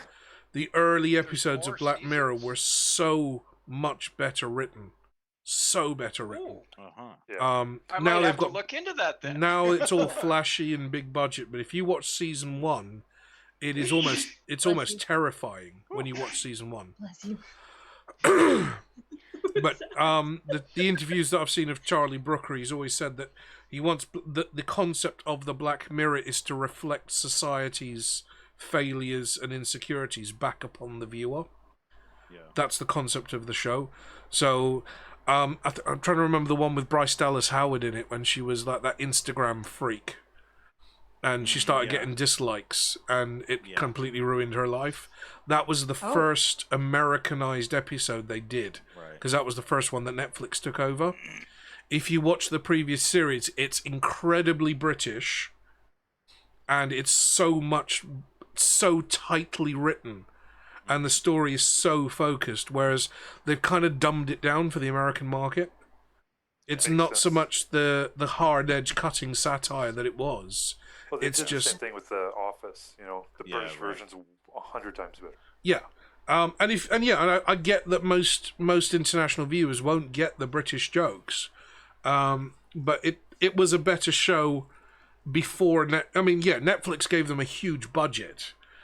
The closest one to the original Black Mirror was the one where the kid was playing the computer games, and he kept going back to the same shop year after year. That was the closest one to an original like Series 1, Series 2 episode, because it was W.H. Smith's, which is a high street staple in the UK over the last 30 years. That was a nationwide chain of newsagents that sold books and magazines and stationery and like chocolate bars at the till and stuff like that. They were a strong feature of the high street throughout the time I was growing up. And I will still go to W.H. Smith's if I can find one to buy certain items. It's that kind of like nostalgia feature. But that one where the kid starts off playing computer games and ends up writing a computer game himself and gets caught up in the game. And you see the logo of the store changing as the clothes change, as you go through early 80s into mid 80s into the 90s. That was more like the Black Mirror that I remember watching when the series first came out. The later ones just seem a little bit more glitzy, and they've got Hollywood stars in it to kind of push the audience. Yeah, like the one with Miley Cyrus in it. I see what they tried to do with that one. Like, tried to do the whole internet star impersonation, parents forcefully. I mean, this one was a little weird because it was like medical and stuff, and they Yeah, it was basically Britney alive, Spears, wasn't it? Yeah, that was the exact impression I was getting. It's like, oh, it's Britney Spears. The one with the robots, the dog robots that were chasing, the hunting people. That was a good episode. I loved that one. That's how I remember Black Mirror being. It wasn't fancy. It wasn't expensive celebrities involved. It was just sinister, and it was creepy, and it made you really think about: do I really want this technology here? Especially the bed scene. It's like, what was? My God. I'm trying to think. There was one episode. Was it called Angel, where the mum had full access to the girl's social media, and the girl was. I think the girl. Yeah. No, it was the one where she got the implant. And she could block. That was in her eye, and you could see everything she was seeing. That was kind of like the parental protection thing. And you could block out things that you didn't want your child to see, so it would just appear as a pixelated. So if there was a person that you thought was a paedophile, for example, you could pixelate that person out, and they would never be able to interact with your child. That is Black Mirror. That is what I remember Black Mirror being. That hard-edged sci-fi drama that made you feel really creepy and made you think about what you're doing with your own life. And that's where Charlie Brooker's work is just incredible. And then you get the watered-down versions like the Bryce Dallas Howard one when it's all about social media. And, it's hitting a different demographic, but it just didn't have the power that some of the other episodes had. Okay, I'm going to recommend a movie to you guys. I think it might still be on Netflix. Hang on, I just want to look up what year it was released. It was a very low-budget sci-fi movie. Okay, so it's a film called Upgrade, released in 2018. Just give me a second here. With Logan. Yeah. Yeah, I actually know Logan. So. Yeah, it's still there. Logan Marshall Green.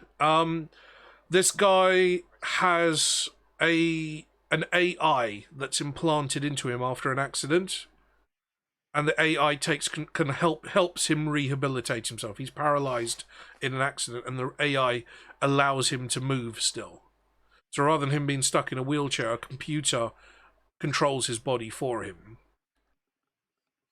And then I think I saw when it started when they added it to Netflix. I think I remember that. It was one of the best films I saw that year, and it was entirely low budget. But this guy is the main character is a technophobe. He rebuilds old Transams and things like that. He doesn't want electronic cars or self-driving or any of that stuff. And he ends up having a computer implanted into his head just to give him his mobility back. So he becomes a cyborg. And the computer talks to him in his mind. And there are bits where, Michael, would you like me to take over the running of your body? Because he's about to be mugged, and the computer takes over. So the way he acts it, he's doing hardcore kung fu, but the actor's like, what the fuck did my hand just do? Hang on, where did that leg come from? Because the computer's actually powering his body, and he's just there for the ride. He's got no idea what's going on. And the look of confusion that's permanently on this actor's face is incredible. He's so good. He's so underrated. It's such a good film. I rate that up there with Ex Machina. And Ex Machina is probably one of the best sci-fi films I've seen in such a long time. I will watch it for sure. For me, Ex Machina is up there with the new Blade Runner. And the likes of crap. Hang on, I've lost it. that kind of Blade Runner-ish sci-fi show that they had, where they had the crystals in the back of their neck. Oh, I was gonna say Westworld, but Existential? No. This was quite a new. It's a TV show. I've got it on the NAS. Let me have a quick look. I can't remember the name of it. There's an Australian one that I thought was good about androids called Better Than Us. That was a good show.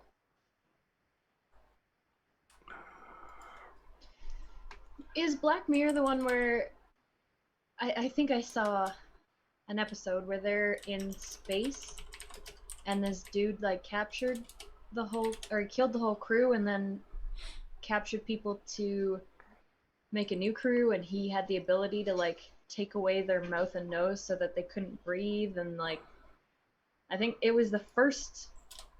I don't remember that one. Not saying it isn't the case, but I just don't remember that one. It was really creepy. I didn't like it at all. I think I've seen that, but I don't think that was Black Mirror. Altered Carbon. That's what I was looking for. Oh, Altered Carbon. yeah. Yeah, that's a good one. Yeah, I I haven't watched it yet. Upgrade and Ex Machina, Altered Carbon, and the new Blade Runner. Those were absolute highlights for 2018, 2019. So if you haven't watched them, I really would put those on the watch list. Matt and I thought about watching Altered Carbon. You've got to watch it.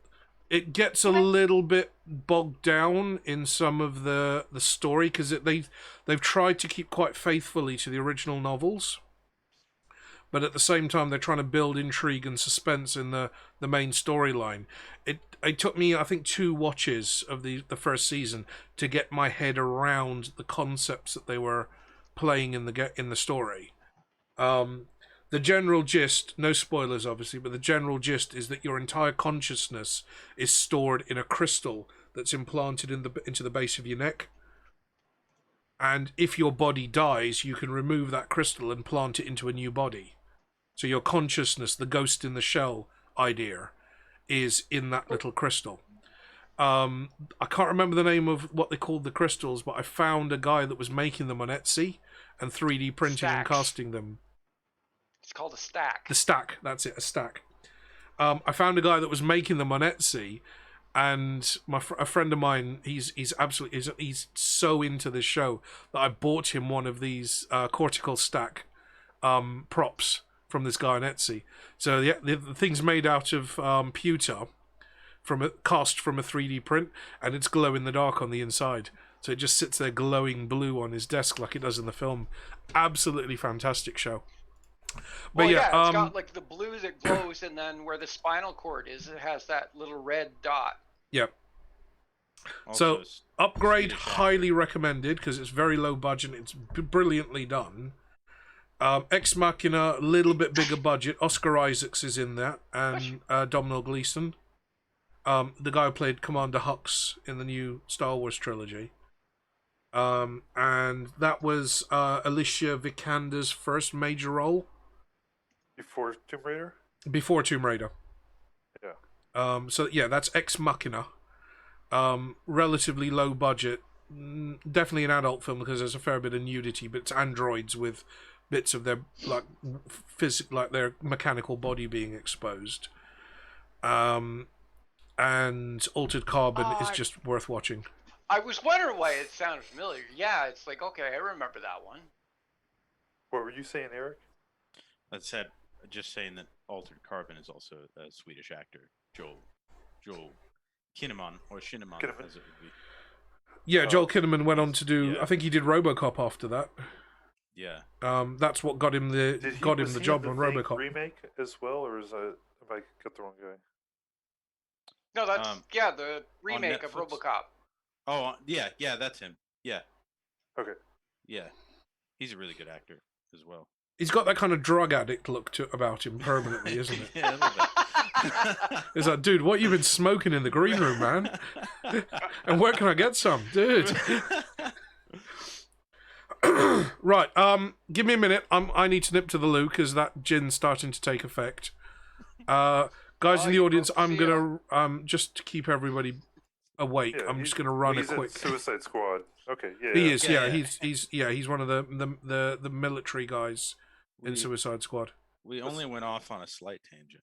Only a slight tangent. Hey, good sci-fi is good sci-fi. That's yeah. It's Well, like it's like when you first watch the opening 15 minutes of Pitch Black, and you realize that that's the best planetfall sequence that's ever been filmed. Yeah. That's one of my favorite movies. Rada That's one of my Mitchell in that is incredible. You don't even realize that Vin Diesel's in the film. All the tension is in that planetfall sequence when she's dumping load from the cargo ship to try and bring the nose up so that it doesn't kill them all.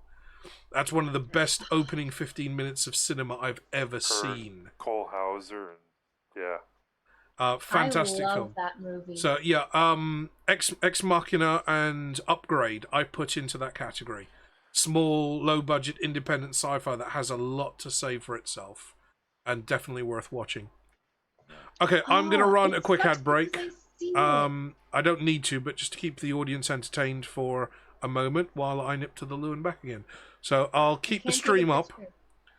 So you guys will still be live, but I'm just gonna run an ad, and I'll be back in a minute. Okay. Yep.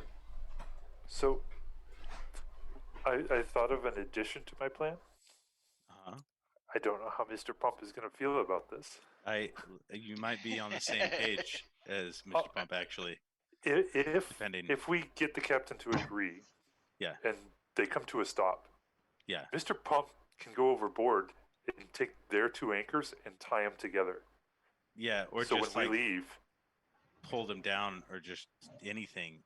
Like, if Mr. Pump gets a hold of their boats at all, that's going to be trouble for them. What am I looking at? Oh, okay. Sure. Yeah, I remember that episode. Yeah. That's Black Mirror, right? Yep. That is actually the first episode on like the North American version. Okay, so I'm not fucking crazy. I was like, I swear that's Black Mirror. I don't know what else it could be. Yep. But yeah, it was the very first episode. that was the first one on Netflix, right? The Captain Kirk was not cool. kind of like a dweeb, but in this game, he controlled what everybody did. Yeah. They had no say in the matter. He had complete control of all the crew. Yeah, and if you disobeyed him, he would take away your nose and mouth so that you couldn't breathe. And you couldn't die either, so you'd sit there and suffocate for however long. And nothing would happen. Crazy. Sounds like a great time. Yeah. It horrified me. I Cruel and didn't watch any unusual more punishment. episodes. I haven't No, seen but any more. No, but the other ones are good. Like, I like the one with the excited to Road watch it. Museum, where the one woman there is like going through all the different hologram stuff. Yep. And she actually has an ulterior motive that you don't find out until the very end. But that was a really good episode. Okay. Yeah, I gotta watch the rest of them. I think that one just kind of scared me out of it. Yeah. Well, that one was a little freaky. It was It's a like little much. an instance where you would have no control over what you did. Where there's That's someone fine. else that's completely in control. Really? I couldn't handle that with not having like some form of control. If I Me had too. no control whatsoever, it was like that would freak me out. It would drive me nuts. Never buy a Tesla, Brian. Right? You don't even have control over where you fuel up your car. Tesla tells you what you can and can't do at every Yeah, step. Tesla tells you where you can fill up your car and that's it. Well, even some of the hybrids, you actually have to have like a terminal set up at your home for how to plug the car in. Yeah, yeah. It is interesting because Tim Hortons here in Belleville does have a hybrid station to where you can plug the car in. But that's the only one that I've seen in this area. I think that's We have lots of them. that's one of the bonuses about being in Europe, where we've got 240 volt, is that you can charge an electric car directly from a mains plug, just a regular wall socket, because we've got enough voltage coming out of that. Whereas in the US and Canada, if you're running on 120, you've got to get a voltage converter to step up the sine wave. before the car will even accept it, which is why you've got to have those special charging panels built into your house. As long as my breaker board will take the current, I can just plug a car into any power socket in the house and run the cable out the window and charge my car. I just like like an extension cord from the neighbors. I just like the sound of a V8 too much. I love the sound of a V8, and I've always, you guys know I'm into my Audis. My last 5 cars have been Audis. The last 3 have been Quattros. Audis, but whatever. I desperately want the 2010 RS6 because that's one that they had the Lamborghini V12 in it. Because that was the year that Audi bought Lamborghini. So you've got a naturally aspirated V12 engine that sounds like a Formula 1 car at high rev. Plus, it's a saloon car with it's an estate, like a station wagon, with over 400 brake horsepower and something like 650 foot-pounds of torque, and 4-wheel drive, and fuck all suspension. And one day I will own one. It'll be a beat-up wreck by the time I get round to affording it. But one day I'll have a V8, I'll have a V12, and somebody will say, "It's the last of the V12, Max." Yeah, because Lamborghini's the only one that had that. Like, even a Jaguar, they only had up to a 10-cylinder, didn't And this, I think it was that the S-Type and the Sovereigns had the 10s for smoothness, not for power. Yeah. Rolls-Royce do those big engines now, but that's just for smoothness rather than torque and power. I've never looked at brake horsepower. I've only ever looked at torque out of an engine, which is why my Audi is diesel, but it's a 3-litre twin-turbo. And it's a big old saloon car that weighs nearly 2 tons, but I've raced Porsches away from traffic lights because it's got torque for days. You could pull a small jet with my car. And yeah, brake horsepower is just how much stamina has the engine got. Torque is how fast it is off the blocks. And I'll always look at the torque figures first. Anyway, massive diversion. Marie, welcome. You're a bit late or a bit early. Isn't it like 3 a.m. in Germany? Your controller died? No, I think she went to sleep and woke up early. No, I think she was talking to Matt. Yeah. Okay, so you are back aboard ship. You're underway. You have a pursuit boat behind you flying the colours of a black sail with a red dragon kind of logo on the sail. And to your port side, you've got 2 Klatchian war galleys, both under sail and being rowed on an intercept. Oh, yeah, I'm we noticing came that up with one an side additional- of my mustache is curling more than the other. I need to start additional waxing parts it to the again. Plan? Just get some glue. What's our... So just some Elmers just to hold the tips together. Yeah. Elmer's glue works great for mustache curling, doesn't it? Matt has done that before, I know that. Yep. I've got my, actually, I do have my mustache wax here. It's always on my desk. Did you ask me something, Dustin? No, I said we do have an additional part to the plan that Omar wasn't here for. Yes. Oh, yeah. Right. We discussed stuff. Now all I need is a top hat and I'd look like the Hooded Claw. I'll get you, Penelope Pitstop. Right, what's the plan? Are you going to send the anthill mob after them? So, 80s joke, sorry. 70s joke, technically. so yeah, they were coming down to talk to myself. And I guess that's what happened, technically. Yeah. So we were going to perhaps send me underwater to sabotage them, perhaps somehow. Right. You were gonna tie the two anchors together. Yeah, that was something like that.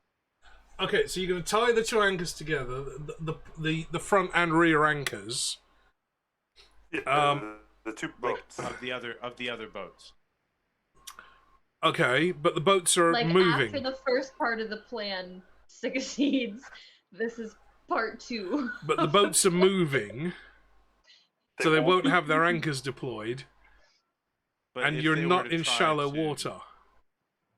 If they were to try to board, Okay, so if they're trying to board, you would then dive off the boat into the water and sink, say, 300 feet down.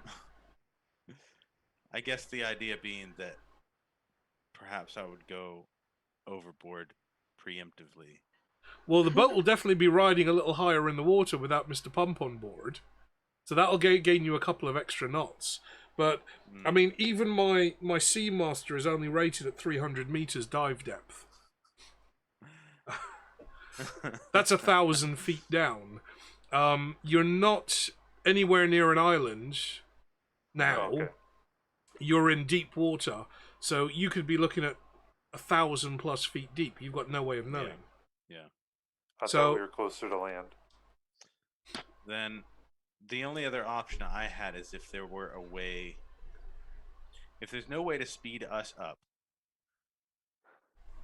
then if there were a way to get me on their boats. We have to get you again. That's another thing we gotta think about, is we have to get him back. Yeah, right. We can't just be like, Sure.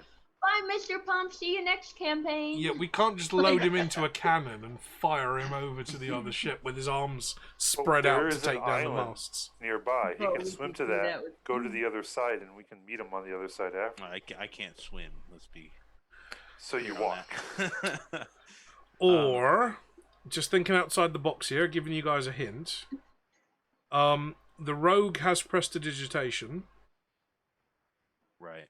which and the rogue also has mending. So And if you were So to you tie want me to a do rope it? to the rogue and hang her Does- off the back of the boat. I could mend them together. No, you could Does at least hang on. attempt to maintain the brooms for a longer period of time by channeling your magic back into the brooms. Does But- anyone else? I also have mend. So we could hang the pair of you off, like two big old She could do testicles dangling 4 off the on back one of the side. boat. And Let's I bring could do wood the 4 this on the other time. side. Okay, but Bring wood but this this- time. from the night before we set sail, is there anyone else that might remember what the rogue did? Only Dustin knows what the rogue's dagger does. Yeah. He's the only one that witnessed it. Mm, Mr. Pump was arm wrestling. yeah. Brian was canning on the bar top, holding up his chainmail and like waving his feet around. Again, very much Monty Python-esque. So, I don't know if this is where Eric is going. Is But the what- is the dagger specific to the rogue? What if we gave Mr. Pump the dagger and he went across? And then just started punching holes in their boat. Okay. The You dagger. need to tell us. The dagger first. is specific to the rogue, yes. Okay. Because it's a misty step, and Mr. Pump doesn't have magical ability.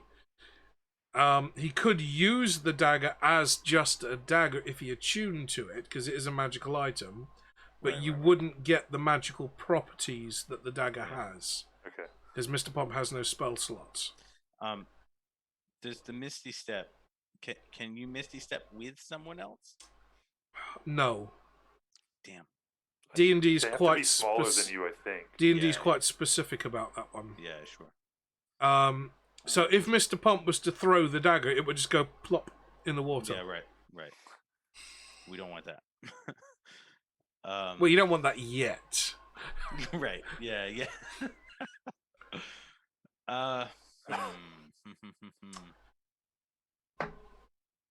I mean, you could always talk to the captain about the Clatchians and find out more about what Clatchian pirates do. because you're still very much in the dark about this whole I situation. just imagine going to the captain being like, let's say, hypothetically, entirely just, random. These are Clatchian. Okay, what does that mean to you? Okay. Not that they are. Let's do that then. You head up to the wheelhouse. The captain's kind of barking orders at the crew. The bosun is shouting at the rigging men, and there's men scampering up and down the rigging, securing the sails or adjusting the sails to get maximum speed. And you, as Mr. Pump, you kind of gingerly climb up the steps, try not to break them on your way up, and just tap the captain on the shoulder, which almost dislocates his collarbone. Oh, that makes me feel terrible. Hey, holy crap! I thought you were down in the hold. You was. You didn't bolt rock? It's a big old cargo rock talking to me, wouldn't you know? Oh, big aura. What can I do for yous? I'm a bit busy. Eric starts out. Well, say hypothetically. Okay, hold that thought there a moment. Mr. Humphreys! That's a moment of clarity. Mr. Humphreys! Bring me up a stool. This could take some time. The captain's steward kind of bustles up, lays down a stool on the deck with a handkerchief over it, and just kind of dusts Google it down. Translate. Right. So the captain sits down, crosses his legs very gentlemanly-like, pulls out a handkerchief and flourishes it just to keep Mr. Humphreys happy. So, you be saying, and I being a bit busy, but go on. Am I supposed to say all this like Mr. Pump? Yes. Should I just say it right? Eric, this is why you're Eric. This is why you're level 8 and everyone else is level 7. Right. Yeah. God, this is gonna take forever. Use your words correctly. Use your words. Come on, Eric. Use your words. So, if okay, come on. I'm intrigued now. Those boats. Oh, those boats. Okay, yeah, the story's really developing here. You gonna make Mr. Pump rage here? You see that guy over there with one ear? It'd be you next if you interrupt him again. Hydrate, Omar. Those boats. Which, alcohol or water? I'll do She both. just says alcohol. I'll do both. Good choice. Were Clatchian. That's gonna be that would have been like a long Clatchian. What A chicken? What? would that mean to you? So, I think you're saying that, if I get the gist of this, yeah, if those boats were Clatchian, what does that mean? Am I right? Woo! Yes. I liked that idea. Double shot if over 10. Am I swigging from the bottle now? Okay, right. We need to redeem a d20. Right, where's my roll? D20? It's a 14. Right, I'm hitting the gin neat now. Hang on. Great sound. Just chug the whole thing? Yeah? That's a double shot. I like the taste of gin. There's nothing about this that I don't like. This is really nice gin. This was about a $60 bottle of gin, but this is really nice gin. Okay, so yeah, if they're Clatchian, right? I'm with you. Mm-hmm. I'm not seeing the plot here. I'm not seeing any character development, but yeah, carry on. Yeah, he finished. Did you not catch that? Ah, right. Okay, And cliffhanger. another Family Guy reference. Okay, we're at a cliffhanger here. I see what I see what you're doing. I like the storytelling skills. What we really need is a bard with some music. Right, Clutchin. Right, so I'm guessing you're not familiar with Clutchins. No. Okay. Now you see, Clutchian pirates are very much the chancers.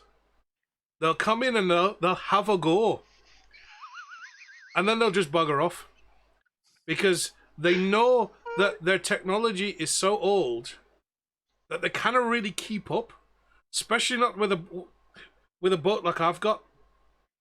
But they'll have a go, you know. They'll pull up alongside and they'll shout a few things, and we'll fire a few arrows, and they'll fire a few back, and then we'll just be off into the sunset like. So I'm not so worried about the Clutchians. Our cannons will take care of them. Clutchian war galleys, they've nie got no cannons. They've got too many people and too many oars to be shooting at shit. What I'm more concerned about is them black sails behind me. Because I've never seen them before. Not on these seas. And it's a huge coincidence that the whole of Ankh-Morpork, we're talking about this big old lizardy, scaly dragon thing going around burning shit up. And now we've got a boat tailing us with a dragon on the sail. You see, I'm introducing some intrigue to the story here. You might want to think about restructuring a little. You know, you need a beginning and a middle and an end and some character development all the way through and some little cliffhangers in each chapter because you don't know what's going to happen next and anyone could die at any minute.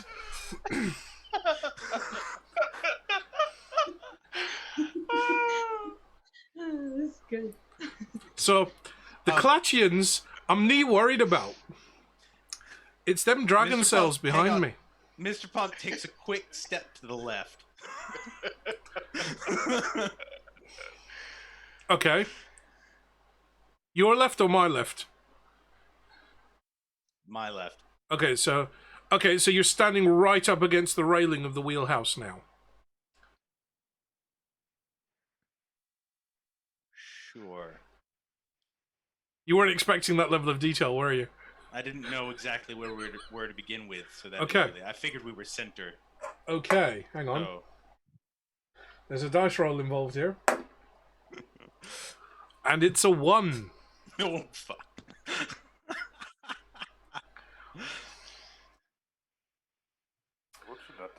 So, I'll tell you what. I'm going to have me crew fire up them broomsticks behind us. We're going to use this V8 of ours to see if we can boost away from them. I can only run these broomsticks for 60 seconds, nie more. Otherwise, all the crackling and the energy and the wizard seats keep saying it's a bad idea to be pushing this much weight on just 8 broomsticks. But I can't afford a V12. What about a V9? But what if we were able to maintain them for you a little bit longer? How do you mean maintain? Are you like a forester? Can you chop down extra? Well, because you know we're on a ship and there's nie trees around us. You have 1 broom. But I do have a few magical trips that yeah, we have 2 brooms. we could do. So, oh yes, I see. I forget you're a man of Offla, so you'd have some of that hocusy pocusy about you.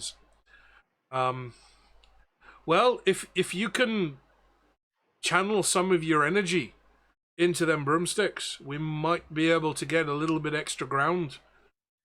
We'll certainly outrun the Clutchians. I'm nie worried about the Clutchians. Me cannons will take care of the Clutchians.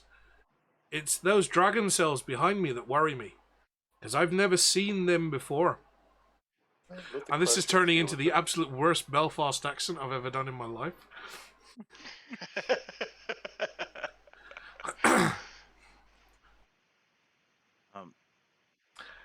Okay, out of game for a second, just while I decompress. Every comedian I've ever known that does accents as part of their comedy skit, they always say that there's a couple of key words that they like to use to kind of get them into the accent. Jimmy Carr, if you're familiar with Jimmy Carr, he's a British comedian that's very, very on the edge of decency.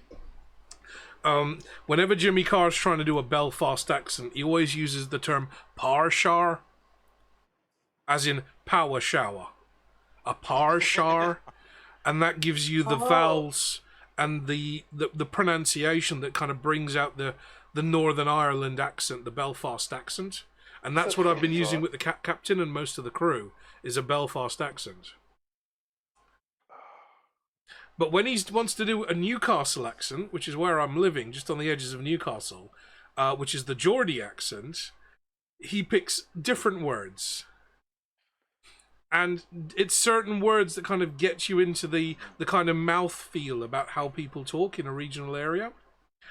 And that's why I've been using so many different accents during the game. All the dwarves, I've been using a very poor Welsh accent. All of the sailors so far have had a Belfast accent. The gnomes had a Glaswegian stroke Newcastle accent. Yeah. And this is just about me exploring different accents. It's just an opportunity for me to practice my different vocal skills. Anyway. I know what you mean though. If I'm about to do that, I'd usually say like, that's barbaric. Like stuff that would be said in those accents, and I know what you mean when you say that. It's kind of cool. There's a video on YouTube somewhere. It's a TV show called Graham Norton. It does one of these evening chat shows. He had Antonio Banderas on and Jimmy Carr, and he's trying to teach Antonio Banderas how to do a Newcastle accent. And the key words that he used was Kawasaki, Oompa Loompa, because it's the way that I can't remember the third one. It's the way that they say the vowels. Yeah. Kawasaki, Oompa Loompa. Newcastle is a very sing-song kind of accent. My stepdaughters were obviously born up here. They've got the most. They don't have a particularly strong accent, but I've had to learn how to understand the accent just to talk to people. The worst thing is when you go into a curry shop and they speak to you with a Geordie accent. You really don't expect that. Being an Indian, I really don't expect that.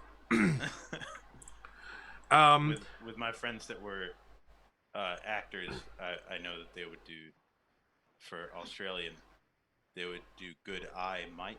Good eye, mate. Good eye, mate. Mate. Yeah, right. As a flock of seagulls circle overhead. Yeah. Mate. And then, what was the other one that...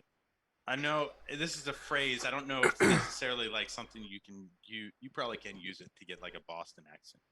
But to say that you park the car in Harvard Yard, is you pack the cat and have it yet. Park the car in Harvard Yard.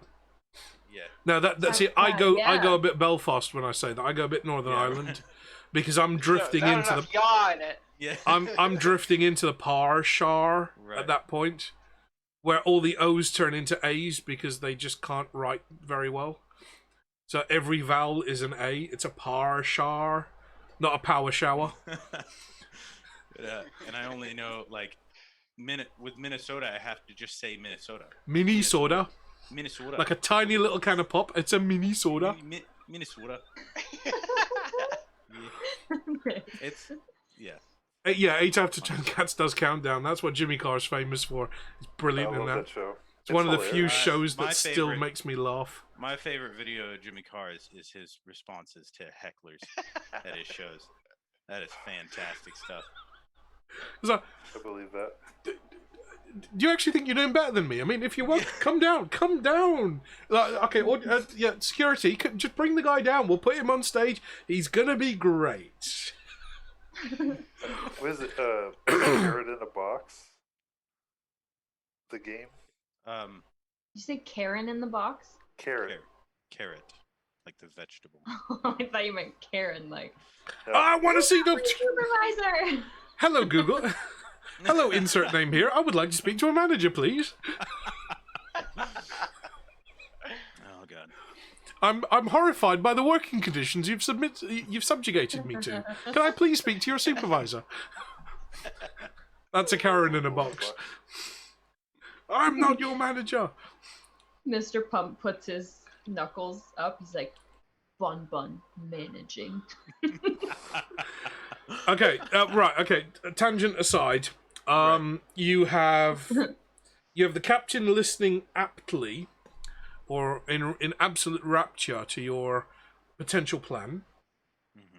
You have black sails on the rear horizon to the ship, maybe 5 miles away, so an hour away in good wind.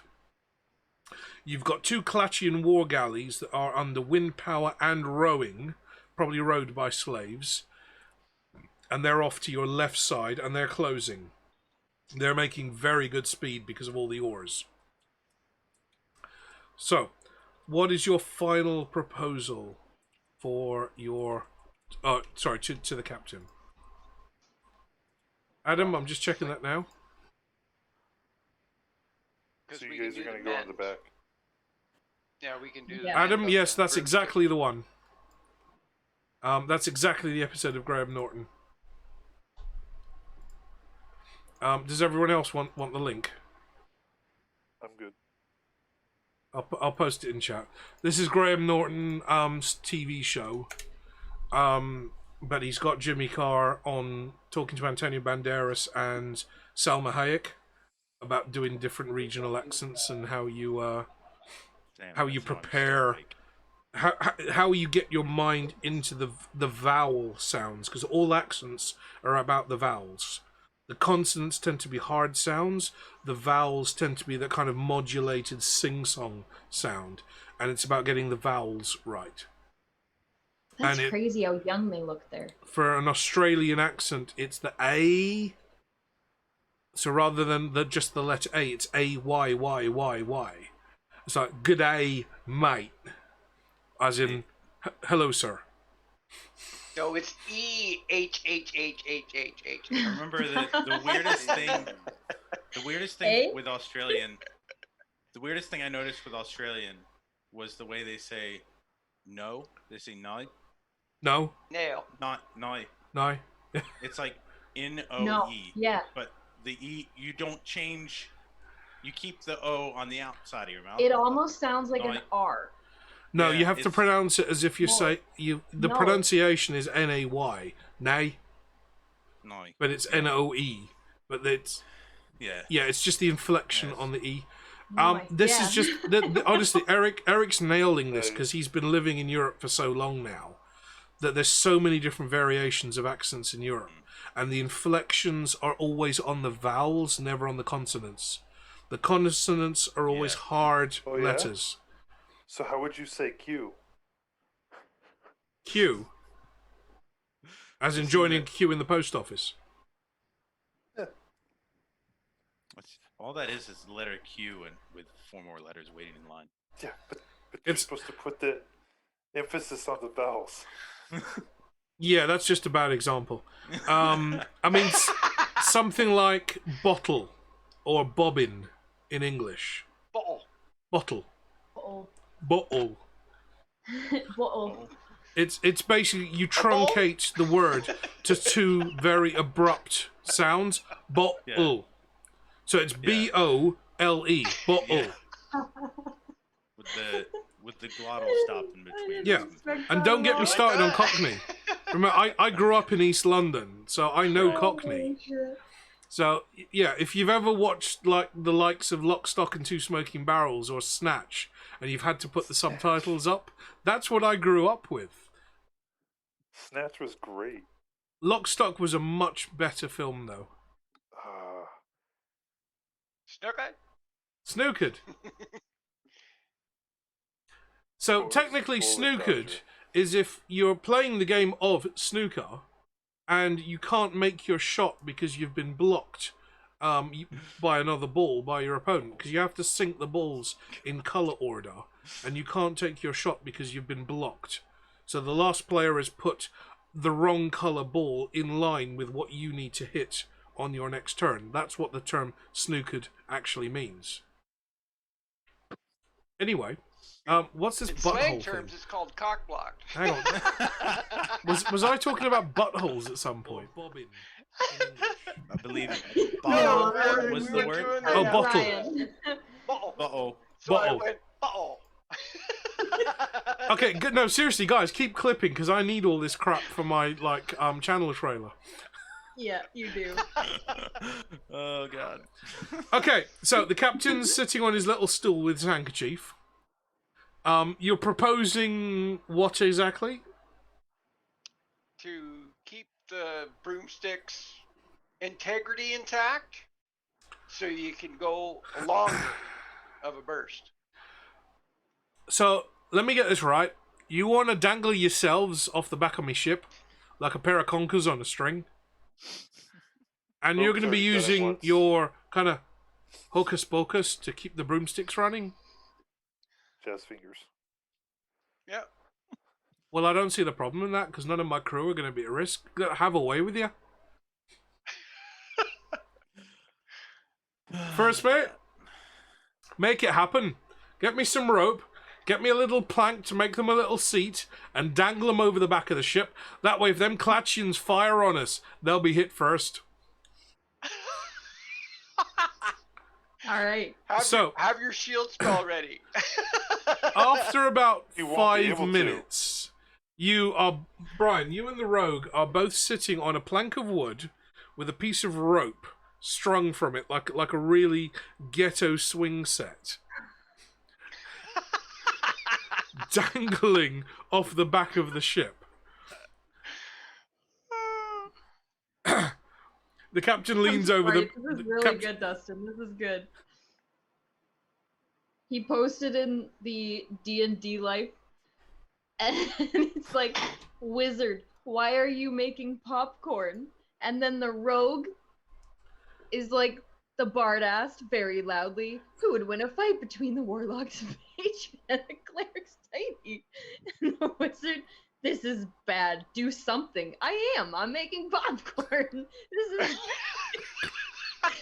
me in a nutshell. And then the bard's just like, I'm refereeing. Yup. Yeah, bards are generally quite neutral in those situations. They just need to survive long enough to write the song about whatever happened to tell the story. Okay, 5 minutes later, the rogue and the cleric find themselves dangling over the back of the ship. You're sitting on a short wooden plank that's maybe 60 centimeters long, with 2 bits of rope stretching straight up. There's knee seatbelt, there's knee airbags, and you're just dangling and swinging on like 2 great big old testicles on the back of this boat.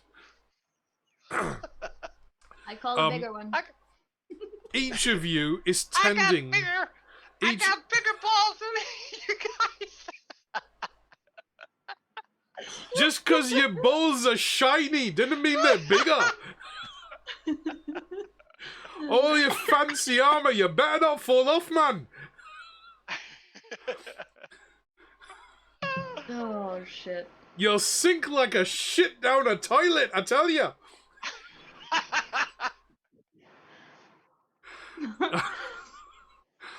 Okay, the 2 of you are tangling from the back of the boat.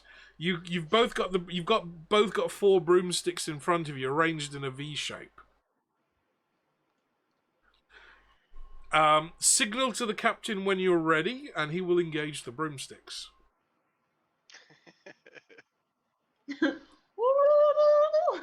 Just started making an obnoxious noise. Get his attention. Does somebody hear a badger? What's a badger doing on the boat? I think it was Google. Oh god. Eric, I'm taking you on the rear deck of the ship, watching all this happening. I guess. Nobody told me to go back. The little hatch pops open. Hello, insert name here. I can't help but notice what's happening on board the ship, and I have a couple of suggestions for you that may be of interest. Would you like to enable or disable cookies?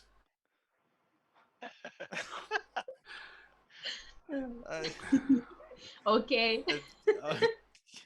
Okay, Google. Yeah. While Eric is struggling with modern technomancy, the captain leans over the railing of the ship. Raise the t'gallants! Raise the mainsail! Bring all the sails in and secure the rigging! We're going fast, boys! We're gonna see what this old bitch can do. My reply is just gonna be help. Bosun, stand by on that switch. Everybody, secure yourselves. Eric, you notice, Eric and Dustin, you both notice that the crew are starting to tie themselves to the boat. They're wrapping lengths of rope around themselves, tying themselves to whatever stanchions or masts or tie-downs that they can reach.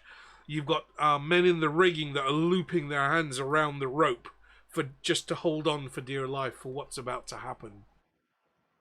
What's the sturdiest thing near me?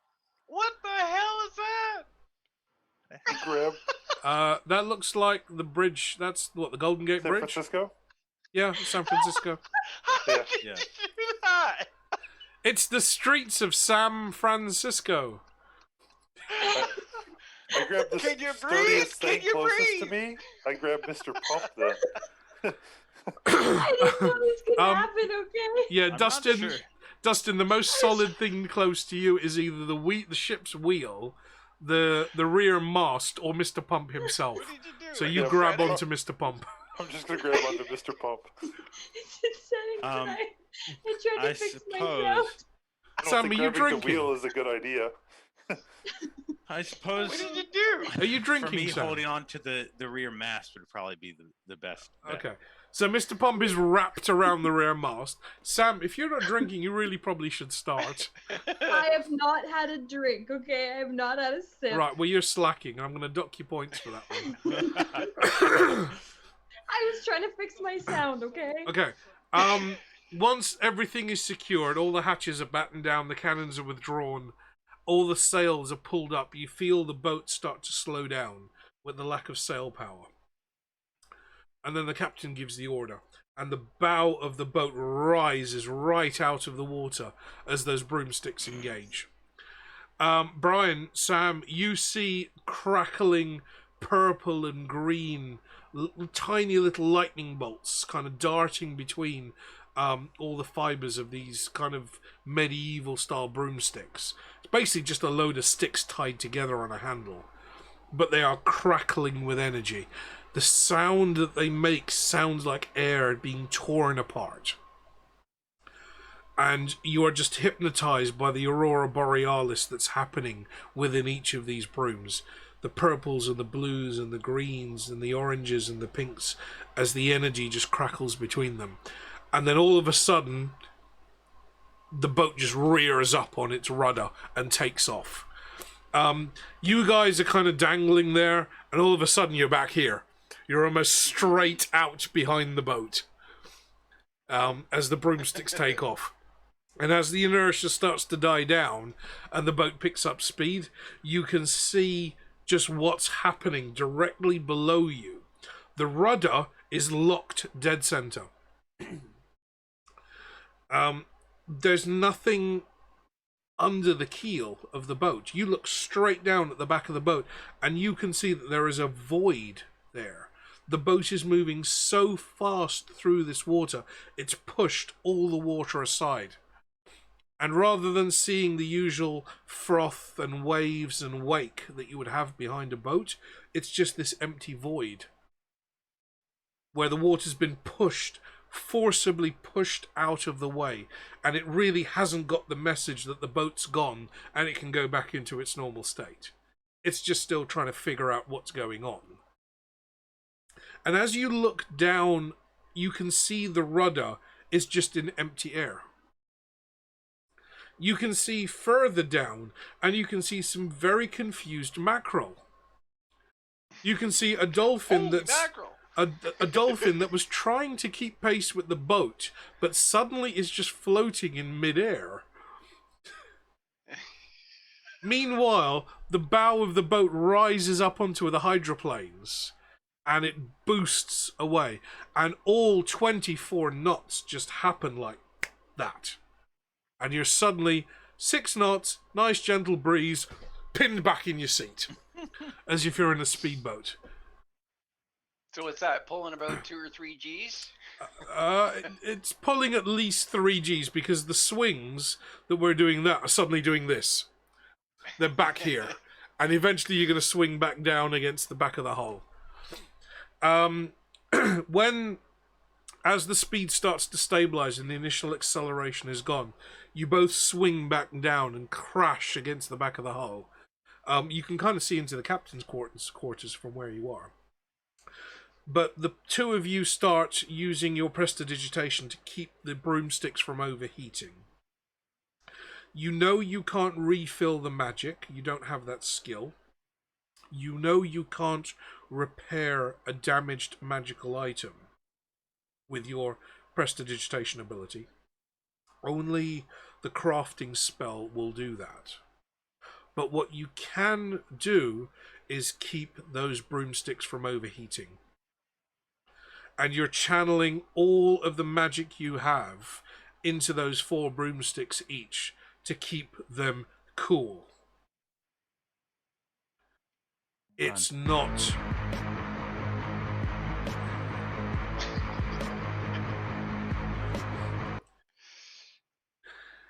It's not working.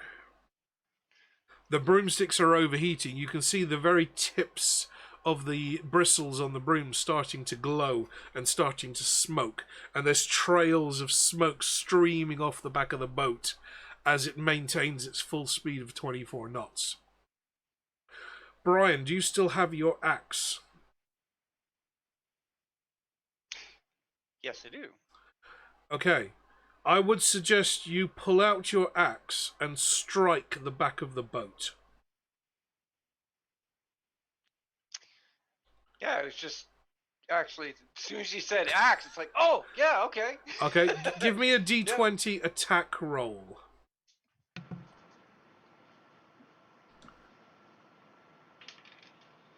I obviously don't remember what's on his axe. This was the axe that the Lich had that you were fighting when it froze you to the ground. Surprise, motherfucker. Well, it's a good thing there's a bonus on that because I actually got a 13 altogether. 13 total. Okay. Yeah, 13 total. You fish around behind your belt, kind of wobbling around on the little swing seat that you've got, and you pull out the Frost Lich's axe. You haven't really had need to use this up to now, but when you defeated the Frost Lich under the cathedral, you took his axe. And if you remember, one of the attacks that the Frost Lich used on you was to strike the ground and freeze you in place. Send out a sheet of ice, yeah. So, Brian, in a moment of inspiration, if you do have any inspiration points, can you use them up now? All rise, okay, motherfucker. Got one left. Some fries, motherfucker. Tell no lies, motherfucker. Some fries, motherfucker. Wrong size, motherfucker. Not fast, motherfucker. Rude dies, motherfucker. Okay, Brian, you pull out the axe and you 100 points to... You take, it doesn't need to be a very particularly hard hit, but you take a very gentle hit and bury the axe in the wood at the back of the ship. You see crackles and tendrils of ice spreading out from where the axe is embedded in the wood. And these little tendrils of ice start creeping over the back of the ship.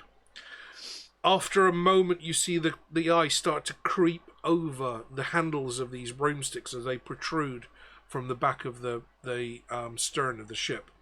But before they get to the bristles, you can see water start to drip off. Oh, because it's so hot. And suddenly the ship boosts off again. And you get an extra 3 knots in speed. You're so smart, Brian. The captain leans over the back of the ship. Liquid cooled. The captain leans over the back of the ship. What the hell did yous do? She's never been this fast, man. Them blue blistering barnacles ain't gonna be clinging on you now. That's a Tintin reference, if anybody's read Tintin. The The what? That was a That's what the big Tintin guy- reference. Oh, if anybody Tintin. remembers the old Okay, Tintin boats. That's what the big guy used to say all the time, wasn't There's it? blasted blue blistering barnacles. Say that 10 times fast. Say that 3 times fast. The broomsticks are crackling with power. You can still see that the very tips of the brushes are smouldering, and they're glowing red hot at the tips. The ice is trying to creep up, but it can't because of the sheer heat that those broomsticks are generating. So only the actual handle of the broom is frozen. Sam, you see all this ice starting to creep over the back of the ship. You've got no idea what's going on, but you keep channeling your magic into these broomsticks to try and keep them cold. You have a...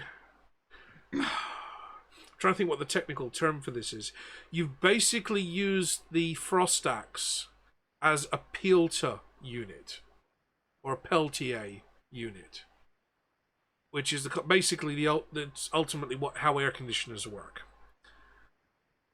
And the frost axe is just embedded in the back of the ship. It's now frozen solid to the back of the ship, Brian. You cannot wrench that thing out right now.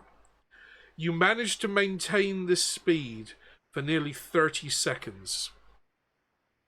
And then the tips of the broomstick start to catch fire. And that fire starts to work its way back down the broom and back to the handle.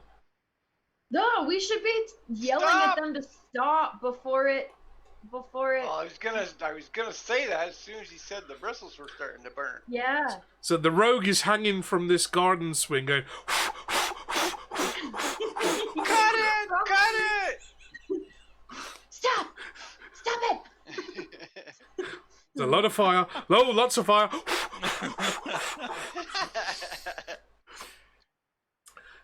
You shout out. Sam, you shout out to the captain, "Fire down below!" And the captain sticks his head up. You what?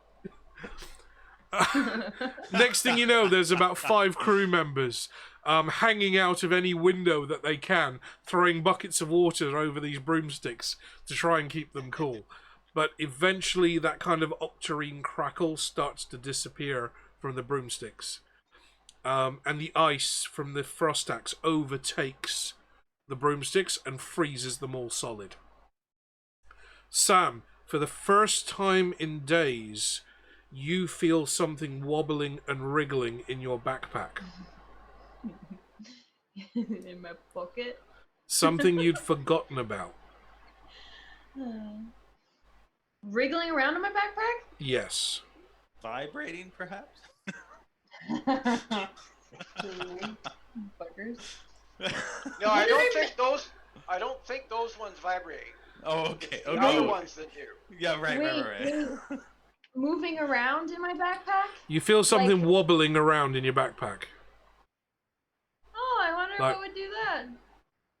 I wonder. I'm gonna reach into my backpack and pull out the egg. I'm scared. Am I gonna die? The entire rear of the boat is frozen in ice. And I'm talking about inches thick ice. Like a Canadian sleet storm of ice. And like you our reach egg. into your backpack of holding and you pull out the carved stone egg that was gifted to you by the dragon. And it's vibrating very gently. So kind of like the ice of Montreal in '98 or '96, I mean. Yeah, that's the year I was born. I can't remember that one. It was everywhere. Wow, that's the Montreal Canadian got it education first. system for you, isn't it? Yeah. Okay. But let's put it this way: like all the ice was like this thick on everything. 96 and ice, inch yeah. thick.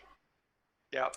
So, just because you're a little wary, you put that back in your backpack. You don't want to risk dropping it. You can see that all the windows into the captain's quarters are frosted up with little tendrils, all the tiny little snowflakes that are formed in the ice crystals. The entire rear of the boat is now locked in ice. Both the broomsticks are frozen in solid ice. The rudder is jammed solid in solid ice. And the two of you are still swinging on your little planks attached to the pieces of string as you feel the boat start to slow down and the bow drop back into the water as it comes off the hydroplanes. Okay, so can I like try and focus with like both hands on the axe What, to wrench it free? to try and figure out actually how to stop the ice from spreading? Because it was just a strike that caused it to spread. Yep. But there's got to be like some Blow on type of a release. Try wrenching it free from the ice. Yeah, that's what I'm trying to Wait, do. where is it stuck into the boat?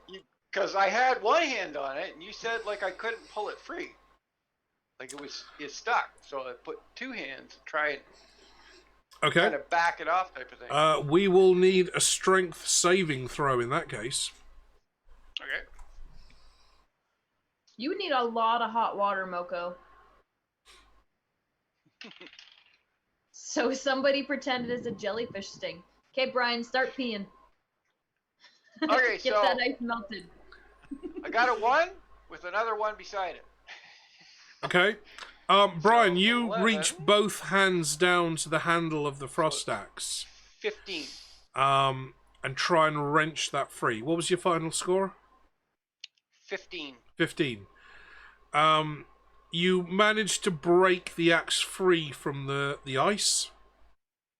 And after a couple of waggling backwards and forwards, you managed to free the axe from the wood that the ship is actually made of, from the ship's hull.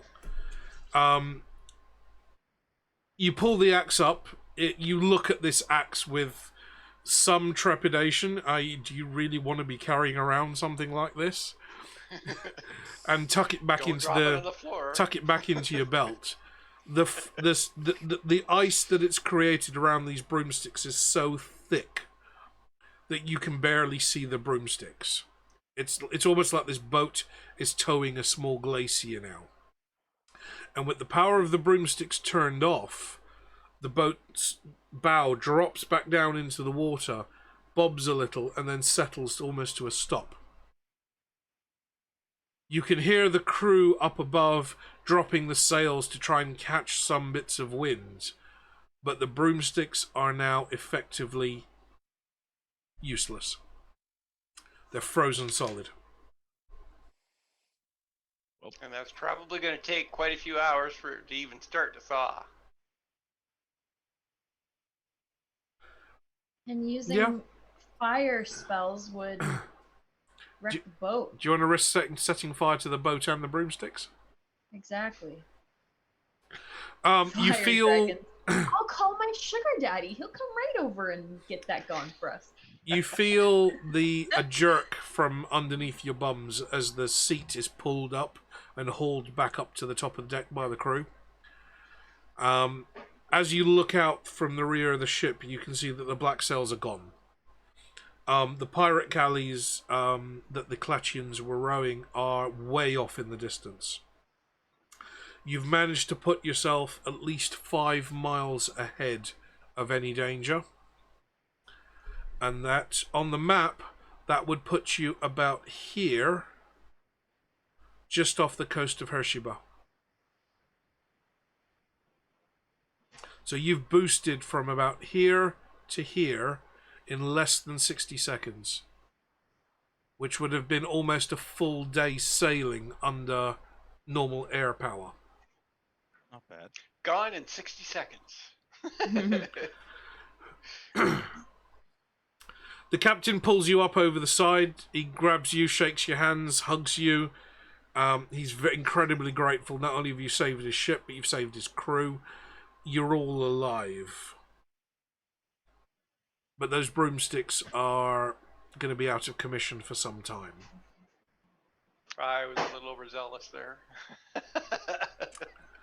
Yeah, but they would have exploded and been useless forever if we hadn't have done that, so... It was also the first time you've used that frost axe, Brian. So you've never really known how powerful that thing is. Mm-hmm. Apart from when you saw the Lich using it. Do we have any sort of like potion of ice resistance or something? Well, you're just gonna sprinkle it over the broomsticks like vinegar on a pile of chips. Or maybe just for next time. I'm sorry, we have no potion of ice resistance, but we do have some mayonnaise. You can dunk your fries in the mayonnaise. I don't know what fucking accent that was. Pretty good. It's actually pretty good. Yeah, it is good. Yeah, the Dutch have something called friet sauce or French fry sauce, which is more like a hollandaise with tarragon in it. So if you go to McDonald's in the UK, you get sweet and sour, you get barbecue, you get ketchup. You also get like a Chinese style curry sauce because that's quite popular in the UK. If you go to McDonald's in the Netherlands, they give you friet sauce, which is basically a hollandaise sauce that you'd have with a steak, but with loads of tarragon in it. And that's just served as standard, or you get mayonnaise, whichever you ask for, because the Dutch don't like ketchup. I do ranch. Everything gets drowned in mayonnaise. Ranch doesn't exist here. The Europeans don't know. They don't care what ranch dressing is. We've got far better stuff here. I mean, burger sauce to start with is basically it's what they have in Big Macs. It's basically a Mary Rose sauce, ketchup, mayonnaise, sweet pickle, and some spices, which is what you have in a prawn cocktail. But yeah, the Dutch have friet sauce, and I remember when I was last in Schiphol Airport flying back to the UK, I went to McDonald's just to get something to eat, and I tried the sauce, and the sauce was so good, I went back to the counter and said, "Look, can I just buy 10 packets of this sauce, please, to take back to the UK?" And the Dutch are cool about everything. It's like, yes, no worries, whatever you want. Is that the vacuum cleaner? She turned on the PlayStation. She turned on another toy. Accidentally turned on the PlayStation. Either that or she flushed. Making a smoothie. Has anybody tried like baked potato and then smushed up and then put ranch on it? Sour cream. Not. No. I know people do sour cream, but I tried ranch for the first time because that's how Matt had his potatoes, and now I'm in love. It's so freaking good. We don't really get ranch dressing in Europe. It's only Subway that stocks it. More importantly, buttermilk is like hard, at least over in Sweden. Yeah, buttermilk is tricky for me to get hold of in the UK. Yeah, I use yogurt. It just doesn't exist. I just use yogurt. It has the same enzymes in it. So yogurt. If you're marinating meat, if I'm doing something like a chicken tikka, so if I'm doing Indian chicken, I'll marinate the chicken in spice mix and yogurt, and the enzymes in the yogurt break down the chicken, breaks down the structure of the chicken and softens and tenderizes the chicken. I'm getting a kick out of how you say yogurt. Yogurt. It's yogurt. Yogurt. It's yogurt. Yeah, you colonials can't even speak English properly. Don't get us started. Can you say aluminum for me? Now, there's an interesting story about that. Because originally it was spelt aluminum. Yeah. And in Britain, because okay, so this was a distinction between the way the Americans and the way the Brits said it. Because most of the metals were iums. Yeah, right. They wanted to maintain like aluminum or germanium or rhodium. They wanted to maintain that ium at the end of the word. The Brits, however, didn't like that for some reason. They kept aluminium, like rhodium, like platinum. They kept that vocal sound, whereas the Americans truncated it. And I think, although I can't confirm it, I think it was partly due to things like trademarks.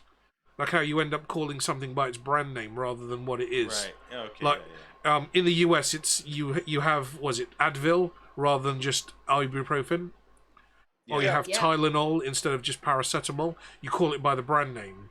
Yeah. And aluminum may have been a brand name rather than the actual name of the material. Okay. But aluminium... There's also Bear as well, which is acetylsilic acid. So aluminum yeah. was the original spelling. This banana. So good.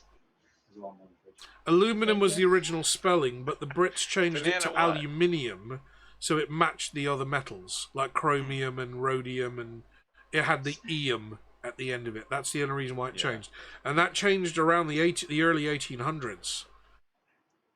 Huh. But you know, North Americans, the bloody colonials, are just stubborn. Yeah, it's true. Oh, misade, misade, misade. Mike wants us to get a life. Mike, Daylight here's our come life. and me I'll one show you. go home. Oh, misade, So we misade, play with misade, dice and we play with Xboxes. Daylight come and me one go Bottles. home. Come, Mr. Tallyman. Come, Mr. Tallyman, tally me banana. Daylight come and me one go home. 6 foot, 7 foot, 8 foot bunch. Daylight come and me one go home. Is it really sad that as a kid, the only song I knew that started with that was an Eminem song? That song, that's a song that my family has sung for as many generations as we've been in South America, working sugarcane plantations, rice plantations, and banana plantations. Because my family were originally from India, they ended up in the Caribbean as indentured slaves, and those were the slave songs. And I remember my grandmother singing me that when I was a kid, like 3, 4 years old. And I know it's a cliched song, and it's often used in comedies to say, "Oh yeah, you're backward colonial types," but that daylight come and me one go home. That's the slaves singing while they're working in the fields. So I've grown up with my grandmother singing that. Unfortunately, my grandmother was no soprano. She can't go full opera. I can go full opera. I don't know if the mic would take it. I'm not entirely sure I'm drunk enough to go full opera. You never go full opera. Unless, of course, it's I'm singing 80s rock classics. Yeah. Because you know, once you break out the More Than a Feeling, you've got to go full opera on that. Yeah, that's true. Yeah. Anything by Foreigner, you've got to go full opera. Right, you have, as a party, you have boosted away from danger. You've left the dragon cells far behind you. The Kalachian war galleys are basically a dot on the horizon, and the broomsticks are now frozen in solid ice on the back of the ship. The captain has unfurled the sails, and you're now proceeding under regular wind power. Okay. This is the end of day 6. So retire down to your cabin. Take your time to maintain your weapons if you need to. Reset your magical spell slots. Any hit points that you may have lost, you have now regained.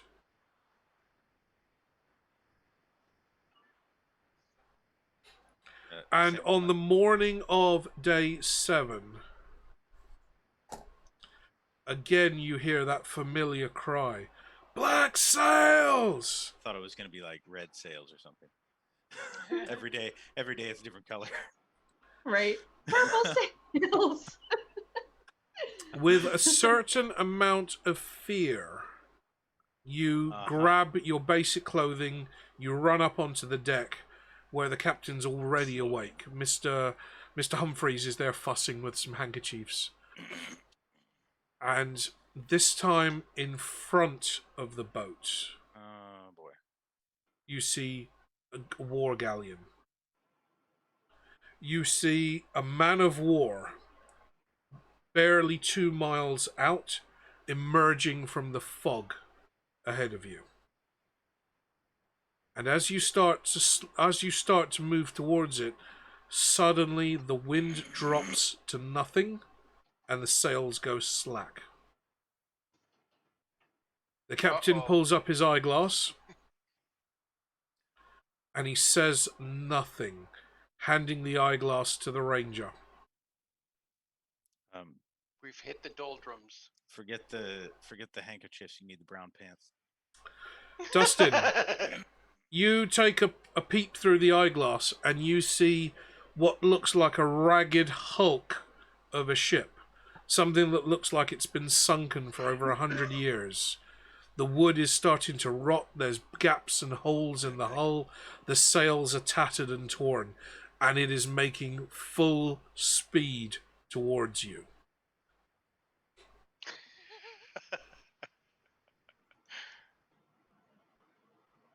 I'm laughing at Mike. Should I say we kept you up super late last night? You did. I'm still functioning.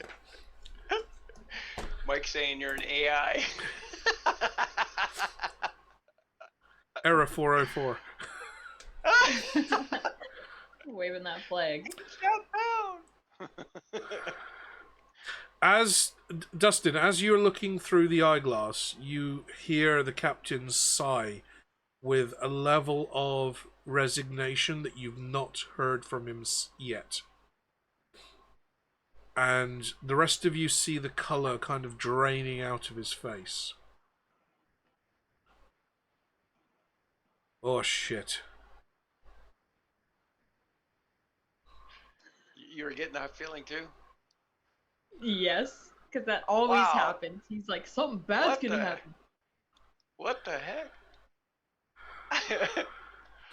Dustin, as you cast the eyeglass over the hull of the ship, you see that this ship is not crewed by humans.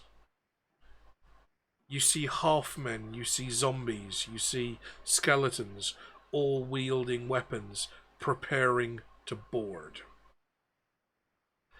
And then just as you notice this, just as you're all watching the ship closing towards you, you see the ship completely submerge itself under the water. It's the Flying Dutchman! So Davy Jones it is. The captain looks over to you all. I'll wait for Eric to get his headphones back on. Eric, the black-sailed ship that's been sighted has completely submerged itself under the water. The captain, all the colour drains out of the captain's face. There's no fighting Davy Jones.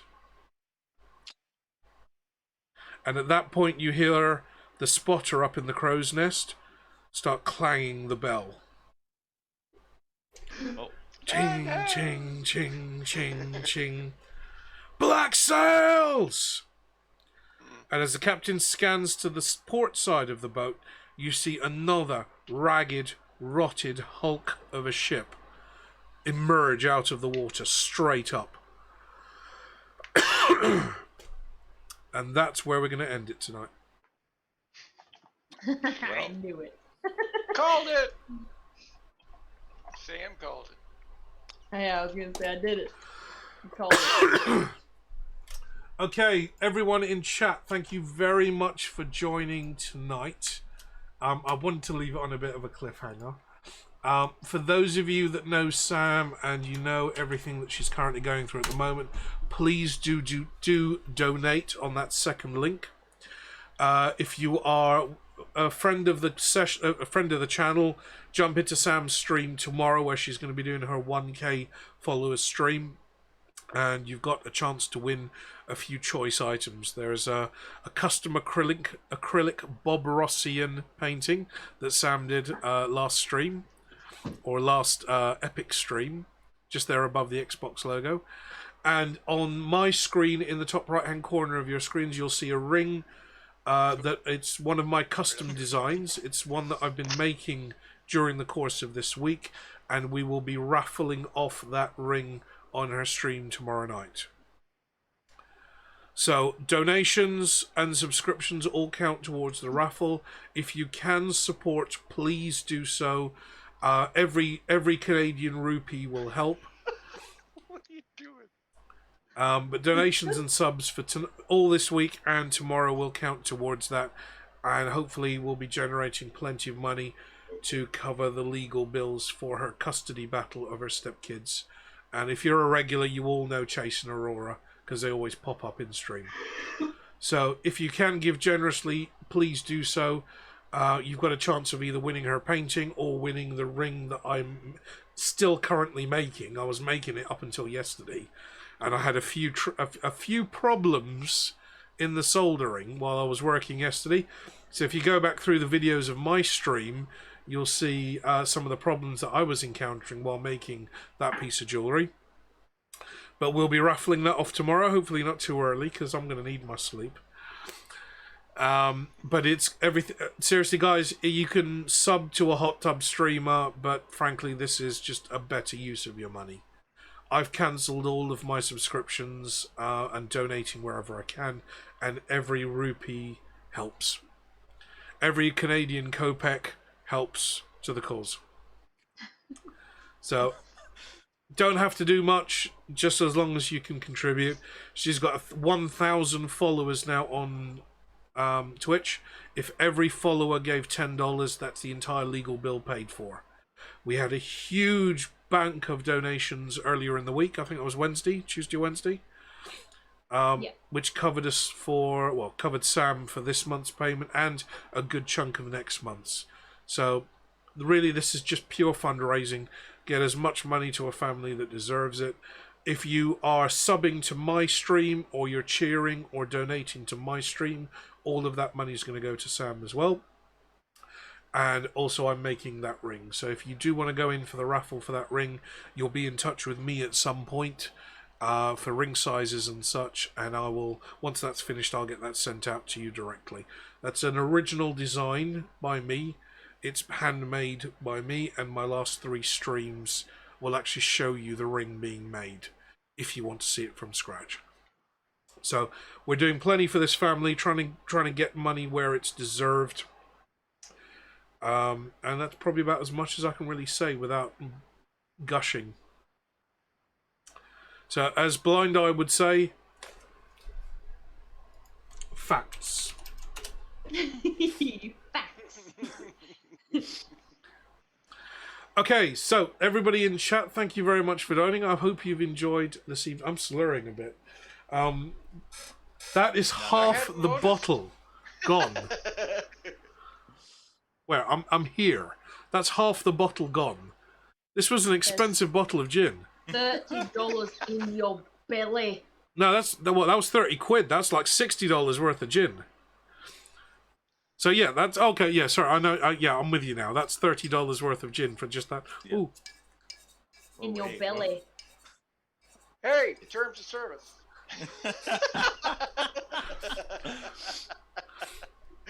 I haven't got a plastic bag to wrap it in for safety. So yeah, just need a candy bar wrapper. Join us tomorrow for Sam's 1,000 subs stream. We appreciate all donations possible. I dropped a load of cash on her last month just to kind of get things rolling. This month not so much cash available, but I do have metal available and I do have time available to me. So hence I'm making my Medusa ring. The one that you're seeing in the picture was the one that I made about 10 years ago. I'm trying to recreate that exact ring.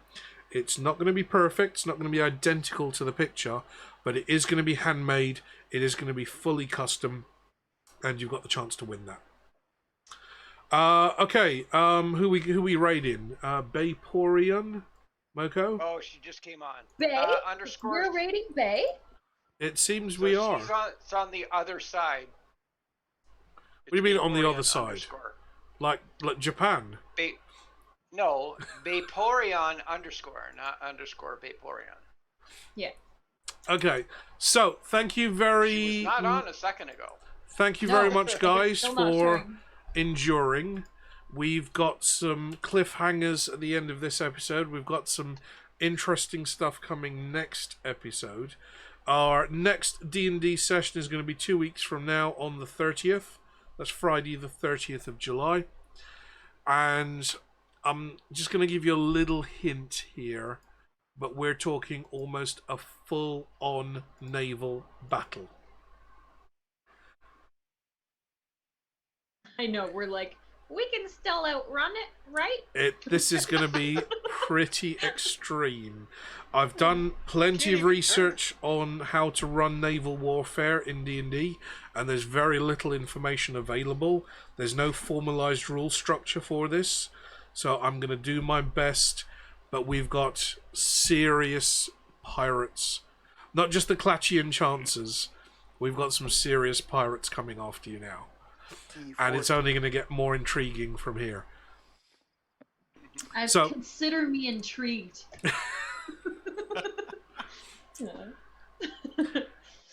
Hello, insert name here. Intrigued. Adjective describing a feeling of trepidation, of curiosity, and of excitement. If you said consider me intrigued, that could technically switch insert name here to intrigued. No, the only way. Oh, sorry. No, the only way to correct this is to fill out the warranty card. We didn't get that. Get on that, dude.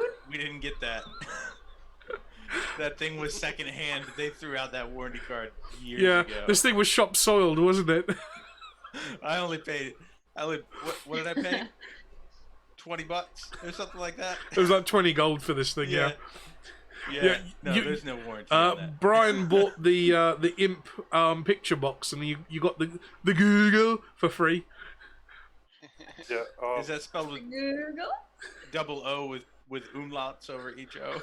I think there's probably like 4 O's and a whole Morse code alphabet of umlauts over that one. The Google.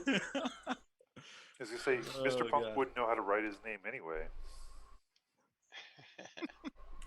Right, okay, we are going to go over and say hello to Bayporian. I have no idea who she is, but she's playing Horizon Zero Dawn, which I've seen used as plenty of benchmarking for computer games below. Brian, thank you very much. You've shouted out the raid commands. So, yeah, let's all go and show some support. Is she a Canadian? I'm expecting Canadians for everything these days. Can't remember. Was she Canadian? No, I don't think so. Damn it! I Oh, closed is that the window. one that was doing Minecraft the other day? No. Give her 10 minutes and see if she says sorry. You'll know. She won't. Or she holds the door She open won't. for us. She's the one with all the tattoos. Okay. Okay, well, thank you very much, guys, for joining. Thank you very much for supporting. Hope you've enjoyed the game so far. As always, if you've got any feedback, do hit me up with a PM or a DM. I'm always open to information. I probably won't read it, but nonetheless, send me the feedback anyway. We're going to go and say hello to Bayporian, and I hope you have a great night and have a great weekend. Really? Really? No joke. Shaking my head. Blind. He's like, what am I gonna do with you? I don't know what to do.